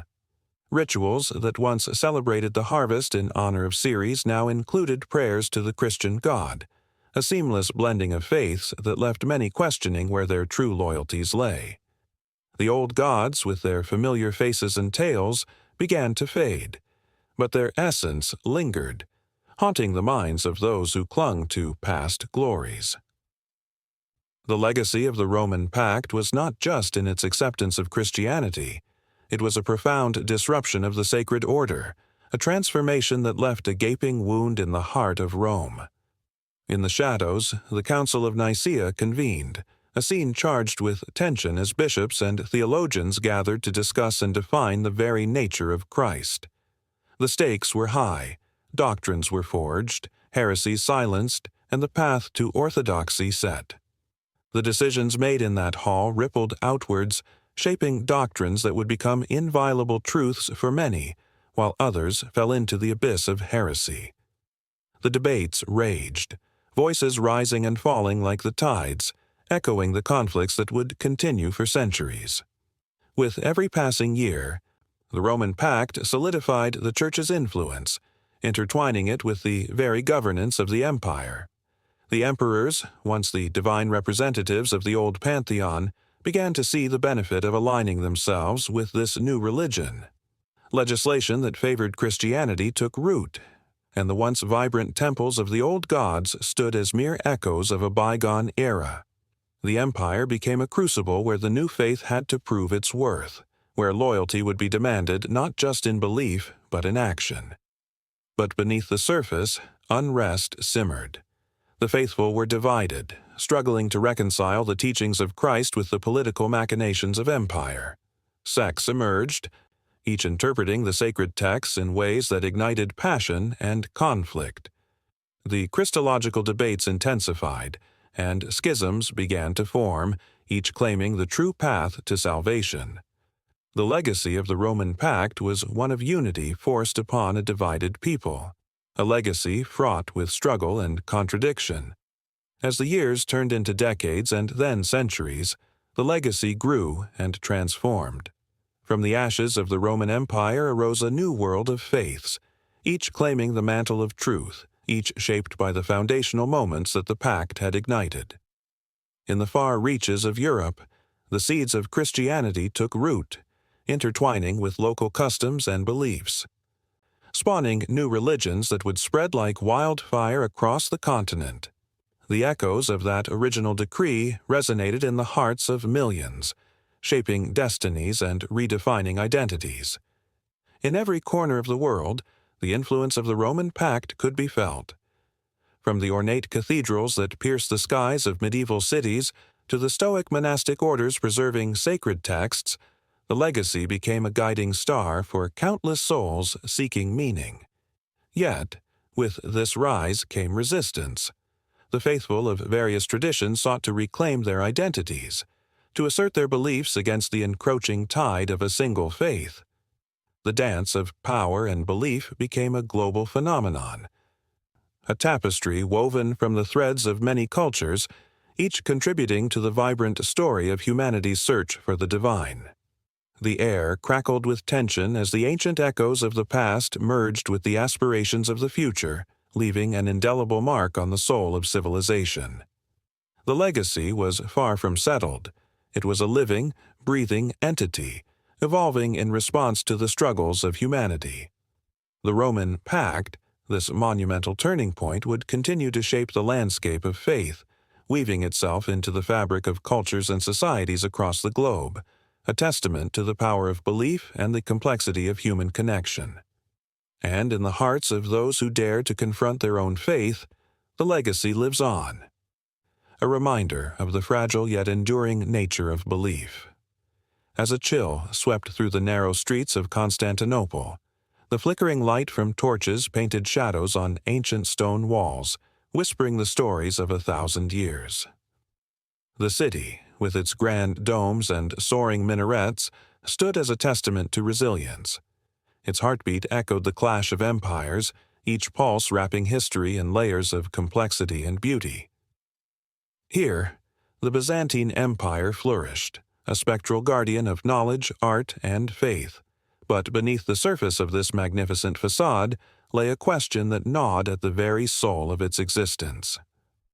Was this empire a continuation of a grand pact forged in the fires of old? Or had it metamorphosed into something entirely new, something no one could have anticipated? The air was thick with tension as the sun dipped below the horizon, casting a golden hue that seemed to shimmer with the weight of destiny. It was in these twilight moments that the citizens of Byzantium gathered, their faces aglow with hope and uncertainty. They were descendants of a great legacy, inheritors of the Roman dream, yet constantly aware that darkness loomed just beyond the walls. The empire had withstood countless trials, from the fierce onslaught of the Huns to the cunning advances of the Persians. Yet, with each victory, there emerged a new doubt. Were they truly the heirs of Rome, or merely a shadow of a greater past? In a dimly lit tavern, a group of scholars leaned over scrolls, their brows furrowed in deep contemplation. They debated fiercely, voices rising and falling like the tide. One insisted fervently, "We are the continuation. Look at our legal systems, our art, our architecture. The very framework of Roman law still guides us." Another, with a passion fueled by the fiery spirit of youth, countered, "But what of our language, our faith? We are not simply Romans. We are Byzantines. We've transformed, adapted to the winds of change." The tension crackled around them, each argument a spark in the air, igniting a fierce passion for identity that resonated in their hearts. Outside, the streets were alive with the sounds of vendors and the laughter of children, the scent of spiced meats and fresh bread mingling in the cool evening air.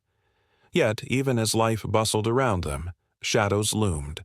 Threats from the west, the east, and within. The empire's heart was an intricate web of alliances and rivalries, and the specter of betrayal was never far behind. Would the pact established with faith, commerce, and culture withstand the coming storms, or would it splinter under the weight of ambition and greed? On the banks of the Bosphorus, the waves crashed against the stone shores, much like the forces threatening to engulf the empire. The majestic Hagia Sophia rose above the city, its dome a symbol of divine grace and human achievement. But even it could not shield the empire from the tides of change. With every new ruler came a shift, a transformation that threatened to redefine what it meant to be Byzantine. The people found themselves caught in a whirlwind, yearning for stability while embracing the chaotic dance of evolution. The sun dipped lower, and a hush fell over the city as bells tolled from the towering minarets and churches alike. Unity in faith was the ideal, yet division simmered just beneath the surface. The struggle between the Orthodox and the Catholic Christians was a silent battle tearing at the fabric of society. The Pact of the Empire, an intricate agreement that united diverse cultures and beliefs, was at risk of fraying, leaving the empire vulnerable to external threats that encroached upon its borders. Within the palace, emperors and empresses strategized, their minds racing to understand the shifting tides of power. Some chose to cling desperately to traditions, believing in the power of the old ways to guide the future, while others, inspired by the vibrant culture surrounding them, sought to embrace change, to transform the empire into something remarkable. A young empress, her heart burning with the fire of ambition and innovation, stepped forward with a vision. Let us not fear the evolution of our identity. Let us harness it. We can be both Byzantine and something new. Her words hung in the air, igniting a flicker of hope in the hearts of her advisors. Yet not all were convinced. In the dark corners of the city, conspirators whispered and plotted, their ambitions cloaked in secrecy. The pact that had once bound the empire in a shared vision was now a battlefield of ideals. The tension was palpable. It was no longer merely a question of identity, but a struggle for survival. The empire was a living, breathing entity, and its future hung in a delicate balance, ready to tip at any moment. As the night deepened and the city glowed beneath a blanket of stars, the citizens of Constantinople found themselves at a crossroads. Would they embrace transformation, weaving their rich tapestry of history into a new narrative, or would they cling to the past, fearful of what lay ahead? The streets buzzed with uncertainty, each heart a drumbeat echoing the promise of tomorrow, yet haunted by the specter of yesterday. In the depths of this historic moment, hope and doubt wrestled for dominance. The pact that once unified them had become a threadbare fabric, vulnerable yet resilient. With every decision, the empire teetered on the edge of transformation. As tension simmered and the horizon glowed with the promise of dawn, the people stood ready to face whatever destiny had in store for them. The flickering lights of the city seemed to pulse with life, a reminder that wherever the path may lead, the spirit of Byzantium would endure, forever caught in the delicate dance between continuity and change. In a world where shadows danced under the flickering light of candle flames, whispers of ancient evils filled the air, thick with dread. The Dark Ages cast a long and chilling shadow over Europe, a time when the very notion of good and evil twisted into a grotesque tapestry of fear and superstition. The remnants of the Roman Empire lay scattered like broken toys, and amid the ruins, the specter of forgotten demons crept back to life. The medieval mind, a curious mixture of wonder and terror, grasped at the remnants of Roman mythology, weaving them into the fabric of daily existence. For the common folk, these demons were not just tales told to scare children, they were real, lurking just beyond the edges of their perception, waiting to ensnare the unwary. The air crackled with electric tension as villagers huddled together, sharing stories of demons that roamed the forests and haunted the fields. They spoke in hushed tones of creatures like incubus and succubus, entities that preyed on the vulnerable, stealing the very essence of life while the innocent slept, leaving nothing but nightmares in their wake. Among the flickering shadows, figures cloaked in dark robes moved with purpose, the priests and scholars, wrestling with their understanding of this terrifying landscape. They pieced together the remnants of Roman writings, their fingers trembling as they traced the lines of ancient texts. Here they found demons named for the passions and vices that plagued humanity: lust, greed, and wrath. With each name, a chill swept through the candlelit chambers as these spirits were summoned anew, their existence woven into the very identity of mankind. The priests believed that by understanding these demons, they could exorcise them from both the land and the hearts of men, but the more they studied, the deeper they sank into the abyss. Over the hills, where the sun dipped below the horizon in a wash of crimson, a young woman named Ilara felt the pull of the darkness. She had heard tales of a demon that haunted the old stone bridge, seducing the lost with promises of power and wealth. One fateful evening, unable to resist the call, she ventured out to face the unknown. The moon hung high in the sky, casting long shadows that seemed to breathe and shift. As she approached the bridge, the air grew thick with a malevolent presence, and she could hear the whisper of the demon, a seductive voice that caressed her ears and sent shivers down her spine. Why toil and suffer when you could have it all? It beckoned, its voice like silk sliding over her skin. Power, wealth, love, just a simple bargain, and all can be yours. Ilara hesitated, heart racing, caught in the web of temptation. The stories had warned her of this very moment, yet the allure was intoxicating. In that instant of uncertainty, the echoes of ancient Roman demons, once thought laid to rest, surged through her mind. Each legend twisted and turned, revealing how easily one could fall from grace and how the price of such desires often led to despair. But the darkness had its grip, and the whispers grew louder, drowning out the warning bells in her head. Visions of grandeur and influence filled her mind, eclipsing the voices of caution. Yet, as Alara stood on the precipice, a flicker of doubt ignited. What if the tales were true? What if the demons were waiting to consume her soul whole? The tension hung thick in the air as she fought against the seductive pull. The memory of her grandmother's stories, filled with the wisdom of their ancestors, flooded back. These demons, they do not just take, they devour, she had warned, her voice a soft echo in the recesses of Alara's mind. They will leave you hollow, a shell of what once was. Sweat trickled down Alara's brow as she stood at the edge of the bridge, caught between light and dark. The demon, sensing her hesitation, grew impatient. Its presence shifted from alluring to aggressive, unraveling the very fabric of her resolve. Shadows twisted into ominous shapes, promises turning into threats. The darkness roared in her ears, demanding submission. "Your grandmother was a fool," it hissed, its voice now sharp and jagged, cutting through her thoughts like glass. "Embrace your destiny. Do you wish to live in the shadows of others, or shall you rise and become a queen among mortals?" A battle raged within her, a tempest of fear and desire. The stories of old had imbued her with knowledge, yet here she stood, on the brink of a choice that could alter her fate forever.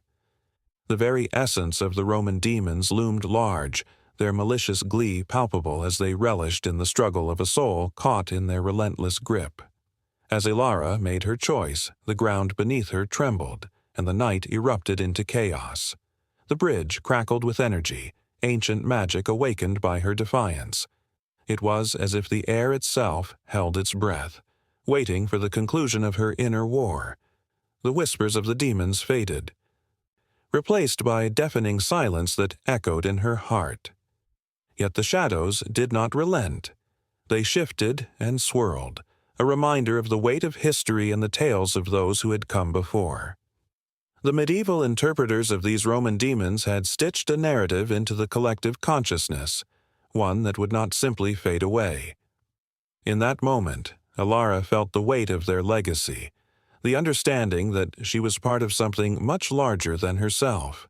The echoes of the past had merged with her reality, and the demons, once only stories, had taken on a life of their own.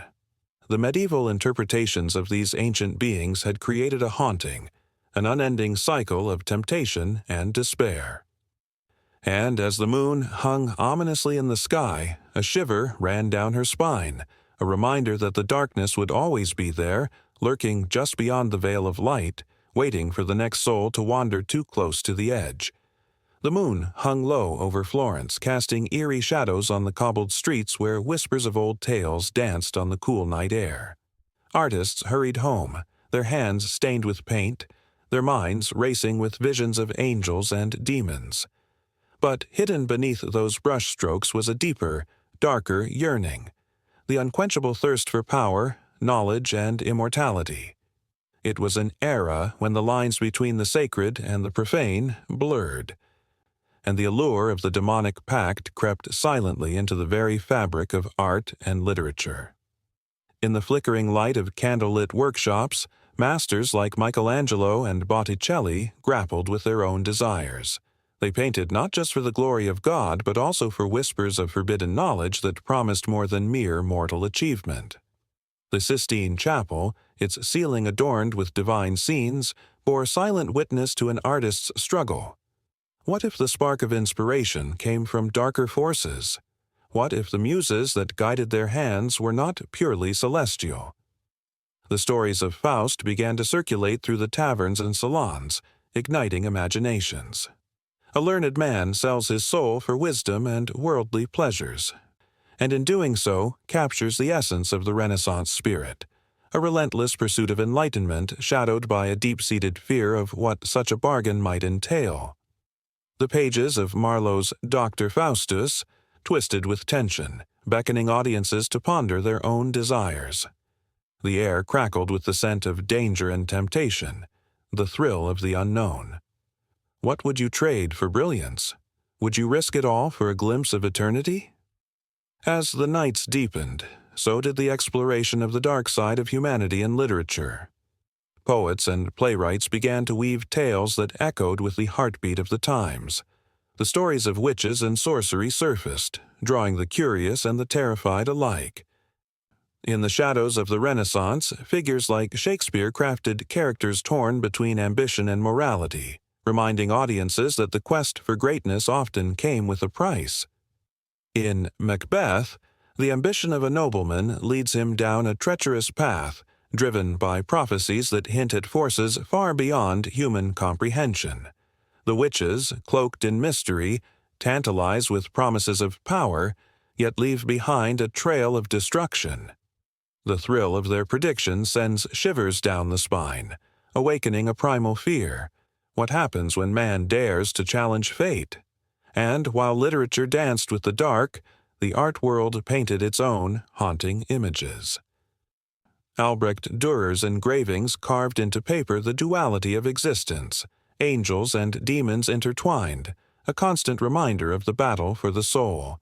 His work, infused with religious symbolism, was laced with hints of deeper desires, reflecting the inner turmoil of a society struggling with faith and ambition. The tension was palpable. Every stroke of his chisel echoed a lingering question: was salvation worth the sacrifice? In the dim light of candlelit salons, discussions grew fervent as patrons and artists debated the nature of the soul. Was it not possible, they whispered, that redemption lay within grasping the very forces deemed forbidden? The allure of knowledge, the power to transcend human limitations, these were temptations too strong to resist. The Renaissance was not merely a rebirth of art and learning. It was a revival of ancient beliefs in the occult, a fascination with what lay beyond the veil. Then came the haunting figures of the Italian Renaissance, those who flirted openly with the devil in pursuit of greatness. The name Machiavelli circled like a storm cloud, his work The Prince not just a handbook for rulers, but a chilling manifesto that suggested the ends justified the means. The idea that cunning and ruthlessness could lead to power sent shivers down the spines of many. Was it not the very essence of a pact with darker forces? Even the paintings themselves seemed to murmur secrets, their subjects locked in expressions that betrayed their inner struggles. Leonardo da Vinci's The Last Supper captured the moment of betrayal, a visual representation of the ultimate demonic pact, selling one's soul for 30 pieces of silver. Judas's face, shrouded in shadow, spoke not only of treachery but of the timeless conflict between loyalty and ambition. Each figure in that sacred space bore the weight of their choices, a reflection of the eternal struggle between light and darkness. As the Renaissance unfolded, the specter of the demonic pact loomed larger. Artists began to depict infernal visions, skillfully blending the divine with the damned. Hieronymus Bosch painted bizarre worlds of sin and temptation, capturing the chaos of a soul ensnared by its desires. His fantastical landscapes filled the imaginations of those who gazed upon them, a chilling reminder of the consequences of surrendering to one's basest instincts. The temptation to gaze longer, to explore deeper, was irresistible, as viewers found themselves entranced by the vivid colors and surreal forms that told stories of damnation and desire. And so, the Renaissance continued to unfold, a tapestry woven with threads of beauty and horror, joy and despair. It was a time when the quest for knowledge and artistic expression collided with darker impulses, igniting a flame that would burn brightly through the ages. The artists and writers, driven by a vision that transcended the ordinary, became both creators and seekers, forever challenged by the darker whispers that echoed in their minds. In the murmur of the city, the tales of the demonic pact intertwined with the lives of those who dared to dream. The Renaissance was not merely an era of rebirth, it was a period of reckoning, where the thirst for greatness forced men and women to confront the shadows lurking within. The choices made in the pursuit of glory rippled through time, leaving behind a legacy filled with beauty and darkness, each artist a testament to the eternal struggle between creation and destruction, light and shadow, and thus the stage was set for the next act, an exploration of how these haunting echoes would resonate in the hearts and minds of those who followed, forever altered by the seductive pull of the demonic pact. In a dimly lit tavern, the air thick with the scent of wood smoke and ale, a nervous hush settled over the patrons. The flickering candlelight cast shadows that danced ominously on the walls, whispering secrets of turmoil and fear. Outside, the wind howled like a restless spirit, echoing the inner conflicts of a world teetering on the brink of change. It was here, amidst the clinking of tankards and murmurs of uncertainty, that the battle between light and dark began to unfold. A struggle not just for power, but for the very souls of men. As the clock struck midnight, an urgent voice pierced the gloom. Martin Luther, a monk with a heart heavy with conviction, stood resolute, his face as pale as the parchment on which he had written his 95 theses. He had seen the church's gilded facade, the promises of salvation that floated like ghosts, only to reveal a rotting core beneath.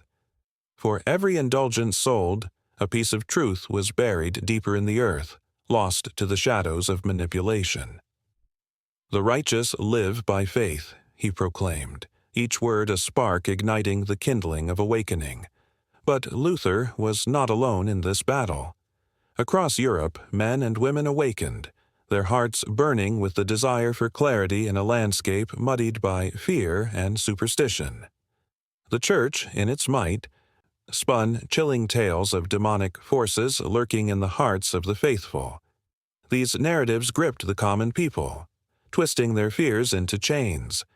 They were told that sin was a beast lurking just beneath their skin, ready to pounce at the slightest misstep. The very thought of hellfire and eternal damnation was enough to send shivers down spines, leading many to seek refuge in the very institution that shackled them. In England, a fire ignited in the heart of Thomas Cranmer, who dared to challenge the narratives that shadowed the Church.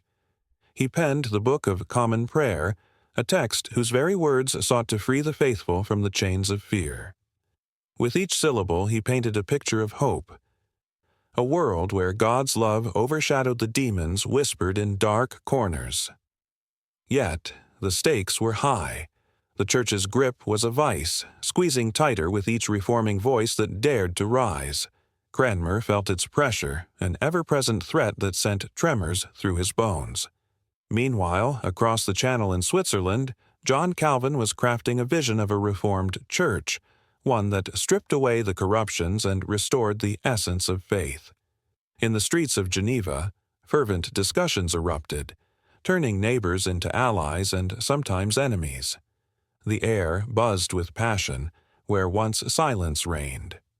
Calvin's followers, emboldened by the promise of a pure faith, marched into battle against the specters of a church that had turned the sacred into a marketplace.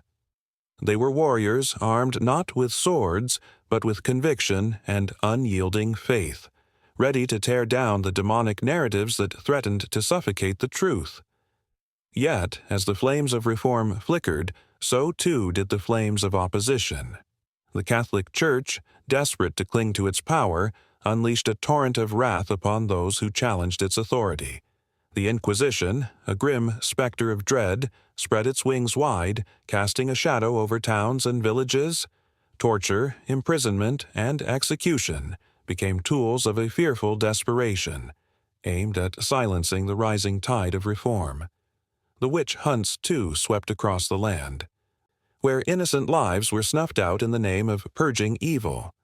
In these dark times, the notion of demons transformed from mere narratives into haunting realities for those labeled as heretics.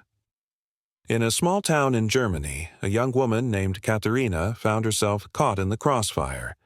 Her voice trembled as she spoke of the visions that danced in her mind, visions that hinted at the divine. Yet the authorities twisted her words into a tale of possession. She watched, helpless, as her neighbors turned their backs, fear gnawing at their hearts. The very essence of faith that had once united them now became a weapon wielded against her. The Church's dark narrative seeped into the cracks of community, dividing families and turning trust into suspicion. Katharina became a symbol of the innocent crushed under the weight of fearful tales. As the tide of reform raged on, the printing press emerged as an unexpected ally. Its wheels turned tirelessly, churning out pamphlets and books that spread the revolutionary ideas far and wide. The clattering sound of movable type echoed in the hearts of believers, igniting a fire that could not be extinguished. Luther's words reached the ears of the peasant class, stirring a rebellion that would inspire generations. They rose not only against the Church, but against the demonic narratives that sought to keep them in chains, to keep them small and afraid. It became a movement driven by a shared belief that they could reclaim their destinies from the shadows. The battle lines were drawn, but the struggle was far from clear-cut. The Reformation was a tempest of emotions, a whirlwind that stirred not just the soul of Christianity, but the very foundations of society. As reformers forged ahead, they grappled with their own doubts and fears. Were they truly agents of divine will, or were they merely puppets of their own desires? The voices of dissent echoed louder, but so did the voices of doubt, each striving to drown out the other. In this cacophony of belief and disbelief, the line between light and dark began to blur. In the quiet corners of monasteries and homes alike, prayers were offered not just for guidance, but for courage. The people sought refuge in faith, yearning for a glimpse of truth that would pierce through the fog. They longed for a narrative that would spare them from the grasp of terror and grant them peace. The struggle against demonic narratives was not merely a battle of words, it was a fight for identity, for a sense of belonging in a world that felt increasingly alien. The air crackled with tension as reformers clashed with the powers that sought to suppress them. Every sermon delivered, every pamphlet printed, was a call to arms, urging the faithful to rise from the ashes of despair. The Reformation became a storm that swept across the land, its winds carrying with them a promise of rediscovery. The very essence of faith was reshaped, redefined, and reclaimed from the ruins of fear. And while the echoes of the past reverberated through time, the future remained uncertain. What lay ahead was a battleground where doubt and faith would face off, where the struggle against the shadows of falsehood would continue to rage. Each voice raised in protest served as a reminder that the fight against demonic narratives was far from over, and as the flames of reform flickered, they promised to illuminate the path toward a truth that remained just out of reach. The air crackled with anticipation as candle flames danced wildly in the drafty room, shadows flitting across the stone walls like phantoms of old. One could almost hear the heartbeat of history thrumming in the silence. In the thick of the 17th century, minds pulsed with curiosity, and the world was on the verge of transformation. The Enlightenment was a fierce storm gathering on the horizon, promising clarity but also threatening to drown the old beliefs that had long held sway over the hearts of men. This was the age when reason began to strip away the heavy veil of superstition that had cloaked society for centuries. Isaac Newton's laws unraveled the mysteries of the heavens, and the scientific method emerged as a beacon, illuminating the shadows of ignorance. With every tick of the clock, rational thought became a powerful ally against the spectral forces of fear and superstition that had dominated the human experience for so long. The echoes of witch trials, the cries of the damned, and the relentless grip of dogma began to falter in the face of cold, hard reason.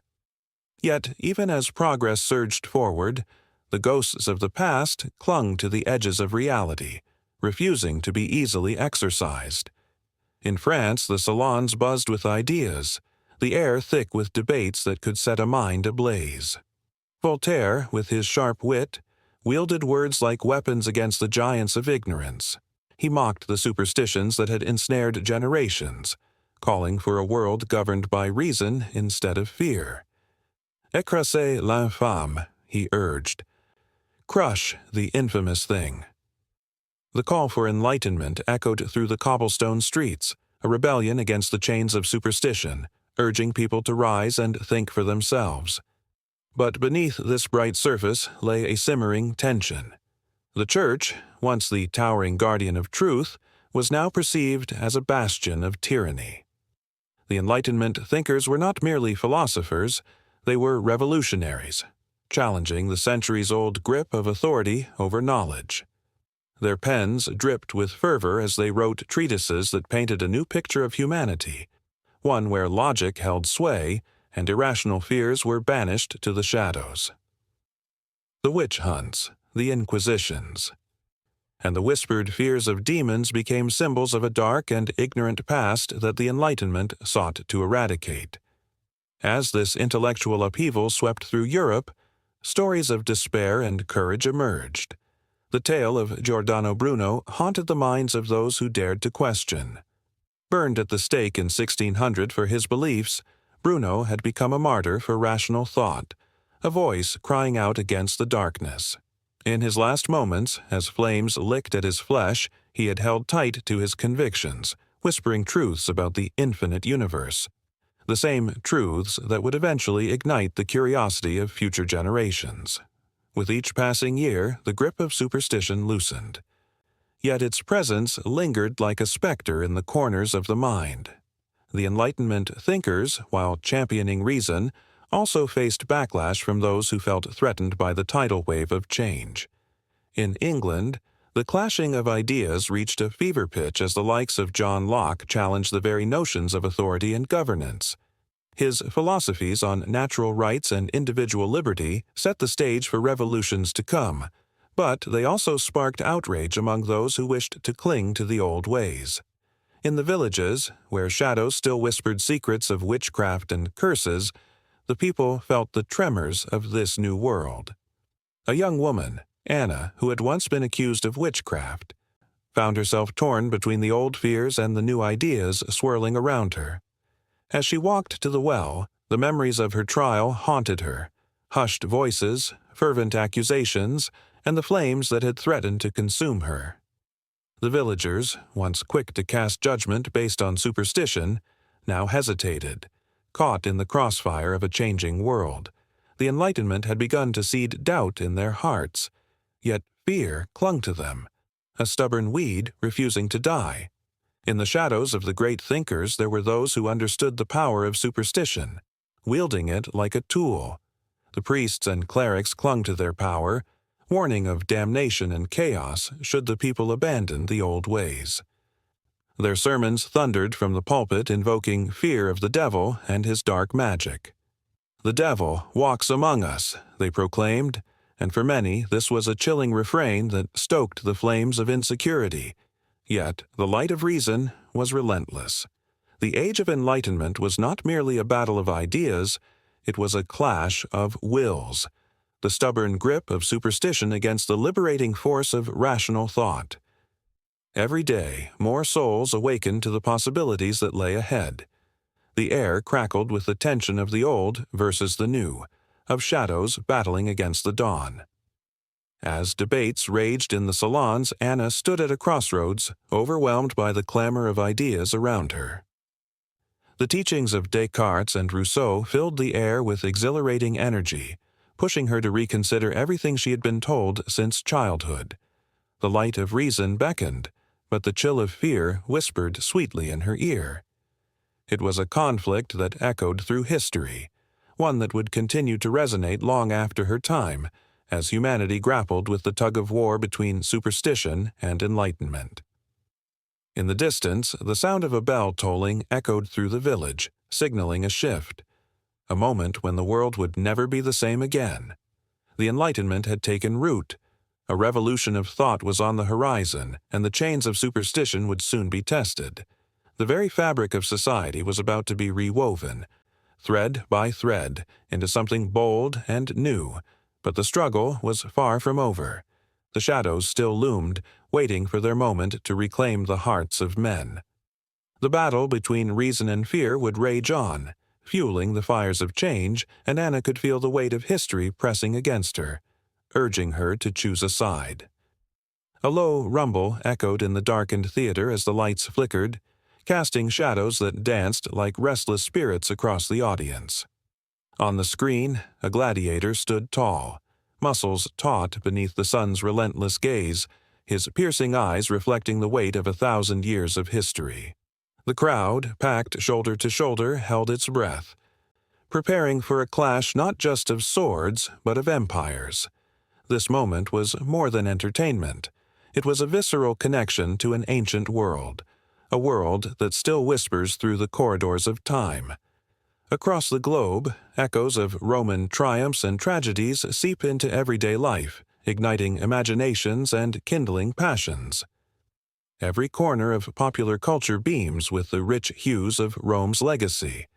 From the soaring arches of modern architecture to the intricate plots of films and television shows, the threads of Roman civilization weave through the fabric of contemporary society. The unmistakable power of Rome transcends centuries, pulsing along the veins of modern storytelling. The thrill of battle, the allure of power, and the complexity of human emotions are as compelling now as they were in the Colosseum.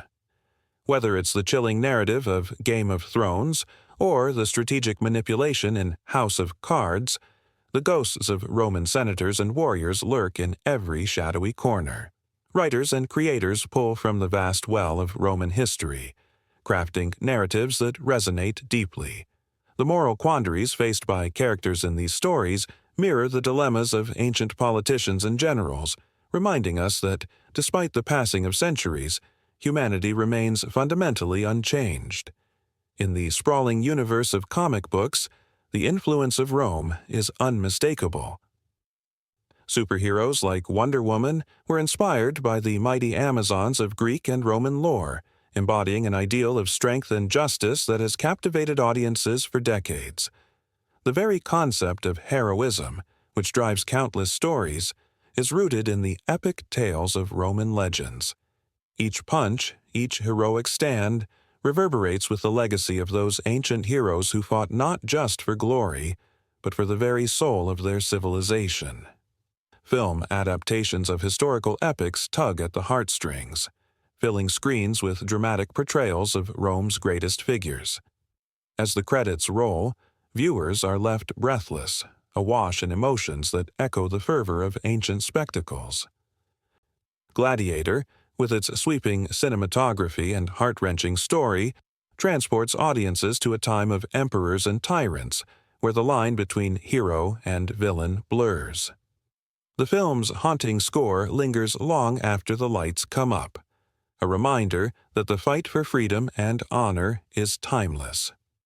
The whispers of the past also find their way into literary works, where authors draw inspiration from the political intrigues of Rome. In novels that explore power dynamics in modern settings, the shadows of Caesar and Cicero loom large. Writers skillfully weave tales that reflect the struggles of ambition and betrayal, mirroring the very essence of Roman history. A well-planned betrayal can echo through time, reminding readers that the thirst for power can lead to both glory and ruin. Even in the realm of video games, the Roman influence is palpable. Epic battles, intricate strategies, and the rise and fall of civilizations are just a click away. Titles like Total War Rome immerse players in a world where they can build empires or crush their enemies, feeling the weight of history on their shoulders. With each decision made, gamers experience the tension of leadership, much like the senators and generals of ancient Rome faced as they plotted their next moves on the grand stage of life and death. Traveling through the corridors of time, it becomes evident that the Roman legacy is not confined to history books or dusty museums. It breathes life into our modern experiences, weaving itself into the stories we tell and the emotions we feel. From the way we craft our narratives to the ideals we aspire to, the fingerprints of Rome are everywhere. The Roman holiday, with its intricate mosaics and pillared temples, seems to glow a little brighter as travelers gaze upon the remnants of a civilization that laid the groundwork for much of what we cherish today. Social media, too, has become a modern Colosseum, where individuals clamor for attention and influence, echoing the political maneuvering of ancient leaders. The struggle for relevance, fame, and power is as fierce as any gladiatorial match. The thrill of engagement is palpable. And just as the citizens of ancient Rome cheered for their champions, today's audiences rally for their influencers and leaders, creating a vibrant tapestry that connects the past with the present. Even fashion has bowed before the grandeur of Rome. Designers draw inspiration from the flowing drapes of togas and the intricate details of armor. Runways become modern-day amphitheaters, showcasing styles that pay homage to the elegance and power of Roman aesthetics. Each garment tells a story, a thread connecting the beauty of ancient craftsmanship to contemporary creativity. As the world spins forward, the legacy of Rome continues to captivate hearts and minds. Its stories of love, betrayal, valor, and ambition resonate through the ages, echoing in every piece of art, every note of music, every line of dialogue in a film. It serves as a reminder that we are not merely products of our time, but are part of a continuum that stretches back to the very foundations of civilization. And as the lights dim in the theater and the screen fades to black, the audience doesn't just leave behind a story, they carry with them the weight of history. The emotions stirred within them, the excitement, the fear, and the hope all ripple out into their own lives, just as the legacy of Rome ripples through time. It is a dance of humanity, a chorus of voices, all clamoring to be heard, all longing to leave a mark on the world, a testament to the unbreakable bond between the past and the present. As the saga of Rome steps effortlessly into the next chapter of its enduring tale. Under the shadow of the Colosseum, where echoes of roars and cheers still linger in the air, the spirit of ancient Rome intertwines with the pulse of modern society. Every stone of that grand amphitheater tells a story of glory and defeat, but beneath its beauty lies a thread of darkness, a fabric woven with the archetypes of evil that haunt humanity across generations. The haunting whisper of these myths sends chills down the spine as the figures of the past resurface in contemporary lives, reminding us that evil wears many faces. The stories of Roman gods and goddesses are not mere tales of old. They are blueprints etched into the collective conscience of society. A figure like Janus, the two-faced god, symbolizes the duality of human nature, one side reflecting benevolence, the other lurking with malevolence. The modern world has its share of Januses wandering through the streets, people who wear smiling masks while harboring dark intentions. Their presence sends shivers through the crowd, a reminder that evil can often masquerade as good. Consider the myth of Medusa, whose gaze could turn the bravest warrior into stone. Today, we see the Medusa archetype in individuals wielding power as a weapon. In boardrooms and political arenas, their ruthless ambition leaves a trail of shattered dreams and broken spirits. When they smile, the world rejoices. When they strike, it gasps. It is a chilling reflection of how power can corrupt, transforming the innocent into victims of circumstance, frozen in fear, much like those who dared meet Medusa's eyes. And what of the malevolent goddess, Eris, who thrived on chaos and discord? Her spirit is alive and well in the social media wars of today, where each post, tweet, and comment can incite outrage or spark conflict. The seeds of division bloom rapidly, spreading like wildfire across digital landscapes. People, once united, now find themselves pitted against one another, feeding the very chaos Eris once reveled in. It's a contemporary dance of destruction, reminding us that evil doesn't always wear a crown. Sometimes it simply logs in. The legend of Nero looms ominously, a tyrant so steeped in cruelty that he played his lyre while Rome burned. His legacy haunts the powerful today, politicians and leaders who, in moments of crisis, choose self-indulgence over compassion. The world watches as calamities unfold, and yet, like Nero, some remain indifferent, lost in their personal symphonies of excess. The flames of suffering crackle all around them, but they are too consumed by their desires to even notice. The haunting specter of Nero stirs in the shadows, a warning of what can happen when power is divorced from responsibility. In the labyrinth of Roman mythology, we find the figure of Bacchus, the god of wine and revelry, embodying the darker side of pleasure. His intoxicating allure tempts many down perilous paths, leading to addiction and despair. The siren call of excess is ever present in today's society. Alcohol, drugs, and fleeting pleasures that promise happiness but often lead to destruction. The party rages on, with Bacchus whispering sweet nothings, while lives slip through the cracks, lost in a haze of euphoria and regret. Then there's the tale of the Furies, relentless avengers who pursued wrongdoers with an unyielding ferocity. Their spirit echoes in the modern quest for justice, where the line between right and wrong blurs. Vigilante justice surfaces in the form of social movements, with people taking matters into their own hands, sometimes crossing the fragile line into extremism. The Furies remind us of the dangers that accompany righteous anger, as they wield their vengeance without mercy, driven by an insatiable hunger for retribution. As the ancient myths resurface in the theater of modern life, they reveal an unsettling truth. The archetypes of evil are deeply embedded in the human experience. Greed, envy, power, and vengeance, these emotions fuel the narratives of both past and present. The heroes of old fought against these dark forces, but who will stand against them today? In the quiet moments when night envelops the city, the stories whisper through the air, weaving a tapestry of dread. The tales of Roman gods and monsters are not merely relics of a bygone era. They are mirrors reflecting the darkest corners of humanity's heart. The echoes of their laughter and their tears linger in the minds of those who dare to listen.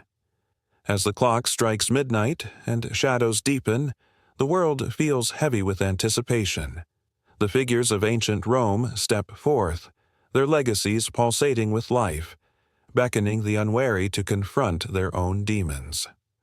The stories are unfinished, the battles unresolved, leaving a lingering tension that keeps the heart racing. It's a reminder that while history may seem distant, the struggles of the past are woven tightly with the threads of the present, creating an unbreakable bond. In the silence of an empty street, where the only sound is the whisper of the wind, a figure can be seen, an echo of the past, a reminder of the evil that lurks within us all.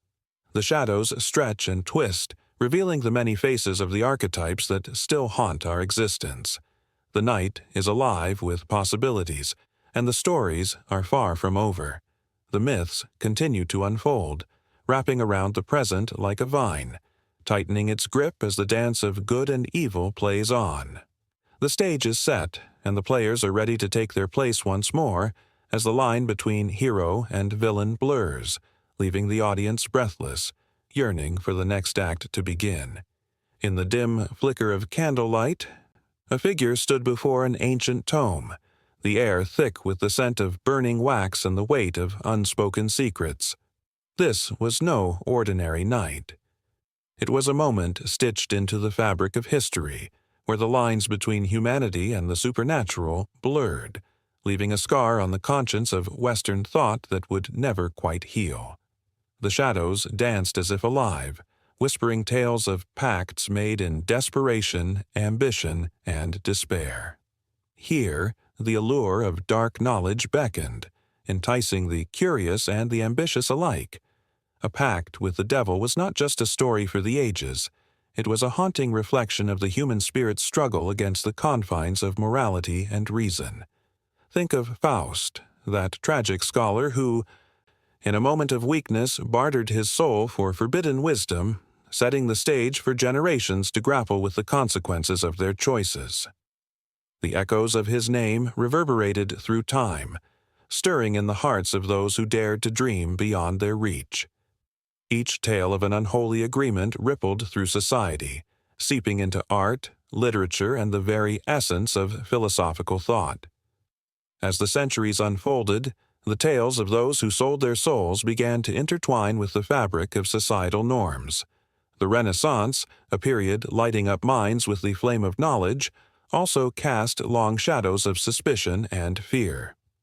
Artists and thinkers like Michelangelo and Machiavelli tread carefully between brilliance and madness, knowing that the fine line between genius and insanity could easily lead one to make a fateful choice.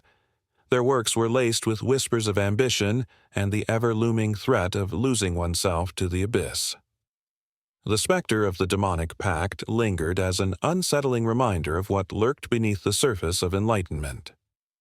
In the 17th century, the Enlightenment promised reason and rationality, but beneath this veneer of progress, the age-old temptation slithered silently through the minds of many. The writings of philosophers like Descartes and Spinoza grappled with existence and morality, often brushing against the edges of the dark bargains made by those who came before. The specter returned, reminding those thinkers that their quest for truth could lead them astray, begging the question, how far would one go to attain knowledge? The pounding of hearts echoed through the salons of Europe, where discussions danced dangerously close to the abyss of despair. The notion of the pact was no longer confined to the pages of forbidden books. It spilled into the lives of common folk who whispered the names of witches and warlocks in fear and fascination.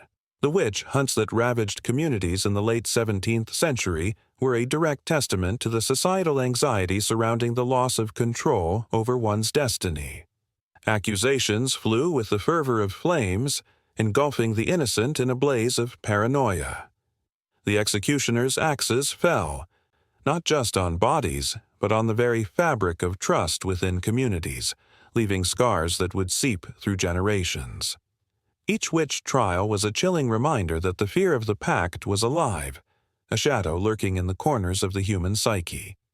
As the Industrial Revolution rolled in, bringing with it the promise of modernity, the whispers of the demonic pact morphed yet again.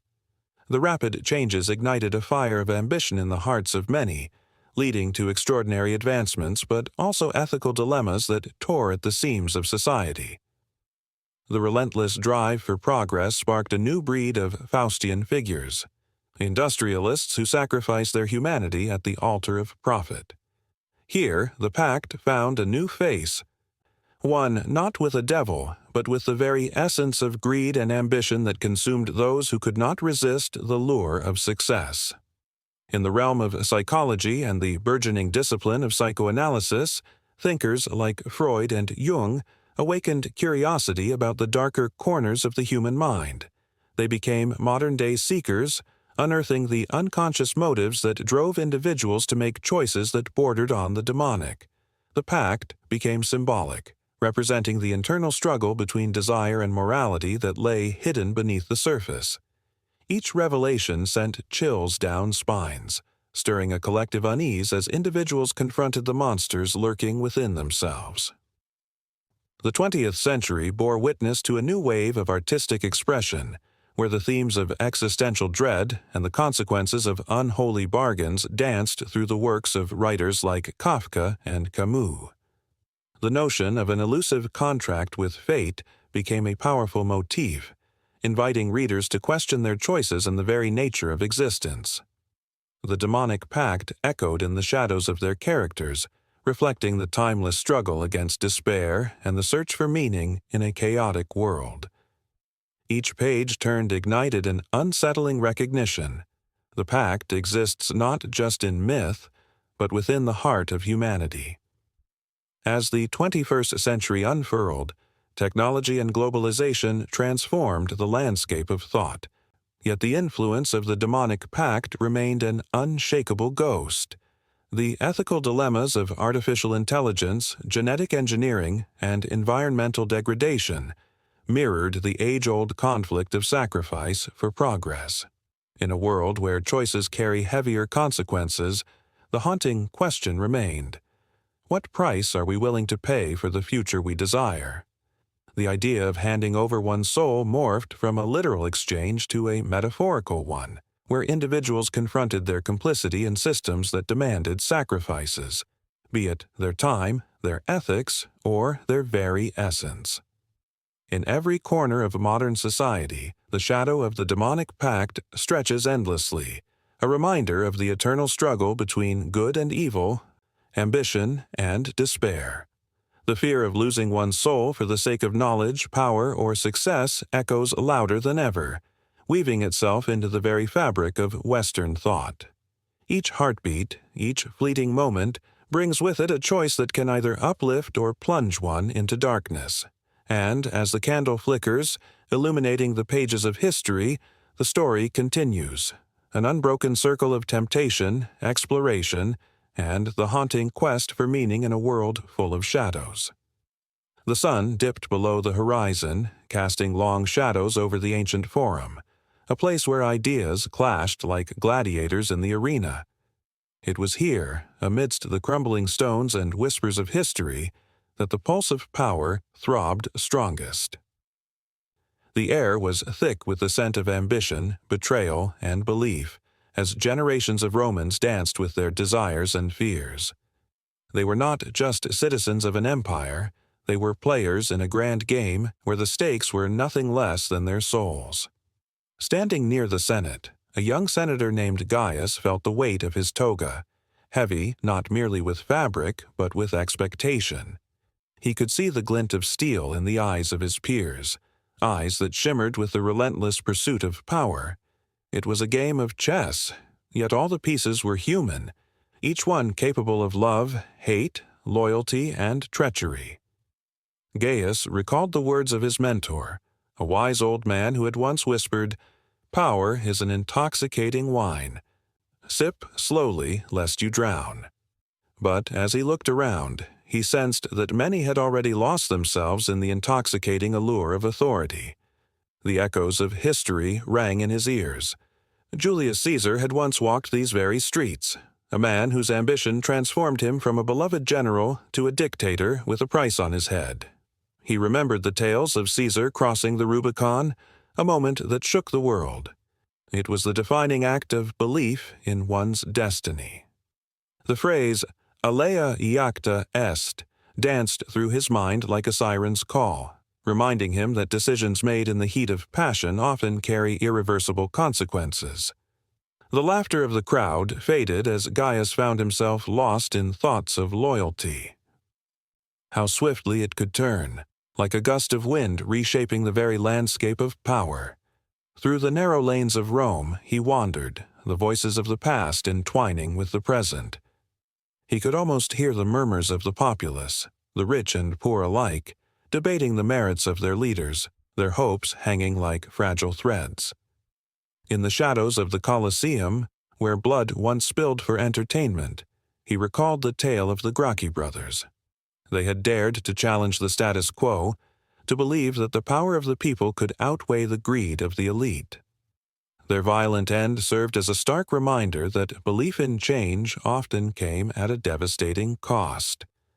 As he strolled further, the grandeur of the Palatine Hill loomed above him, a stark reminder of the imperial power that once thrived in every marble column and golden facade. Gaius felt a chill creep up his spine as he imagined the lavish banquets held within those walls. They feasted while the cries of the poor echoed outside, a jarring contrast that shaped the very fabric of Roman society. It was here that he realized belief could be both a weapon and a shield. For the rulers, it was a tool to mold the masses, to convince them that they were part of something greater than themselves. Yet, for the oppressed, it was a flicker of hope, a light in a darkened world. In his restless wanderings, he stumbled upon the ruins of the Temple of Jupiter, where the faithful once gathered to offer sacrifices, their belief woven into the very stones. Gaius remembered stories of emperors who claimed divine lineage, their power bolstered by the belief that they were gods among men. It was a dangerous game, one that led to the fall of many. He could almost hear the whispers of the Vestal Virgins, their silent vows echoing the price of faith and the fragility of power. What did it mean to believe? Was it merely a shield, or could it inspire true change? The mood shifted as twilight deepened into night, and a gathering storm began to brew, rumblings of discontent among the people. Gaius felt the tension crackling in the air, a palpable charge that reminded him of the days leading up to the fall of the Republic. The stories of Sulla's reign of terror loomed in his mind, a vivid image of power transforming into ruthless tyranny. The masses were restless, their belief shaken, and Gaius recognized the fragile thread binding them to their leaders. He found himself grappling with an unshakable truth. Power without belief was a house of cards, ready to collapse at the slightest breeze of rebellion. As the first drops of rain began to fall, Gaius sought shelter beneath the portico of the great basilica. Here, surrounded by columns that had withstood the test of time, he felt a flicker of hope in the storm of uncertainty. He recalled the story of Cicero, a champion of the Republic who had fought for the voice of the people against the tide of tyranny. Cicero's belief in justice sparked a fire that resonated across the ages. Yet he too was a victim of the very power he defended, a reminder that even the noblest intentions could be drowned in the flood of ambition. The storm grew more intense, lightning illuminating the darkened sky, casting shadows that danced like specters on the walls. Gaius found himself at a crossroads, the path before him fraught with dangers and uncertainties. He could almost hear the voices of the ancestors, echoing their struggles and triumphs. Would he be a messenger of change or a pawn in the game? The weight of history pressed down on him, each decision rippling through time like a stone cast into a pond. In that electrifying moment, the realization hit him. Power is not merely wielded. It is earned through belief, trust, and sometimes sacrifice. The streets of Rome thrummed with life, the voices of the past mingling with the hopes of the present, reminding him that every choice he made would not only shape his destiny, but the fate of many. The storm raged on, but within Gaius, a fire ignited, a belief in the possibility of a brighter future, even in the darkest of times.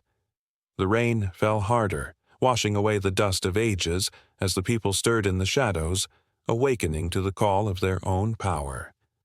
Gaius stepped out, no longer just a senator, but a harbinger of change, ready to face the storm and the multitude that sought to reclaim their voices. The echoes of history surrounded him, a powerful reminder that belief, when ignited with passion, could reshape the very foundations of a world teetering on the brink. The next chapter awaited, brimming with promise as the night deepened and the stakes rose higher than ever before.